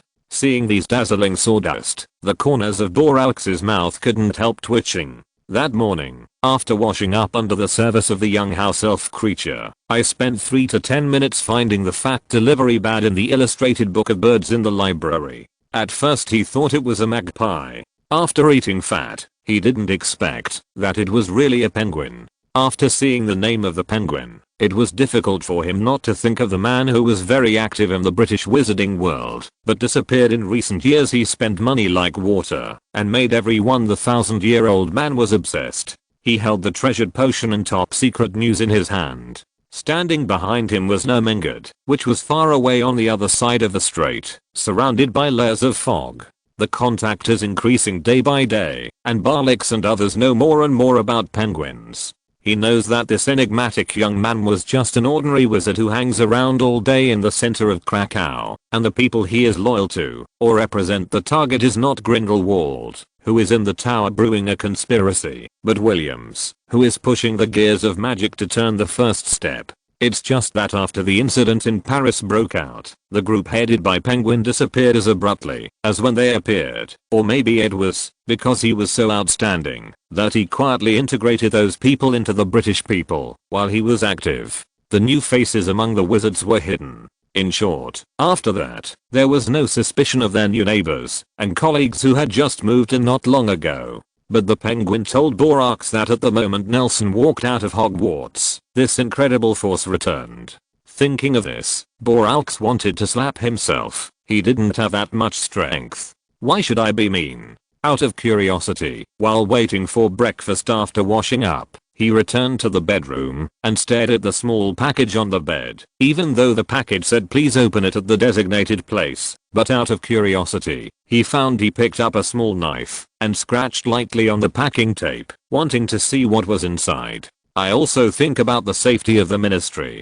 He convinced himself in this way, but the situation quickly became uncontrollable, and the brilliance of the rune began to flicker wildly on the torn package, which seemed to be malfunctioning, so that people could not open their eyes, as if someone kept blowing air. It grew bigger and bigger like a balloon, and soon became as big as the window. Noticing that the broken package was about to be unable to withstand the heavy pressure inside, Borax quickly opened the door and ran out. With a Muggle shielding spell that was loud enough for the other residents of Grimmauld Place to hear, the ancient house shook unbearably.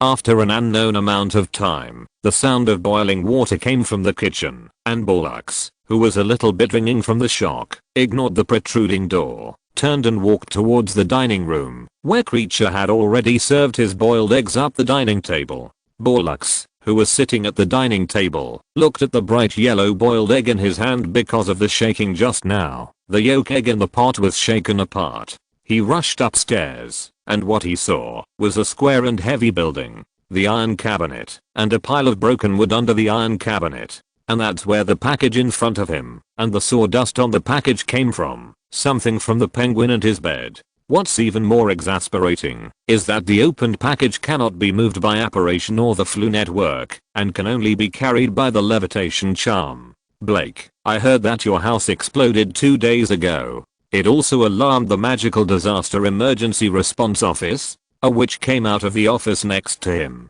After noticing that the road ahead was blocked, he stepped back and looked at the Borax, who passed through the door, asked with a smile, "What a rare visitor. You actually came to work so early in the morning today." "Oh, it's not my son who doesn't live up to expectations. I must give him a good meal tonight." Borax shook his head. He felt sore all over his body, and he was sleeping on Alfred's hard bed for the past few days. He came out of sleep, thinking of his unlucky son who hadn't come home yet. He couldn't help gnashing his teeth. "I don't know where he went wild, so I just fiddled with those potions at home and blew up the house. Young people like to try some dangerous moves," the witch agreed. "My daughter is also like this. Last year, she was arrested by the Office of Magical Beasts for organizing a few little sisters to slay dragons. But how do I remember that Hogwarts was not on vacation at that time? Your son, excuse me, ma'am." Borax smiled awkwardly but politely. "I'm a little busy here." After a lot of effort, this huge package was moved to the destination, in front of an ordinary black door. Looking at the dark wooden door, Borax heaved a sigh of relief and knocked off the hand that was stretched out to touch it. "I advise you not to touch anything from the Department of Mysteries," Borax warned. "The floor on this floor may kill you." 100 meters above his head, Nobby Rich, who was smiling and standing in front of the Ministry of Magic building, finally waited for Nelson's car. Chapter 544. "Hi, Nelson." The moment the car stopped, Nobby Rich pulled open the rear door before the driver, supported Nelson's arm, and helped him out of the car. "Long time no see now. Let me think about it. The last time we met was in Paris." "Minister Rich," Nelson acknowledged politely, then withdrew his hand and said, "I'm late. I know where the minister's office is, and I trouble you to wait for me here in person." It's okay. The smile on Rich's face never stopped. He patted Nelson on the shoulder and led him to the red newsstand in front of the Ministry of Magic building. "I just happened to have nothing to do. The Department of Magical Creatures seems to be quarantining a batch of hippogriffs. The whole building stinks, and you've done me a favor by giving me a chance to come out and breathe. You know, our office, the place is underground, and the air is not very fresh. It should be even more so in the minister's office," Nelson said with a smile. "It is full of complicated and important work, leaving you little room to breathe freely. Fortunately, no one shares the fresh air with me, and I don't have to breathe that stale air anymore." Rich blinked and made a joke that only Nelson could understand. "How does it feel?" "It took me a long time to think about the name before I came up with it. It's refreshing, Minister Rich," Nelson agreed. "It's the first time I've seen such a grand occasion where muggles and wizards crowded together to buy things. It was even more shocking in the first few days. People from all over London rushed to see it," Rich said proudly. "I also had a photo taken and hung it on the wall of my office. You can take a look at them when you go to sign later." "Signature?" "That's right. The investigation of that department is of great importance." Rich lowered his voice, walked into the newsstand with his arms around Nelson's shoulders affectionately, explained the flaw, and continued, "You should know that the functions of the Department of Mystery is what is it? To study magic that even wizards don't understand. The Ministry of Magic must ensure that every word written there cannot be brought out. Especially, you brought that thing. Has it been delivered?" "Yes." A group of people covered their faces with German flags broke into the old venue of the Paris World Expo and snatched the door from the main venue under construction and restoration. "I have received no less than 15 inquiries recently. They all said that they were ordered by me," Rich said mysteriously. "I suggest you find someone to do this kind of thing next time and cover the British flag so that no one will suspect us, but this it also proves from the side that you are a standard British person. After all, we are the only ones who can pretend to be Germans and snatch things from France." Haha. Nelson laughed dryly. "I originally wanted to get back my own stuff. Its ownership is registered in the International Federation of Wizards. Maybe it's because they were too eager for quick success, so they were a bit rude. I have to remind you, Nelson, the elevator was falling rapidly, and the originally dull and hot air became refreshing because it went deep into the ground." Rich turned his head, looked at Nelson, and said seriously, "In the future, if there is anything to do with the British for matters related to the Ministry of Magic, you must seek the help of your own people, and raising private armed forces will often become a reality and even cause trouble. They are not my personal armed forces, Minister Rich." Nelson shook his head. "They have not entered the UK since then. They are just a group of like-minded friends. As long as you don't be as aggressive here as you were before, we'll always be your friends." Richie looked into Nelson's eyes, but he couldn't see anything but his own reflection. "You should see, everything is here on the positive side. As far as I'm concerned, you should know my origin. I can't provide it, but I can guarantee that my demands are the same as yours." "I understand, Minister. I have what you need, and you happen to have what I need," Nelson said with a smile as he held out his hand to Rich. "That's why I chose the Department of Mysteries." "Alright." Richie took Nelson's hand heavily and squeezed it hard. "Finding the true meaning of magic is a huge project, and it is enough for you to settle down to the time when all your efforts ferment and produce results. At that time, you both have power and control your thoughts. Welcome to be the silent man. By the way, I heard some mysterious rumors. Is that really, apostrophe death? Should I remain silent now?" Nelson raised an eyebrow and grinned. "Ah. Haha." Richie was stunned for a moment, then quickly laughed again. "That's right. Keep it up. In fact, since the Department of Mysteries was re-established, we haven't been very clear about how it should be run and maintained, because the form of the Department of Mysteries has been very silent, and we will have to rely on you in the future. To be honest, we value your talent more than the energy you possess. This is also the case when there are several senior and powerful wizard candidates. Wesson, the reason Gamora and the Ministry chose you. That floor has been empty for too long, waiting for you. Is there no information at all? Maybe there is, but I don't know where it is hidden. Rich shook his head and said sincerely, there are taboo subjects being studied there every day, so naturally it will not be so relaxed. Some of the Wizengamot people think that the Department of Mysteries can't produce any results at all. Their idea is to provide you with good food and drink, so that you won't get into trouble again. They don't like young people like you who are difficult to control. In their opinion, your biggest value is that one day, after Grindelwald has accumulated power, it will become a bargaining chip against it. But Professor Dumbledore and I have different ideas. We believe that you have the ability to change magic. They think you are just a transfiguration. You are very bold, Minister. Nelson was a little surprised. I thought you would be interested in something else. After I brought down Shafik, my desire also swelled. Rich's eyes were on fire, and the fingertips holding Nelson's palm were even more forceful. I still remember my origin. When I was young, in order to stabilize you, they promised huge power and resources. I swear, they will regret it. I'm just as bold, Minister Rich. Nelson smiled brightly. Bang. The elevator came to a sudden stop, and Rich staggered, relying on the support of Nelson's handshake to keep him from falling. He raised his head and looked towards the elevator door. A bald, red-haired man was standing there with a blank expression on his face, looking at the two people holding hands and looking at each other affectionately in the elevator. Minister Rich, and Williams. Dorian Wheeleye stopped walking into the elevator, quickly pressed the door close button, and showed an awkward smile. Good morning, Dorian, you Mr. Wheeleye. Nelson helped Rich let go of his hand and waved at Dorian. The elevator door slowly closed in front of him. Good morning.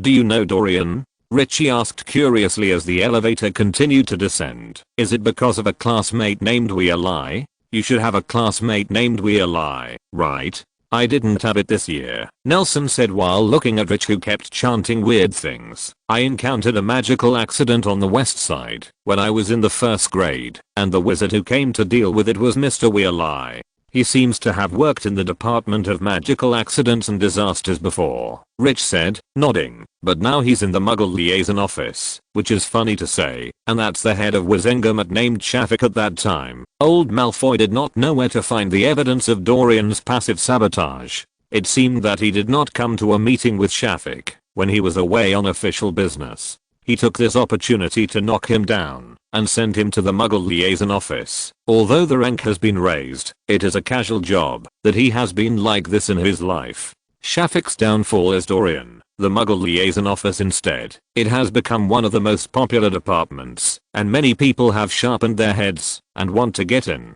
After staying in the Ministry of Magic for a long time, you will see a lot of interesting things, Rich summed up playfully. Many people are keen to discuss whether their colleagues are squibs, and I think it is more open to question. The question is, do some of the people in this building have any brains? Ding dong Nobby Rich, Minister, negative floor, here we are. An indifferent and stuttering female voice sounded. Rich and Nelson got out of the elevator and walked towards the minister's office. When Nelson signs the entry agreement, everything about him on the 9th floor will fall into silence. On the contrary, those top secret information that even the minister himself cannot see the whole picture unfolds to him unobstructed. Escorted by two auras, he came to Ollivander's one shop through the Flu network at the logistics office diagonally opposite the minister's office, and took the wand that was delivered by the director of the Department of Legal Enforcement, Carl, and was inside again. The small golden key was inlaid into it, the silver one just right.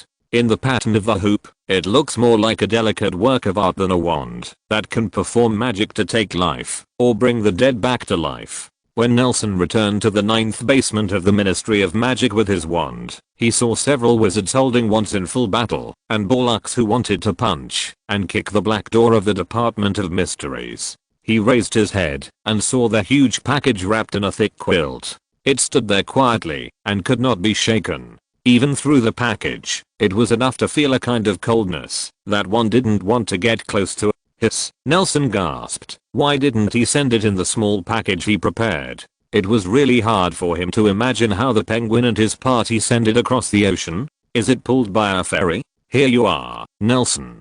Boralx saw Nelson, walked up quickly, as if seeing a savior, and said eagerly, this thing is too heavy and too big, and it is not affected by any magic. There's no way we can shrink it, or transform it, or apparate it in, and if you don't come, we'll just have to think about having the ministry build a fireplace in there, and try the flu network. The flu network doesn't work either. Nelson shook his head. In order to ensure that it would not be destroyed or stolen, I cast a protective spell that would allow it to resist any magic. Is it that great? Mainly because of its special nature. Then can you cancel this protective spell? Any magic, Mr. Black, including mine, Nelson said in a deep voice. If you can ask Professor Dumbledore or Grindelwald to come, maybe you can try it. Hearing Grindelwald's name, the surrounding auras trembled instinctively. Then what should we do? Boralx shook his head in distress. In order to make up for the consequences of his cheapness, he gritted his teeth and said, it really can't be done. We can only tear down the door. I'll try, Nelson said, stepping forward, standing in front of the package, turning to Boralx and the auras. Can you sidestep it?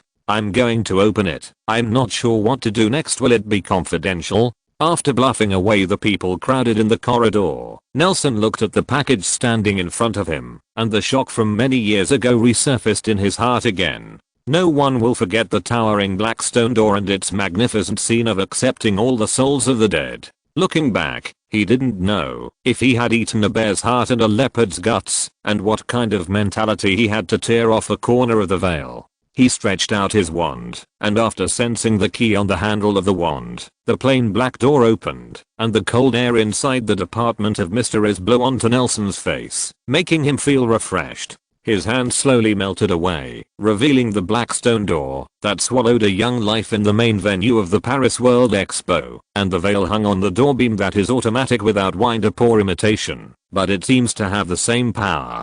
Death, the ultimate that all life must face, does not allow anyone to desecrate it. Where did Nelson cast any protective spell on it? Alton Williams died in that fire 18 years ago, and death tolerated his rudeness. He took a deep breath and waved his magic wand. Under his control, the surrounding walls and the door of the Department of Mysteries slowly expanded in all directions, and finally became a large doorway that could allow the stone door to pass through. He raised his wand and walked forward, the ground undulating like water waves, pushed the stone door forward together, and soon entered the hall of the Department of Mysteries. Chapter 545 When Boggart Meets Boggart. Ding ding ding ding ding ding. Boom. The sound of footsteps from far and near echoed in the dim hall, and the surrounding doors were closed tightly. No one came out to blame the colleague who made noise during working hours. Perhaps he was the only one on this floor, Nelson speculated. If he had not passed through the newly built prophecy hall on the floor of the Department of Mysteries, and saw the only one other than him who was silent at the door, he would even think that what Rich promised him was only a half-repaired floor, the position of a polished commander, but he is not willing to knock on every door to peek inside. In most cases, members of the Department of Mysteries also need to keep silent to each other. Nelson strode up and down the hall of the Department of Mysteries. The soles of his shoes collided with the hard masonry floor, making a clear and powerful footstep. He seemed to be measuring the entrance hall of the Ministry of Magic both physically and upstairs. The hall is exactly the same. It is buried deep in the ground, between the power of justice and the crime that needs to be judged, like a sandwich between magic and magic. The pitch black body of the wand of black walnut floats vaguely in the shadowy sight. Only the silver emblem of the Knights of the Garter shines in the darkness, and the key and emblem that are not integrated collide, brewing in the dull air. The brisk sound of wind chimes made the closed doors look more like a top secret place for studying magic, rather than the torture room that Nelson subconsciously thought of when he first entered. No. Nelson's figure appeared in every corner of the hall. His wand swiftly swept over those corners that could easily be overlooked, and muttered, "Not this one either. It's too clean." "What are you looking for, Mr. Williams?" Suddenly an old question came from behind Nelson. He turned his head and saw a crooked old woman standing in a slightly open door with her back facing him. Her dark grey hair could almost blend into the shadows. Her voice reminds Nelson of those witches in fairy tales who like to brew dark green bubbling potions, and especially love to chase princesses. There is nothing in that hall except you, and the things you brought. Why don't you turn around, ma'am? Nelson asked subconsciously, but he quickly realized the impoliteness and inappropriateness of his words, and hurriedly said, sorry, I want to ask, where is my room? I don't want to see what you brought, Mr. Williams, and I can't. The old woman shook her head. There is a nameplate on your office door, and now there is only a name. We have prepared a welcome ceremony for you, but when will it be held? After the hall has been cleaned up. Thank you. Nelson agreed, and before he finished speaking, the door closed in front of him. As he said before, the hall of the Department of Mysteries is too clean, and there are no spells or devices for monitoring or spying. Even if it is people who are greedy for profit will keep a respectful distance from the taboo knowledge that may exist on this floor. He walked along the edge of the rotunda, lit the light with his wand, past the closed doors, and finally found his name on the door facing the entrance. As the old woman said, it was true. It was just a nameplate, a board stuck between the door frames that read Nelson Wertling Williams. As soon as he approached, a pungent stale musty hit his face. Nelson raised his hand and slapped his nose wand at the door knob, twisted his wrist nimbly, stepped back half a step, and kicked a corner on the door. Compared with the wooden door, he felt more like kicking on the sand dunes. The wooden door shook vigorously. The door lock, whose magic was broken, could not resist this force. With a click, the lock cylinder broke, and attached to the door the dust in the hall was also blown up. Nelson nimbly jumped back a step, dodging the oncoming dust. He raised his wand. Suddenly a strong wind blew up in the hall, sweeping away these things that had been left unattended for an unknown period of time. The dust blew outside the Department of Mysteries, and the black door of the Department of Mysteries was also slammed shut under the gust of wind, cutting off the only light from the corridor. Behind the open wooden door was his future office. It was so dark that the area could not be seen, and even the boundary between the floor and the wall could not be distinguished. A mayfly with big eyes flashed out of his pocket, and a strong light was emitted from his one eye, and it got in. Nelson covered his mouth with his sleeve, and with a wave of his wand, a dust-blocking hood appeared around him, and he followed the mayfly's guidance and strode in. Under the strong light, he was able to see the clues of this office. A few unopened wooden boxes were piled up in a corner, and the words furniture and equipment were written on the seal on them. There was nothing else, as if the wizard who sent these boxes here didn't want to stay for a second at all, and just fled away. He finally understood what the other people in the Ministry of Magic showed when they had an ambiguous attitude towards the Department of Mysteries. In the correspondence, Nobby Rich repeatedly asked whether he really decided to go to this department. It's better to have nothing than to be stuffed. Nelson shrugged his shoulders and raised his arms. Mayflies gleaming with silver light flew out of his pocket, flapped their wings, and went to every corner of the room. After landing, they quickly transformed into bright lamps, turning the whole lighting up a room. Nelson noticed that the Department of Mysteries room was not as recent as Nobby Rich claimed. It looked very old, with large stone bricks, mottled walls, and nail the traces left by the bookshelves. The stone in one corner looks newer. It seems that there used to be a window there, and it was sealed up later, as if a certain ancient building that already existed was moved to the -9th floor. And this is also one of those places where Zweig's team of professional building construction wizards failed to step in. The whole room is square, and not small in size, but the body feels very cramped. The height of the floor obviously does not match the area, and it is almost as long as the length and width. It makes Nelson feel like he has got into a box. A few pipes lead to unknown places, but they have been cut off in the middle, and can only be regarded as decorations. There is an inconspicuous small wooden door in the back of the room. Like other offices in the ministry, it is used for wizards who work overtime to rest, yes, but you can tell with boots, no one would want to sleep in this kind of place. Other than that, it was dust as thick as putty. Nelson didn't even have a place to set his feet. He found a fairly clean ground, leaned against the pile of boxes, took out a mazer from his pocket, and sat down decisively. Stretching out his wand, he pointed at the wall where the small door of the lounge was, and the phantom of a giant iron fist flashed in front of him. The next second, the wall was blown down, and the protective spell attached to the wall without going through the process of resistance. It was torn apart by mayflies in the mist of mist covering the front of the fist. Behind the bricks and stones, a new space almost the same size as the office was exposed. A line of dumb alchemy dolls came out of his pockets, waving special cleaning tools, and made the room dusty. After a while, it became as clean as Nelson's house. Although the style is still clumsy, but Nelson can finally set foot. He walked back into the hall, and the dark stone door was still standing quietly. The magic wand in Nelson's hand was like a painter's paintbrush. During the dancing, the door of the office suddenly widened. He followed suit, using the method of moving the black door into the hall, moved it in again. Nelson walked back. The alchemy doll had finished the finishing touches. The scattered bricks and stones had been cleaned up, and the furniture piled up in the corners had been moved out and placed in the room. Nobby Rich was not here.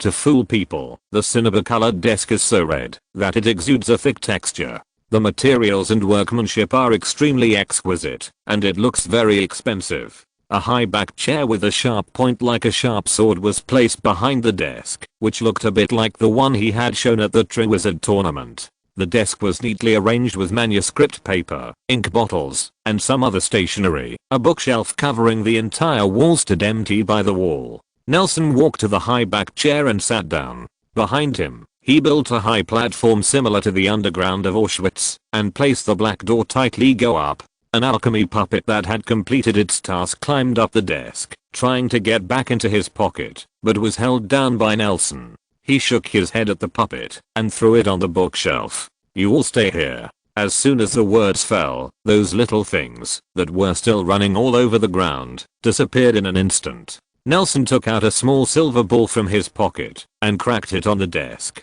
Thick books were stacked on the table. Nelson flipped through all the materials that B. Ritchie could find related to the Department of Mysteries and glanced at the titles and descriptions on the title pages. They quickly lined up one by one and flew to the bookshelf in chronological order. After doing all this, he raised his wand, held up the parchment that Rich handed him, and whispered softly according to the words on it, "I will search for the ultimate and keep silent." When the last syllable fell, the patch turned into a mass of streamers shining with runes, and flew to the door and attached it. Only Nelson can open the door. It's quite decent, with a sense of ritual. Nelson shrugged, destroying the sense of ritual that was finally brewing. I don't know my classmates. Oh no, what are my colleagues busy with every day? His knuckles tapped the table regularly, and a small shiny silver ball appeared in his hand. The metal was as soft as plasticine in his hand. It was pulled into filaments for a while, pressed into thin sheets for a while, and soon, silver threads thinner than a hair were hung in the room.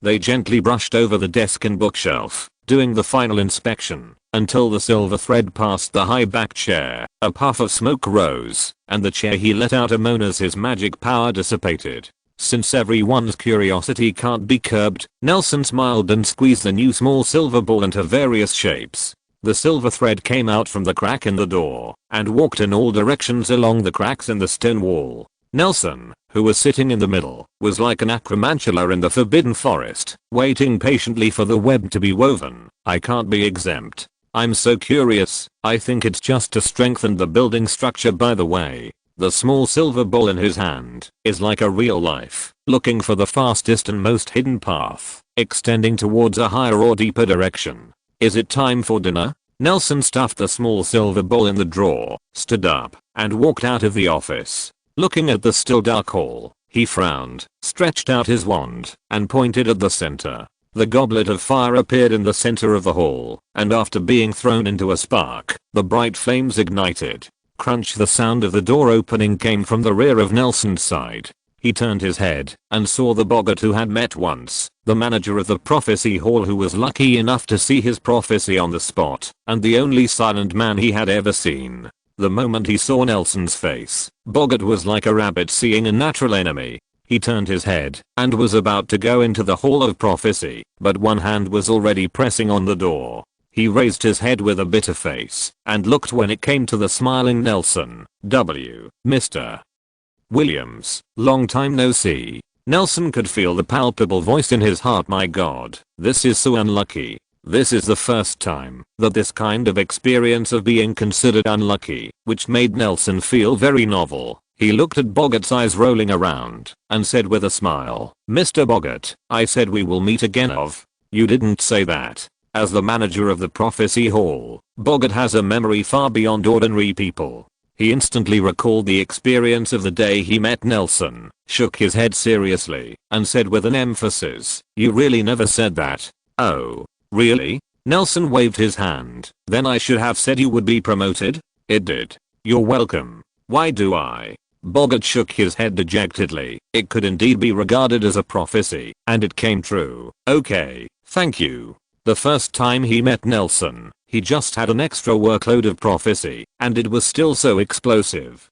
Being cautious by nature, he only hoped that Nelson would stop doing such nonsense, and that this young man who was two young colleagues knows what it means to be cautious in words and deeds, not to mention that Nelson is one level higher than him in name. Nelson looked at him and said, "I have something, don't talk about it. It's off work now." Boggart subconsciously covered his ears. Mr. Boggart felt that, if he really met a Boggart, then it might become an outrageous prophecy. Nelson. The surrounding gradually became quiet, and just as he let go of his hand, thankful that he had escaped unharmed, he was surprised to find that Nelson hadn't left yet. He opened his mouth to say something, and he hurriedly raised his arm again, but this time Nelson didn't give taking this opportunity. He held him down immediately. "I want to ask where we should eat, Mr. Boggart." Nelson closed the door intimately for him, and a silver light flashed away, making Boggart think it was an illusion brought by the fire. Chapter 546. I said we will meet again. How many people are there in our company? Do you know, Mr. Boggart? Counting you, I have seen 6 people, but 3 of them are on duty. Boggart smiled awkwardly, walking side by side with Nelson in the long corridor, wiping the sweat from his forehead, for fear that Nelson would be cold. "Here is another prophecy," and after thinking for a while, he said, "I don't know the exact number of people. It's hard to be interested in the colleagues around me if I stay here. If you are interested, you can ask the minister." I asked, and he asked me to ask you. Nelson dragged Mr. Boggart to the elevator. "Do you know what everyone is doing on weekdays?" "I don't know much, Mr. Williams. These things are not too strictly confidential to the silent people, but we really don't understand what others are doing. Some people are studying consciousness, some are studying ghosts, and some are studying magic. Animals. These are much more interesting than my boring prophecy hall. You should really talk to them more. It's more interesting to chat with you." Nelson smiled. "I think I fit well with your prophecy hall. What do you think?" Boggart remained silent, simply ignoring Nelson's words. The two quickly reached the elevator door, and as soon as the elevator door opened, Boralx's face appeared in the elevator. "Coincidentally, I was just about to go up." Boralx completely ignored the objective fact that the department of Mr. is on the 9th floor, and asked affectionately, "What are you going to do?" "I'm looking for a restaurant." "How can there be such a thing? After graduating from Hogwarts, I don't even know what it's like to sit at a long table with friends to eat. Everyone is solving their own food, which is why I don't like to eat."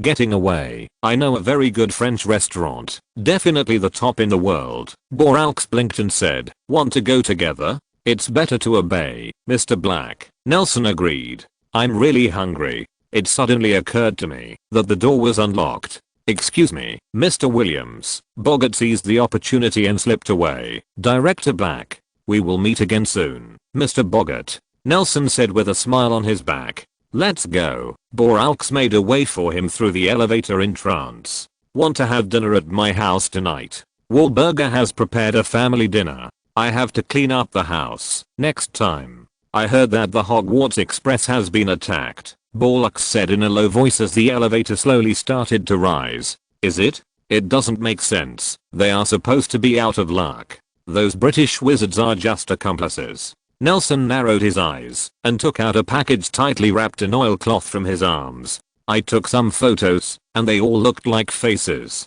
"Give it to me." Boralx took the package from Nelson, stuffed it into his pocket, and said seriously, "There should be some useful information in the International Affairs Department, unless they have all been unknown in their previous lives. It just popped up that day. I found a few people with specific information." Nelson shrugged. It's still the same old thing. The conversation between the two was interrupted by several new wizards, and they didn't start talking until they stood on the street. Speaking of which, I suddenly remembered something. Boralk slapped his head, frowning, and said, "Are the 4 houses of Hogwarts on vacation together?" "Of course, Mr. Black," Nelson said doubtfully. "There's no reason to separate the leave." Then Gryffindor. Barlax paused and said, "I mean, since you Slytherin students have all gone home, why hasn't Alfred come back yet?"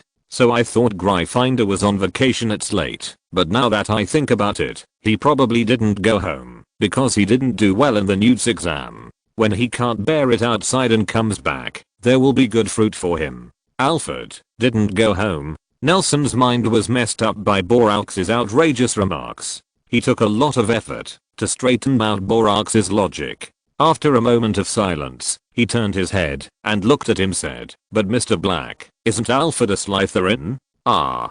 Boralx's reaction was bigger than Nelson's. At this moment, the two of them may not be able to get a third of their useful brains together, so he asked rightly, "Has he been transferred from St. Mungo's hospital to a mental institution?" Now that the conversation was going on, Nelson finally straightened out Boralx's logic and said with a speechless face, "Mr. Black, he has been in Slytherin all this time. Alfred is your biological son." "Oh, is that so?"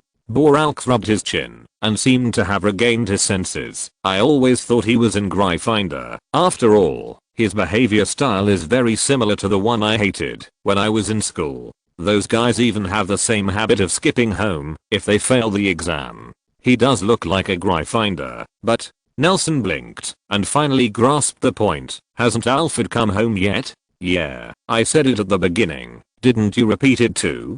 Didn't Professor Dumbledore bring him back?" "Why did Professor Dumbledore bring him back? Was he expelled?" "He persisted for 7 years and was expelled." Boralx thought the situation was getting worse, but when he saw Nelson's solemn expression, he suddenly reacted. "Come over, stare wide-eyed, and ask loudly, did something happen to him yesterday?" Alfred was injured and fled to Hogsmeade with 2 female classmates and asked Professor Dumbledore for help. Nelson stopped Mr. Boralx. "If he didn't come home, the injury should be quite serious." The two looked at each other, and Boralx, who was eager to love his son, and Nelson, who had regained his sanity, finally came up with a pair of brains that could be reused. "St. Mungo," the two said almost at the same time, and disappeared on the street at the same time, leaving passers-by with dazed faces slowly realizing that they had just encountered a wizard. Fortunately, St. Mungo just sent a batch of wounded yesterday, and Alfred's name happened to be among them. Just as Nelson asked about Alfred's ward number, Boralx had already run away in a hurry. He didn't care about his image and only had eyes for his injured son. Nelson shrugged and prepared to leave them some kindness and filial piety private time. When he returned to St. Mungo's with fruit and flower baskets and found Alfred's ward, he found that Boralx had not entered at all. He was standing at the door of the ward, clenched his fists tightly. "Ha ha ha, you don't have to admire me too much. If it wasn't for giving my good brother a chance to vent his anger, I would be able to clean up those damned guys by myself." "Mr. Black." Nelson walked behind Boralx and heard Alfred's angry voice coming from the ward. Boralx raised his index finger to his mouth, signaling Nelson not to make a sound, and put his ear closer to the door. Seeing this, Nelson took out a small silver ball from his pocket and squeezed it into a horn with one end connected to it. The hose, bent down, stuffed it along the crack of the door, put the end of the horn to the ear, took out another small silver ball, deformed it in the same way, and handed it to Boralx. The two eccentrics who were eavesdropping at the door of the ward caused the doctors and nurses to take a detour, and Alfred's voice became clearer in his ears. "Yeah, if Howard hadn't poisoned me that morning and made me have diarrhea, I would have caught them all in a minute. Yes, it's still too conservative. According to my usual record of beating Nelson and Tom with one hand, it only takes 15 seconds. Who is Nelson, the holder of the Chocolate Frog card, the youngest author ever to publish a paper on Transfiguration today, the super wizard who played 1 against 3 in the True Wizard tournament, the uncrowned king of the duel contest, and the record of being obsessed within a year the number of doses recorded, so that he never drinks outside the restaurant. Alfred's passionate description made Nelson blush, but his voice changed sharply. Of course, it is still worse than me.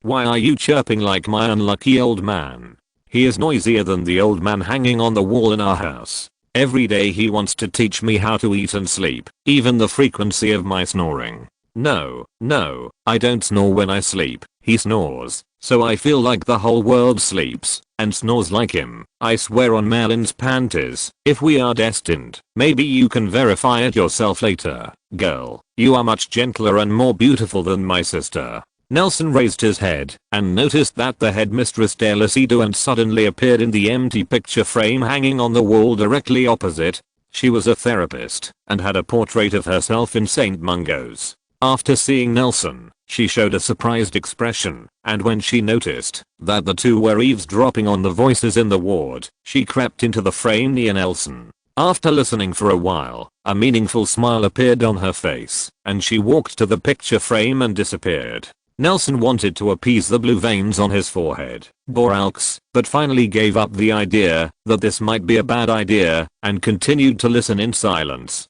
Oh, I need to protect my good brothers. Both Nelson and Tom are good friends, I recognize. Naturally, I need to be responsible for their safety. You may not know that when they first apparated to Hogsmeade, I noticed the more than 40 dark wizards in ambush, but fortunately, I have the courage to. A man of high art is bold.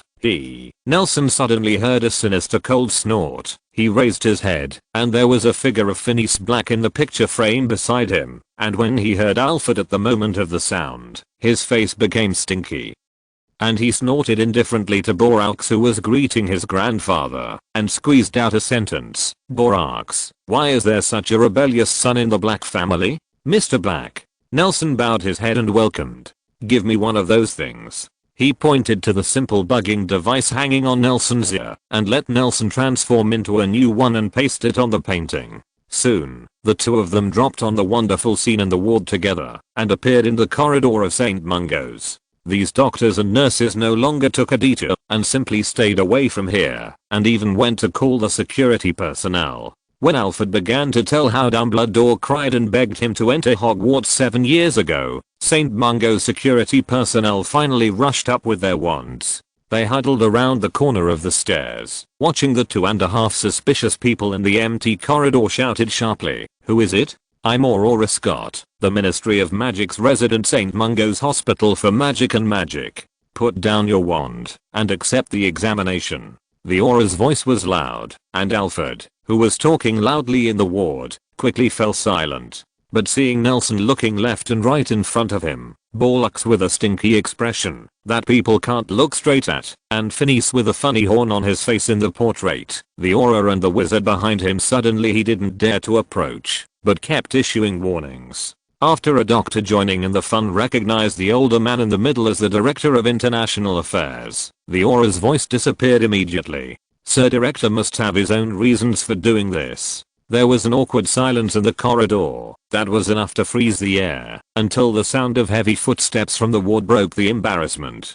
Who is it? Is it a chaser? Relying on St. Mungo's solid defense comparable to the Ministry of Magic, Alfred said, inflated behind the door. Don't force me to kill. I'm your father. Borax's face was so gloomy that it was almost dripping water. He wiped his face and gritted his teeth and said, "Alfred, open the door." Hey. Alfred, who was flattered by the praise, opened the door, revealing his body wrapped in bandages like a mummy, and said with his neck stuck, "I'm your dad." "Ah, Dad. Father, why did you come here? I haven't had time to go home and say hello to you." Silently, Nelson picked up the hose that had slipped from Borax's hand from the ground and took the other one off Phineas' face. He took a few steps back silently and ran to the staircase. "What happened?" The Aura stopped Nelson, carefully asking about the situation in the corridor.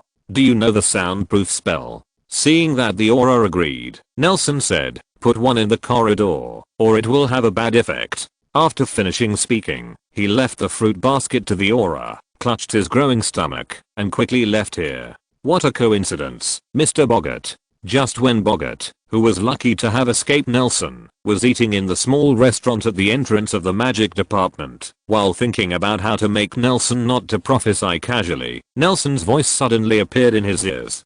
He raised his head and looked at Nelson, who was carrying the plate, sat down with a smile on his face. Something happened. I didn't eat. I said, we will meet again, right? If you're listening to this novel on a channel other than Fanfic World, it means they downloaded and uploaded it without effort. We cordially invite you to visit our channel, Mundo Fanfic Novelos. There you'll find the original version of this story and you can explore many other novels of various genres. We're waiting for you to immerse yourself in a world of incredible novels. Chapter 547 Azkaban. The warm ocean currents of the North Atlantic collide with the icy sea water flowing southward from the Arctic Ocean. The rising ocean currents make this sunny sea area billowy even on days when there is no sea breeze, and even under the sunshine. Sparkling, the waves roll over with rough momentum, and the sediment deposited on the bottom of the sea is constantly carried by the ocean currents and floated to the surface of the sea, which makes this sea area called the North Sea look not as clear and blue as the calm ocean, and also makes it a world famous place with rich products, ancient fishing grounds. Fishing boats dragging hundreds of fishing nets pass by the sea, just like the ancestors who survived in this sea area thousands of years ago. But compared with those years, there are fewer masts on the sea to ride the wind and waves, and sailors floating on wooden boards to go out to sea. Survivors and their ramming horns with solidified blood clots were replaced by billowing white smoke from roaring steam turbines, and giant steel ships towering majestically like fortresses. The herring and mackerel were struggling in the nets, and the fishermen standing on the bow sang for today's catch. During the singing, several dark shadows passed over their heads, and the singing was interrupted. What thing flew over? Maybe a row of seagulls. It's flying so fast. The captain of the fishing boat put down the shotgun he had just raised in disappointment, and shook his head with a pipe in his mouth. I feel like eating meat. When you return to Hong Kong at night, why don't you just pack a box and take it back? Fish meat is different from real meat. The captain put away his shotgun and yelled, work harder. If you can get % more than yesterday, I'll buy each of you a big fat chicken. After returning to Hong Kong, cheers sounded from the fishing boats, enriching the waves of the North Sea. In the sky a few nautical miles away, a group of people in long robes are flying in formation on broomsticks at high speed. Among them, a person without a broomstick looks particularly abrupt. He is stepping on a silver skateboard-like object, flying no faster than others are slow, but they always attract the sideways glances of wizards riding brooms around him.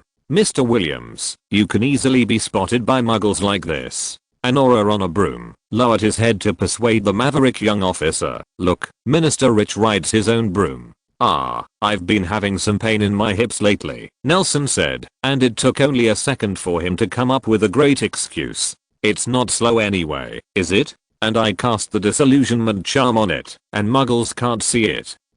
It's okay. Richie waved his hand with a smile, looked at Nelson and said, did you see it just now? They are actually pointing guns at us. My god, I can't guarantee that I can hit it so high with a wand place. Bullets can't hit this high. Of course, some sharpshooters who can hit satellites have to be said. Satellite? What's that? The moon, Nelson said, not wanting to start talking. He turned his head and glanced backwards. Maybe they mistook us for birds. Oh, Rich didn't delve into the bizarre behavior of these muggles. He looked at Nelson and said sternly, be careful later. There are many people who have enemies with you in Azkaban. Are the Dementors still there? They don't move anyway. Ricky shrugged and almost fell off the broom. Nelson grabbed him quickly, rubbing his trembling thighs, and said, you're right. Riding a broom is right. The hips are not good. Don't worry about this. The prisoners in Azkaban have been squeezed out of their spirits, not to mention their magical powers. They may not attack you, but they will definitely scold you. That's okay. Nelson smiled. I've never lost a curse. Well, there are also Dementors. Oh, I was worrying too much. You should not be afraid of Dementors. They should be afraid of you. I'm too familiar with Dementors. Nelson blinked. Don't worry, Mr. Minister. You need to identify those who attacked the Hogwarts Express yesterday. Some of them were dishonest and have recanted their confessions. Rich was still patiently pleading for the junior who had just stepped out of the ivory tower. Don't worry, after entering Azkaban, their threats or wooing will be ridiculously unfounded with a confession of the Dementors. Don't worry, my lord. Nelson's knees were slightly bent, and the silver plate under his feet trembled under the urging of magic power. Blue flames gushed out from the tail, bringing a wave of heat to the surrounding air. Speed up and rush forward like a hunting falcon. Follow. Rich sighed, gripped the broom between his legs, and led the auras up to speed. The black shadow on the broom draws straight lines in the air, chasing the silver falcons in front of them freely. Sometimes they climb up, sometimes they lie down, setting off waves of air on the sea surface that spread around. Azkaban is located on a small isolated island in the northern part of the North Sea. Even if it is surrounded by the sea, the top of the head is always shrouded in clouds. The sun does not exist in the weather forecast of the island, which also makes the island. The vegetation on the ground is extremely sparse. Only some ferns and fungi that do not need sunlight to survive lie weakly on the ground, giving the jagged rocks a slippery and disgusting texture. A spired castle stands alone on the highest point of the island 500 years ago. It was not the current wizard prison, but the residence of a powerful dark wizard. He liked to capture innocent people and torture them in the castle. He has long been eroded by black magic and became mad. Since then, there have been dementors floating on the island. There has always been a saying in the academic circles that he is a follower of the despicable Hayerbo and even inherited part of Hayerbo's mantle. But until he was wiped out by the wizard, no direct evidence was found. However, Nelson can prove this point. A few nautical miles away from Azkaban, he can already smell that disgusting familiar stench in the sea breeze, that kind of black magic that can corrupt souls and magic power the stench. After the signing of the International Statute of Secrecy, out of concerns about the safety of the sporadic wizarding prisons in the UK, Damocles Rowell, the Minister of Magic, set it up as a wizarding prison far away from the British mainland. Although the voice of opposition has never been lowered, but this prison island that devours everything has been running smoothly to this day and has maintained a record of 0 escapes. Subsequent ministers, including Nobby Rich, also acquiesced to this approach, not because they recognized the achievements of Azkaban, but because this isolated island has long been hard to return. The biggest danger of Azkaban is not the prisoners held here. In fact, the villains who are lucky enough to live in Azkaban will often become useless people in just a few weeks, but the real danger here comes from the jailers who are kept on the island. The Soul Destroyer Strange. They live by sucking the happiness of these prisoners. If Azkaban is scrapped, a large number of dementors will leave here due to lack of food, causing even greater disasters. The animals are full of vigilance. Rather than feeding them to guard the prisoners, it is better to say that they are fed with the souls of the prisoners and kept here in captivity. Honestly, I think this place is a bit inhuman. Rich jumped off the broom stiffly like a zombie, rubbing his sore Muggle thigh. Nelson supported him and heard him say, "But there is really no way." The expert report is that if the Dementor loses stability, if there is no food source, they will abandon the prison and turn to the British mainland. I'm not defending myself. I just think that criminals don't need to care too much about human rights. It's just some minor cases that have to serve a period of time. Prisoners are irreversibly harmed. This will give them a long memory. Minister, the aura behind Rich agreed. Mr. Williams, the new prisoner is upstairs, and you need to identify it yourself. You go. Nelson, I won't go. Rich wrapped his robe tightly and stamped his feet on the ground. Get it done on the coast and go back. Don't bother, Minister. Nelson raised his wand. His body was shrouded in a misty silver light, and the surrounding temperature rose a little instantly. He followed behind the aura, who also summoned the patron saint, and entered the castle. See you. I'm done identifying. After seeing the face of the last prisoner, Nelson nodded and took out a roll of parchment from his pocket. You can compare it again. I took a photo yesterday. Clear. By the way, Minister Rich said that there is mild enemy here. Does anyone know where it is? The aura shook their heads. They didn't know much about this place, and only one of them stood up and said, Mr. Williams, this floor houses some prisoners with special identities who can't be directly stuffed into the Dementor floor. Most of yours were once high ranking. Perhaps, you know some. Height and weight. Nelson repeated, asking, how tall and heavy? The former chief wizard of the Wizengamot, Justice Shafik, is imprisoned here. Isn't the inheritance of life just like this? Shafik's eyes were hidden behind the grey hair hanging down to his forehead. There was no hatred, no resentment, no hostility, not even the loneliness of a loser. His gaze was firmly fixed on Nelson outside the iron fence. On his face, in Azkaban's prison cell, that looked like a scene of hell. Nelson was so bright that people couldn't open his eyes, and he was no exception, with stimulated tears in his dry eyes. He was still wearing that gleaming silver robe, and in such a messy prison cell, this gorgeous robe was not stained with a single bit of dust, but Judge Shafik, who was wrapped in it, looked filthy by comparison, asked, "How are you doing in Azkaban?" Young, strong, ambitious guys walk into the stage with their heads held high, and the old weak sticklers end up falling. I've been in that position for so long, and I've expected to be kicked out. It's just not that decent.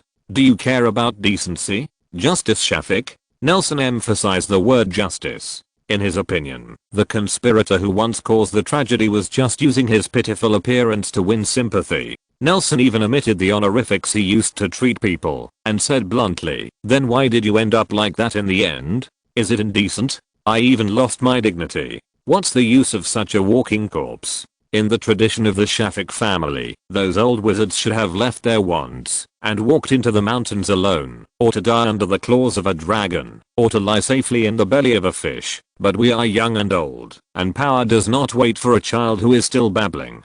Aren't you reconciled? Not reconciled to falling under the ridiculous tricks of a child who once babbled in his childhood? No, you misunderstood. Nelson, I've never felt disgusted like this. Shafik's tone was so indifferent that it didn't look like a living person was speaking, and the white air from his old and chapped lips had long been captured. The dead silence of the ghost turned cold. You grew up in the arms of Muggles, and they changed your name, so we couldn't find you for 10 years. You grew up in that harsh environment, who didn't understand Shafi at all. The glory of the Ke family, we are the world's most advocating wisdom and the most insightful wizards. The tradition and greatness we must uphold are unimaginable. It's really hard for me to imagine. Nelson snorted coldly, sarcastically. I really don't see any glory in such a shameful family. When I can look down on everyone, everything you say is the cornerstone of my throne. But when you drag me down, those scavenging jackals who followed you dared to stare at the collapsed bricks bark. They'll put a seal on the chair I've been sitting on and run around yelling, "Look,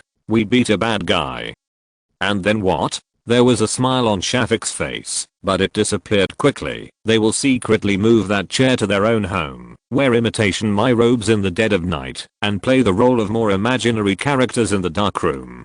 The role of brilliance is greater and more powerful, and even the leftovers scattered when the throne was smashed will be picked up by them and taken home. They treat it as a treasure and place it under the foundation of the house. They dare not show off to others. The jackals that get carrion will only hide in dirty corners and gobble them up, while those who don't get it can only lick their bones and bloody paws and pretend that they are victors. You think you have won, everything wins, but everyone has something in their hearts. You don't have to say that. No, I'm going to say it, and I know that you will listen. Shafik grinned, using his shackled and shackled arms to part the messy hair that covered his eyes, which only contained Nelson's reflection. You'll hear me out, whether it's patrolling your own booty as Victor, or wringing the last morsel of usefulness out of me, as is your cunning habit. You take yourself so seriously, isn't it? I'm very important. A person who has been in the middle for a long time, no matter how desolate he is, there will always be countless pairs of eyes staring at him. Shafik put down his hand,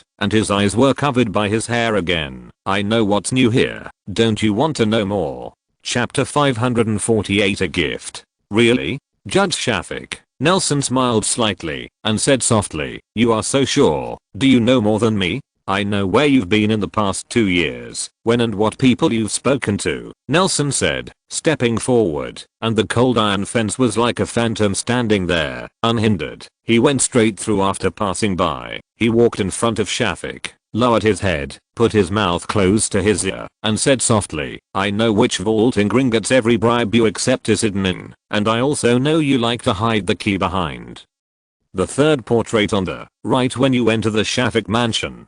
That is the portrait of your grandfather. Shafik raised his head abruptly, but the iron chain tied around his neck strangled his throat, making him giggle speechless. His skinny old face was flushed, and after struggling for a while, he helplessly fell back on the dirty chair. Don't be so anxious. Nelson kicked him on the shoulder, as if to appeal to his subordinates. This was unacceptable to a person like Shafik, but now he really has no energy to express his dissatisfaction. Nelson changed another one ear, leaned closer and said softly, I know that you were furious, because you contacted Grindelwald in private, but couldn't meet the conditions he wanted. I know that you gave many people the opportunity to meet you before the Wizengamot's change of office. According to this, there is no difference between you and the Emperor. I know that you have united with the Hogwarts school trustees and are planning to deprive Professor Dumbledore of his Hogwarts headmaster status after his failure in the election. You don't want to let beside your throne come someone who can surpass you. How do you? Oh, of course I know. I know you've heard some rumors and think that I know so many things by seeing the future, but you may think highly of yourself. For someone like you, I don't need to be in the future spy on your movements, because there was no end for you at that time. Nelson patted Shafik's cold face with the back of his hand. And don't you think that when a person with a dark heart knows that he has been exposed to the broad daylight all this time, being watched by everyone like a clown, how funny was his expression at that time? Nelson raised his hand, and a mirror made of mist appeared in his palm. He held the mirror in front of Shafik, allowing him to see every pore and every hair on his face clearly. There was nothing to hide from his frightened expression. Everything about you is under my control. Even if I ignore the past, I can check and fill in the gaps anytime and anywhere. Do you still remember the never-ending corridor when you wanted to escape from the Wizengamot? Nelson's smiling face looked like a complete demon to Shafik at the moment. He closed his eyes tightly, but his eyelids had to be opened by a pair of small silver hands. Oh, it's you. Ah, I don't understand what you're saying, Your Honor, Nelson said, tilting his head. I know more. Jail. He also did not forget to reveal the route of the Hogwarts Express, and wanted this devastating scandal to win him a chance to turn around. Microphone. It's no wonder your usual voice is so low. You, listen to me. Nelson pinched Shafik's chin, raised his head, and faced the dark ceiling above his head. I also know that, after learning about the attack on the Hogwarts Express, not only did the attack not cause any casualties, but after a large group of people were captured, someone hurriedly found the familiar voice bug, and inadvertently revealed its location to a person who would go to Azkaban the next day. The person who identified the criminal. There was only black in Shafik's vision. He closed his mouth and listened carefully to every word that came out of Nelson's mouth. I really don't understand. Isn't it good for you to rot and stink in Azkaban with peace of mind? Nelson said suspiciously. Why do you have to find a sense of existence over and over again? You think you can rely on create a scandal for others, but don't know that you are just being used by smarter people. They only want to find what they want under your guise, and those who are still grateful for your old love,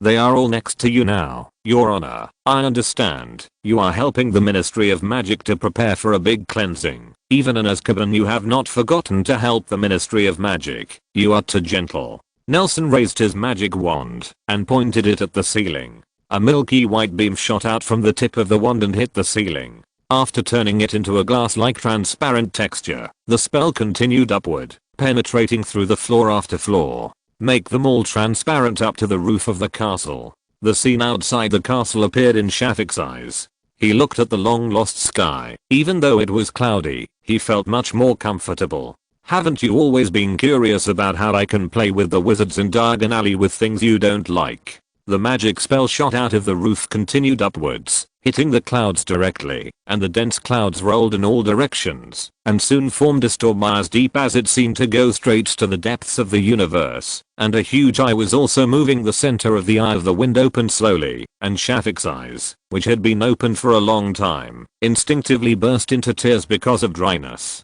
The tears blurred the vision, but the mythical giant eye seemed even more grotesque and shocking. Is this really something wizards can do? You hide on walls, on thrones over people's heads, but how can you hide from eyes from the sky? Nelson sneered. You are lucky. It is usually only opened for a guy like you.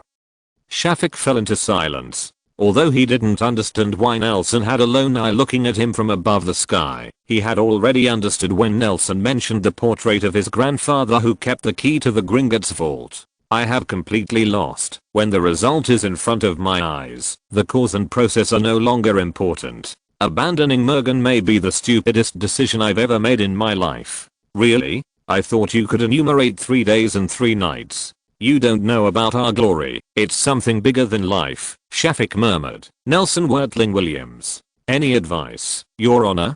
To be honest, I really hate your name. Nelson, the Muggle name you can see all over the street. It doesn't have the noble temperament of the Shafik family at all. Can you discriminate even by name? You really have it. Nelson curled his lips. Shafik's crazy words went into his left ear and ran out of his right ear. He raised his arm and licked his ear with his little finger, said casually, is there any sharp criticism? For example, I'm ugly and I'm not as handsome as your surname Shafik.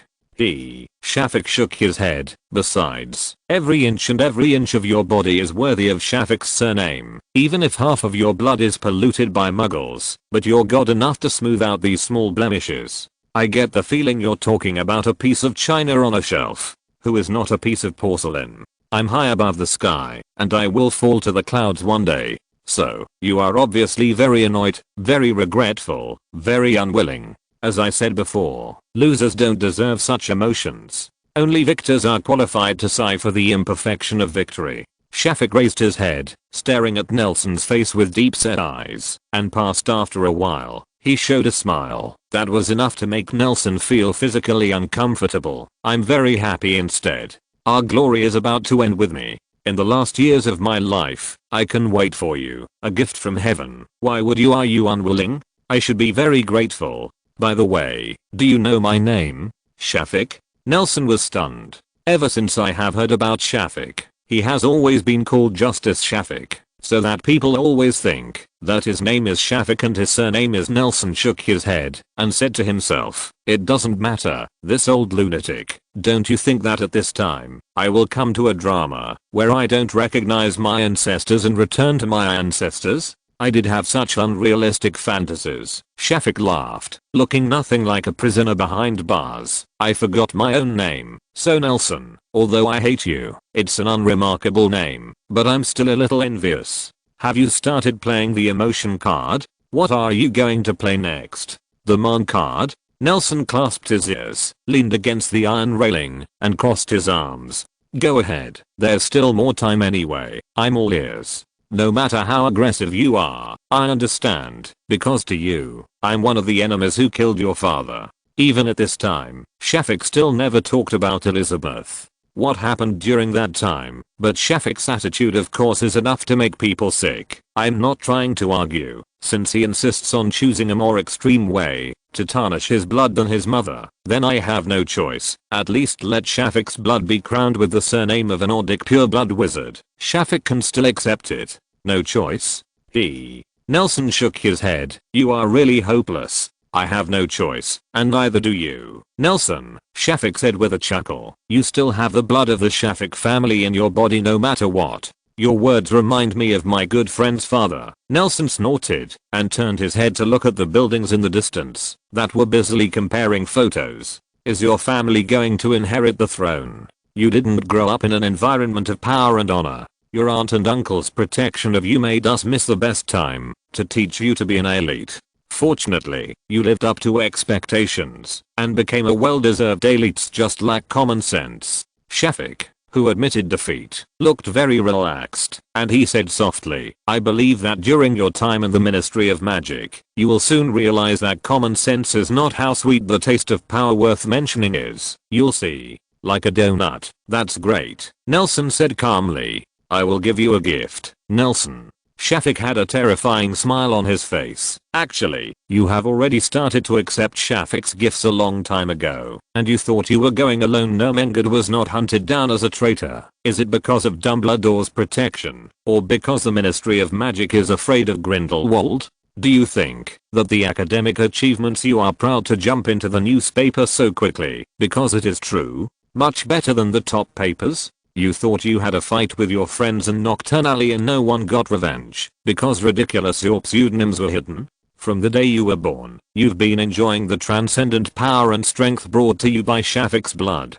You can continue to make it up and make it better. You can't deny it in your heart, right? Shafik shrugged. You also know why I can control the overall situation even in Azkaban, and they dare not kill me, even if in everyone's eyes, I'm a remnant of the old era. They dare not even put me on the floor, where the Dementors are active, because they cannot bear this responsibility. They are not only afraid of our former we, but also afraid of you, a young man from the Shafik family. The glorious career you and I have done. The glory brought by blood always complements each other, and unless you die, it will still continue on you. Are you cursing me? Nelson gritted his teeth. I know that, when you showed me your secret hidden in the sky, you were ready to keep me silent. Don't worry, I will not embarrass anyone who continues Shafik's glory, Shafik said. There was an unprecedented and excited light in his eyes. I will make you a hero who truly ends an era. On the land of the British Isles, the world of wizards who have been hidden under the secrecy law for hundreds of years is in my current life. The man who bleeds Shafik's blood, and the person ends my life with his own hands, who no one dares to covet me, will surely be a man who bleeds Shafik's blood. There is only one other person who can kill Shafik. After finishing speaking, he raised his head and hands suddenly, a cold light flashed through his nails. Nelson only had time to take a look. A thin line of blood appeared on Shafik's neck, and immediately after, the blood flowed like note. Nelson's expression was as disgusting as if he had eaten a fly at the moment. Although there was no difference in the ending, he still felt extremely disgusted. The evil and cold breath approached silently from afar, and the loss of life made the Dementors floating on the island excited. They smelled their favorite smell, dragged their tattered black robes, and came from all directions. The castle is coming. They love death. Shafik slumped on the seat, opened and closed his mouth, but the broken trachea could no longer make a sound. He looked into Nelson's eyes, and a silver tear slowly flowed out, dripping onto the spotless and ugly stain formed on the silver robe. What happened? Rich came running here from a distance, followed by hungry Dementors. Shafik committed suicide and wanted to plant it on me. Nelson gave Shafik a blank look and mouthed a curse. His unwilling eyes finally did not close. Chapter 549. You killed him? Rich stared wide-eyed, regardless of Aura's dissuasion, pushed open the iron bars of the prison, rushed to Shafik's side, stretched out his hand, sniffed his breath, and after a pause for a few seconds, he turned around dumbfounded. He turned his head, staring at the wand in Nelson's hand. As I said, he committed suicide and died in a disgraceful manner. I just happened to be at the right time. Nelson frowned and said, I just happened to pass by here. Rich let go of his hand. Shafik's neck limply went limp, and the head of the justice slipped from his hand and fell on the cold back of the chair. He couldn't accept this fact anyway. A man who had been pressed for several years, the person who made him breathless, even after being sent to Azkaban, was as difficult to touch as a hot potato. So he died like this. Rich thought that Shafik would at least leave Azkaban through operation before he died. Azkaban, die with dignity in the sun. He brought Nelson to Azkaban, so why he didn't have the idea of inducing a conflict between the two and solving Shafik's heart trouble. But seeing this dead man who personally promoted him to become a minister and taught him how to play with power, but he couldn't feel happy in his heart. Minister Rich, what's the matter with you? Nelson noticed that there was something wrong with his mood, and the cold discomfort around him was getting stronger and stronger. Those well-trained auras who blocked the periphery could not even summon a complete patroness, and were taken away from their wands, waiting to be identified. Almost all of the suspects had been consumed by the terror of the Dementors. Call God guard. He frowned, and with a wave of his arm, a silver falcon flew out from his sleeve, and rushed fiercely at the approaching Dementor. The light of the patron saint was sharper and brighter than when he summoned it. Like a sword, like a blade, it twisted the black mist that came with the Dementor into pieces of wreckage, and those jailers who had long been accustomed to the patron saint were awakened by their instinctive fear when they saw this silver falcon running in the direction they came from. The air in the castle soon became less icy, and the auras were able to free up their hands, forming patches of silver mist to drive away the disobedient Dementors. Rich felt much better. He raised his head, glanced at Nelson gratefully, sighed, and said, such a character will not commit suicide, no matter how poor he is, how unbearable he is. He will, Nelson said, pouting from Shafik's dangling arm. Look under his nails, there's a sharp blade, and that's what he used to kill himself. Rich raised Shafik's arm, and a blood-stained light came into view from the nail crevice of his right index finger. The blade inserted deep into the nail cover felt itchy on its back just by looking at it. What kind of people would hide the blade in such a place? Isn't he afraid of pain? Rich pricked the edge of the blade, resisting the discomfort in his heart, and pulled it out, bringing out a few drops of dried blood. Shafik's still warm body twitched instinctively. Rich was started, and the blade flew out of his hand and stuck at Nelson's feet. He lowered his head and looked at the piece of blood-covered metal. He could vaguely see that it was not a real blade, but a badge that had been polished to a sharp point. The silver texture made Nelson thought it was the same garter as himself, the Knight Order medal, but upon closer inspection, it turned out to be a corner of the family crest of the Shafik family. His own. Judge Shafik will not commit suicide. Rich shook his head firmly. But the fact is that he committed suicide. Nelson was a little dissatisfied. Co-author, I just talked to you for a long time was all nonsense. His tone became so polite. Master, if you want to watch it, I can play a video for you. No, you don't understand what I mean. Rich shook his head. His life is not only his own. If he dies, we will really have less resistance, and the person who killed him will reap the rewards. It has been the habit of wizards for thousands of years to invest in a large number of people and go to the strong. Then congratulations, Mr. Murderer Minister. Nelson really didn't want to stay here any longer, so he waved his wand and disappeared in place, leaving behind a light. It's time to get off work. When Nelson returned to the Nicklaus mansion, he was suddenly exhausted.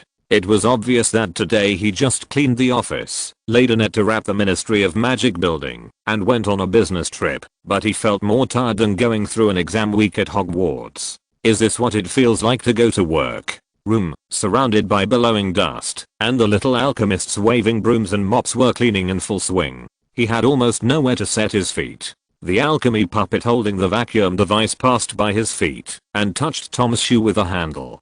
He responded and lifted his feet helplessly to give them a working position. As the footsteps outside the door got closer and closer, these little puppets increased their happiness speed, and the sunrise and dust around them were disappearing at a speed visible to the naked eye. The floor and furniture became spotless. When turning from the outside, the puppets who happened to finish all the work got back to a corner he couldn't see, and Tom could finally put down his tingling legs. He wanted to put his feet directly on the table, but he couldn't see. In order to see the tablet top, which was clean enough to be used as a mirror, he still put his feet on the ground. Got your back. Tom looked up and looked at Nelson, who pushed the door in and was rubbing the soles of his shoes on the floor mat at the door. After seeing that Nelson's hands were empty, he curled his lips in disappointment. The surroundings have changed too much. I haven't been to London for a year, and the surrounding restaurants and shops have disappeared. It's outrageous, you know. Mrs. Cole used to take us to eat when rewarding children with good grades. The hot dog shop turned into a flannel shop, and there wasn't a place for thousands around where you could sit down and eat.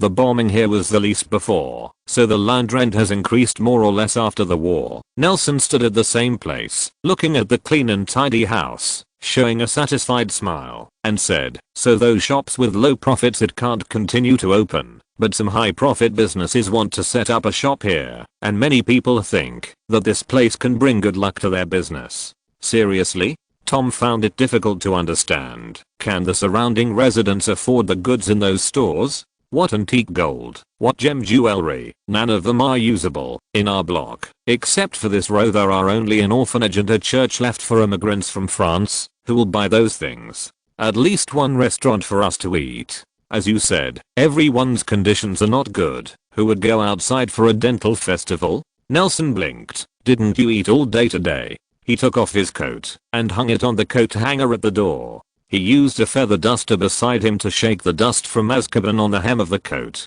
When the little blue flames flickered up and went out, burning the filthy dust to ashes, he took off his soft felt hat, buttoned it on his overcoat, and went to the kitchen. Of course not. I won't starve myself to death. Didn't you save some breakfast for me in the morning? I slept until noon and ate it. Tom yawned, looking like he was still awake. He tilted his head and shouted in the direction of the kitchen. Have you finally realized that you are going to cook for me? Bang. Z. The sound of the popping cork and the bursting of bubbles resounded in the kitchen. Not long after, Nelson walked back to the living room with a bottle of dripping butterbeer that was freezing cold. He gave Tom a strange look and said, "I can't believe you didn't eat dinner." "Oh, I'm so disappointed, Nell." Tom shook his head, accusing Nelson in an exaggerated tone, raised his arms under his head, leaned on the back of the sofa, and said lightly, "I wanted to go to the opposite afternoon corner." Lane dealt with it, but just in the Dumbledore sent an owl with a message. "What? You ate it?" Nelson put the butterbeer. He took a sip on the open space of the coffee table, and sat down in a more comfortable position. "When did your taste become the same as Nagini's? Unique? What nonsense are you talking about?" Tom shook his head. "I gave it a few galleons, and asked it to go to Diagon Alley, to help me order a meal, just as we were with Minerva Flitwick and the others. The shop where I ate. Didn't you even bring me a bottle of butterbeer? I thought you wouldn't watch me die of thirst here, and go to the Ministry of Magic for a day, and you become so Philistine? I suggest you trick another owl into sucking blood." Nelson rolled his eyes, raised his hand, and snapped his fingers out of his pocket, hanging a bottle he bought from Diagon Alley. "Oh, I like this stuff." Tom also began to drink Tun-Tun. "By the way, what message did Professor Dumbledore bring?" Tom lowered his head, rummaged through the messy tabletop, and quickly found a crumpled piece of paper, and said, "He said that Alfred was injured a little bit, and he sent him to St. Mungo's. Let us be free. Go and see him. He won't be seriously injured, right? I saw he vomited a lot of blood." Nelson didn't know how to answer him for a while. "What's the matter?" Tom raised his eyebrows. "Did you still find time to see him? He can't be in bad condition. Now, it should be pretty bad." Nelson recalled the expression on Borax's face when he walked into the ward, and shook his head. "It should be fine at first. I remember being able to brag about his glorious experience with his patients, but I could no longer hear the sound in the ward when Mr. Black entered." "Oh, that's alright," said Tom, closing his eyes and continuing to nod off. "He's really dying on that mouth." "I think so too. How's life in the Ministry of Magic?" After drinking Coke for a while, Tom put away the bottle and asked curiously, "Did someone bribe you?" "Unfortunately, no." Nelson shook his head, crossed his legs, picked up the newspaper on the table and read it. "No one dares to approach the Department of Mysteries, let alone find and bribe me. Gone. That's a pity."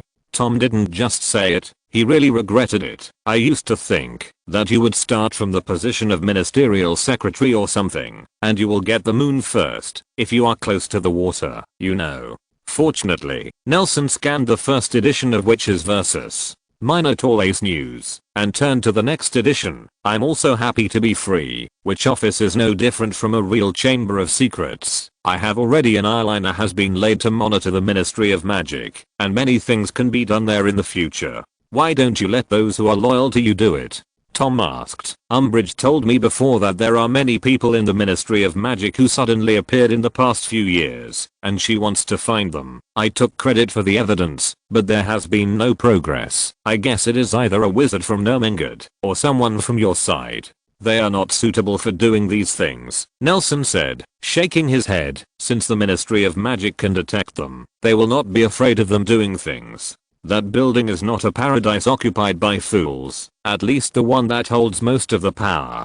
People are not fools, even if it is me. Someone always pays attention to it. I seriously doubt your idea." Tom snorted disdainfully. "TSK, don't you overestimate their abilities a little bit? It doesn't hurt to be careful." Nelson finally found a useful piece of news in the corner of the second page. "Hogwarts School Board claims to expand coverage of Book of Access, and this isn't this kind of surveillance that is discovered the most perfect concealment, not to mention, in their view, our cause is noble, and such shady things should be left to soulless magic. I really don't understand why you always like to intrigue with people. You always give me a feeling of fighting against the air. Even I have been influenced by you. Now I even start to expand my social circle." Tom spread his hands. "If I were you, I might have captured the Ministry of Magic long ago. What I want to do is not to subvert the world. Anyone who does not conflict with me can become an ally. On weekends, we can go to Diagonal Alley," Nelson said. "You will know when the time comes. Actually, most people have no conflict of interest.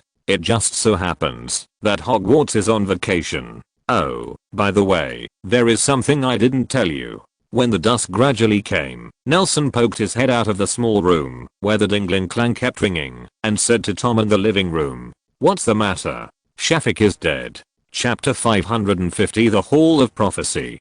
Damn. The next day, after only 24 hours, Tom, who had gotten used to the lazy lifestyle, didn't even show up in the morning. Nelson got ready, put on his normal clothes, and left the house. This time he didn't even leave meal, but put a hand-painted map of London on the coffee table. This was drawn by Alexander from the sky last night. It was more accurate than any map in circulation. Marked with red dots, Tom planned a reasonable foraging route.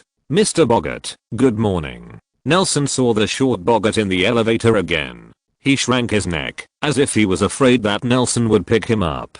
Nelson took out a cowhide bag from his pocket, handed it to him. "A gift for you. Do you want to guess what it is?" "A prophecy ball?" If they were not in a closed space like an elevator at this moment, Mr. Boggart would have fled immediately. His overreaction made Nelson smile. "How could that be?" "Mr. Boggart, there is a piece of ice inside. Enough to help you through this summer. It's too hot recently. Even if we work underground, we still can't resist the scorching heat." "Thanks. Thank you." Mr. Boggart took Nelson's gift and hugged it in his arms. The cold touch made the sweating man feel much better. He scratched his head in embarrassment and said, "I haven't prepared any meeting ceremony for you yet. This is really..." "It's nothing, Mr. Boggart." Nelson blinked. "This is a thank you. I'm just taking you," the Boggart said, scratching his head. "I haven't had time to thank you for saving my baby." "Is he also in the 7th grade? Nelson raised his eyebrows. "I don't remember that there is a classmate with your surname on the Hogwarts Express." "Hogwarts? Oh, if you really want to thank me, let me go to the prophecy hall to have a look." Nelson asked with a curious look on his face. "Is it difficult for you? I mean, is there anything that needs to be kept secret?" "Category: if it's you, it should be fine. After all, you are my superior." Boggart thought for a moment, then raised his head. "The Hall of Prophecy is not strictly a place with a high level of secrecy, let alone furthermore, not everything in it is valuable. The Hall of Prophecy is much higher than expected, and the distance from the floor to the ceiling far exceeds the standard height of each floor of the Ministry of Magic, giving people the illusion of looking up at the sky in the dark night with clouds, and the dark night sky different. This sky is dotted with stars, crystal balls with silvery white mist leaning on old or new cushions, neatly placed around them soaring to the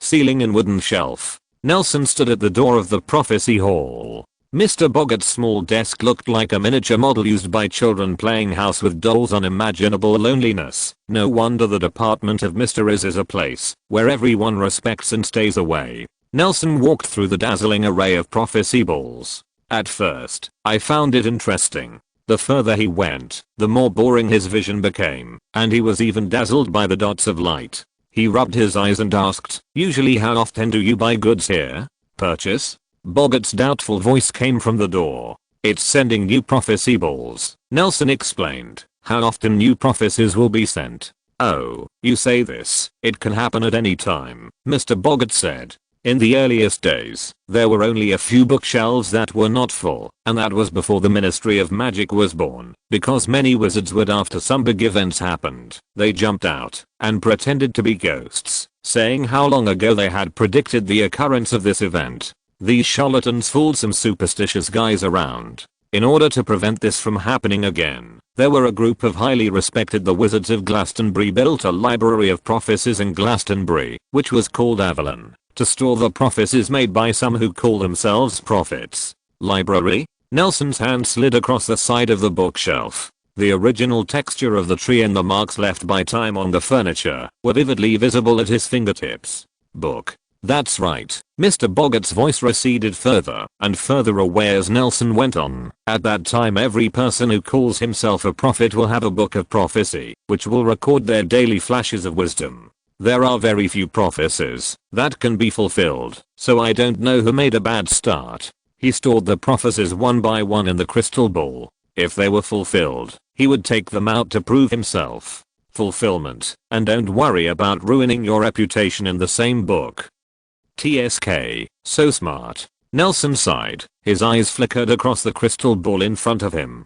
This not-so-round crystal ball was covered with a thick layer of dust, and the silver mist flowing inside also turned grey. The fluttering, mahogany base is engraved with an unrecognizable Latin name and year, 1664. He poked the prophecy ball with his wand, and the silver mist in the crystal ball flickered excitedly, and it's been a long time since I saw the visiting guests. The will to tell my own story is firm. This group of extremely weak magic power is still lingering after nearly 300 years. Nelson raised his head and asked, "These beyond the time limit, how to deal with the prophecy ball?" "It can only be put there, Mr. Williams." Boggart's voice came from afar, unknowingly. "Nelson has gone a long way, but the prophecy hall still seems to be endless, dotted with stars. The magic power gathered into the Milky Way, leading to a more void direction. The prophecy ball is cast with a powerful protective magic. Only the person mentioned by it, or the prophet himself, can pick it up.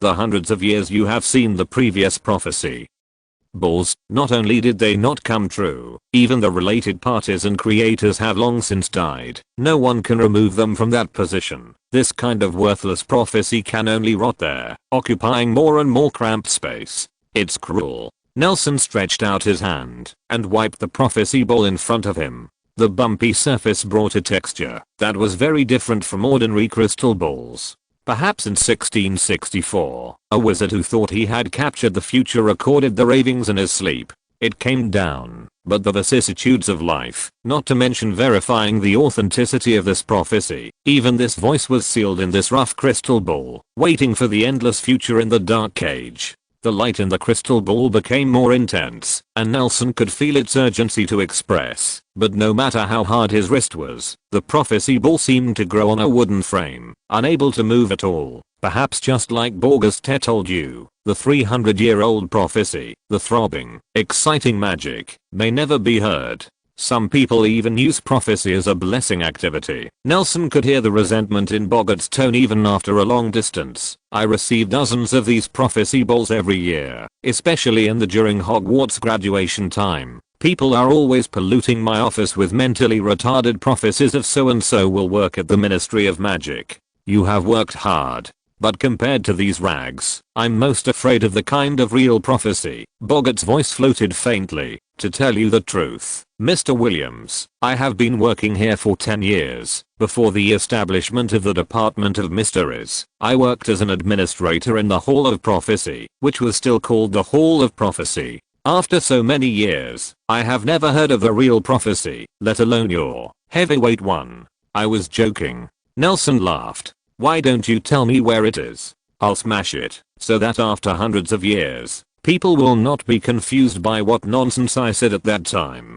"That's even worse, Mr. Williams. You must know that it is a real prophecy." "Okay." Nelson shrugged, sucking his stomach and turning around among the densely arranged wooden shelves, but this simple movement was a bit too difficult in such a small environment. At the moment of turning around, he felt his elbow. It seems to have bumped into something. "You said yes, that is." He turned his head and looked behind him. His expression suddenly became surprised. The crystal ball firmly grown on the shelf was slammed by his elbow, shaking from side to side, as if it was a magic spell to protect the prophecy. "After too long a time dissipated," he exclaimed and stretched out his hand to the prophecy scout. But just a second before catching the prophecy ball, Nelson hesitated. 300 years on the shelf. In the next second, the prophecy ball slipped from the fingertips and fell heavily to the ground. This ancient crystal has long lost its previous toughness and has become as crisp as a pancake, without even rebounding upwards.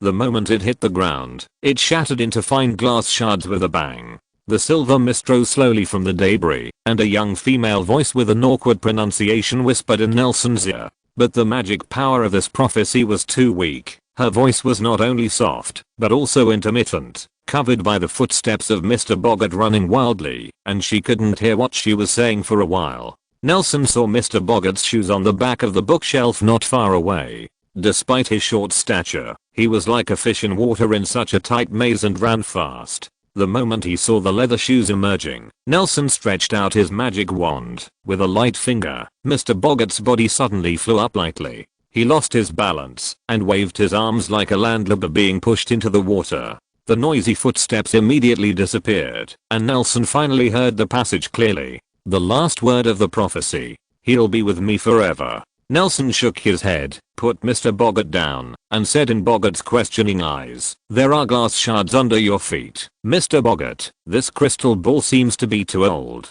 The magic is a little off." Oh.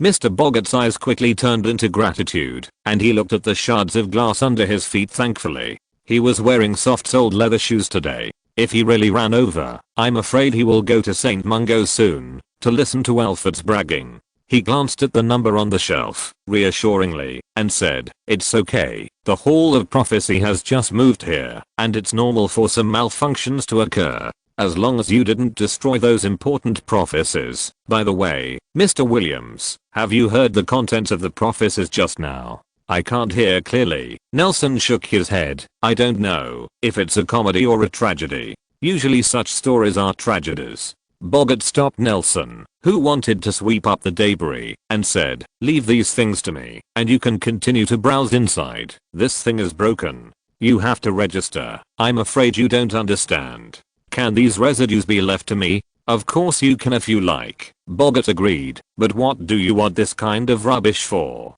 Before he could wait for Nelson's answer, the sharp bell from the door interrupted their conversation. Boggart put the collected scraps in a bag and stuffed them to Nelson and trotted towards the door. "You see, when the devil is mentioned, he comes." "Okay." Restocking. It's just the time when Hogwarts students are graduating, and some parents have brought their kids who are looking for jobs to pray. Boggart quickly disappeared. "You go shopping. I'll deal with them." Nelson shrugged and showed a helpless smile. He put away the bag containing the glass slag in his hand and walked deeper. He couldn't understand how the prophecy balls were arranged in the prophecy hall. One second he saw one from 800 years ago, and the next second he saw one from last March. He quickly gave up this useless effort analysis until he was attracted by a round and bright crystal ball. Nelson Wortning Williams, 1945. The surrounding shelves were much sparser than those at the entrance, with only a few on each floor, and they were far apart from each other.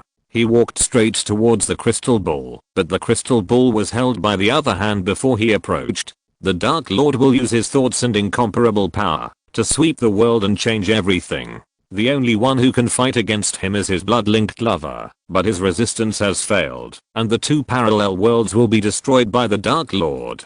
Pinched together. Nelson's playful voice echoed between the wooden frames. He looked up and saw a face he hadn't seen in a long time. He raised his wand, leaped back, and pointed at the comer's chest. "Don't be nervous." Grindelwald put down the crystal ball in his hand and held up a piece of paper with a smile. His face was not very good, but his smile was very warm. "I came in through the formal process." "Yes, this is the signature of your minister Nobby Rich." Grindelwald. "Long time no see, Nelson." Grindelwald shrugged, took out another crystal ball lingering with silver mist from his pocket, and placed it next to the Nelson prophecy. "The prophet is not just your patent, I also have it. Do you want to hear the prophecy that the ball will be placed here?" Nelson shook his head silently. "You are farther and farther away from the humorous you of the year. Zweig will be very disappointed." Grindelwald arranged the crystal ball and carved his name and time on it with his wand. "And you think about it. In fact, it doesn't take a blood-related lover to come forward. The student I'm most proud of has already made me bleed." End of this chapter. Thank you very much for reaching the end. Don't forget to like. Looking for more exclusive content and immediate access? Subscribe to our Patreon. Remember, every like, subscription, or donation encourages us to continue. Thanks to everyone. See you in the next video.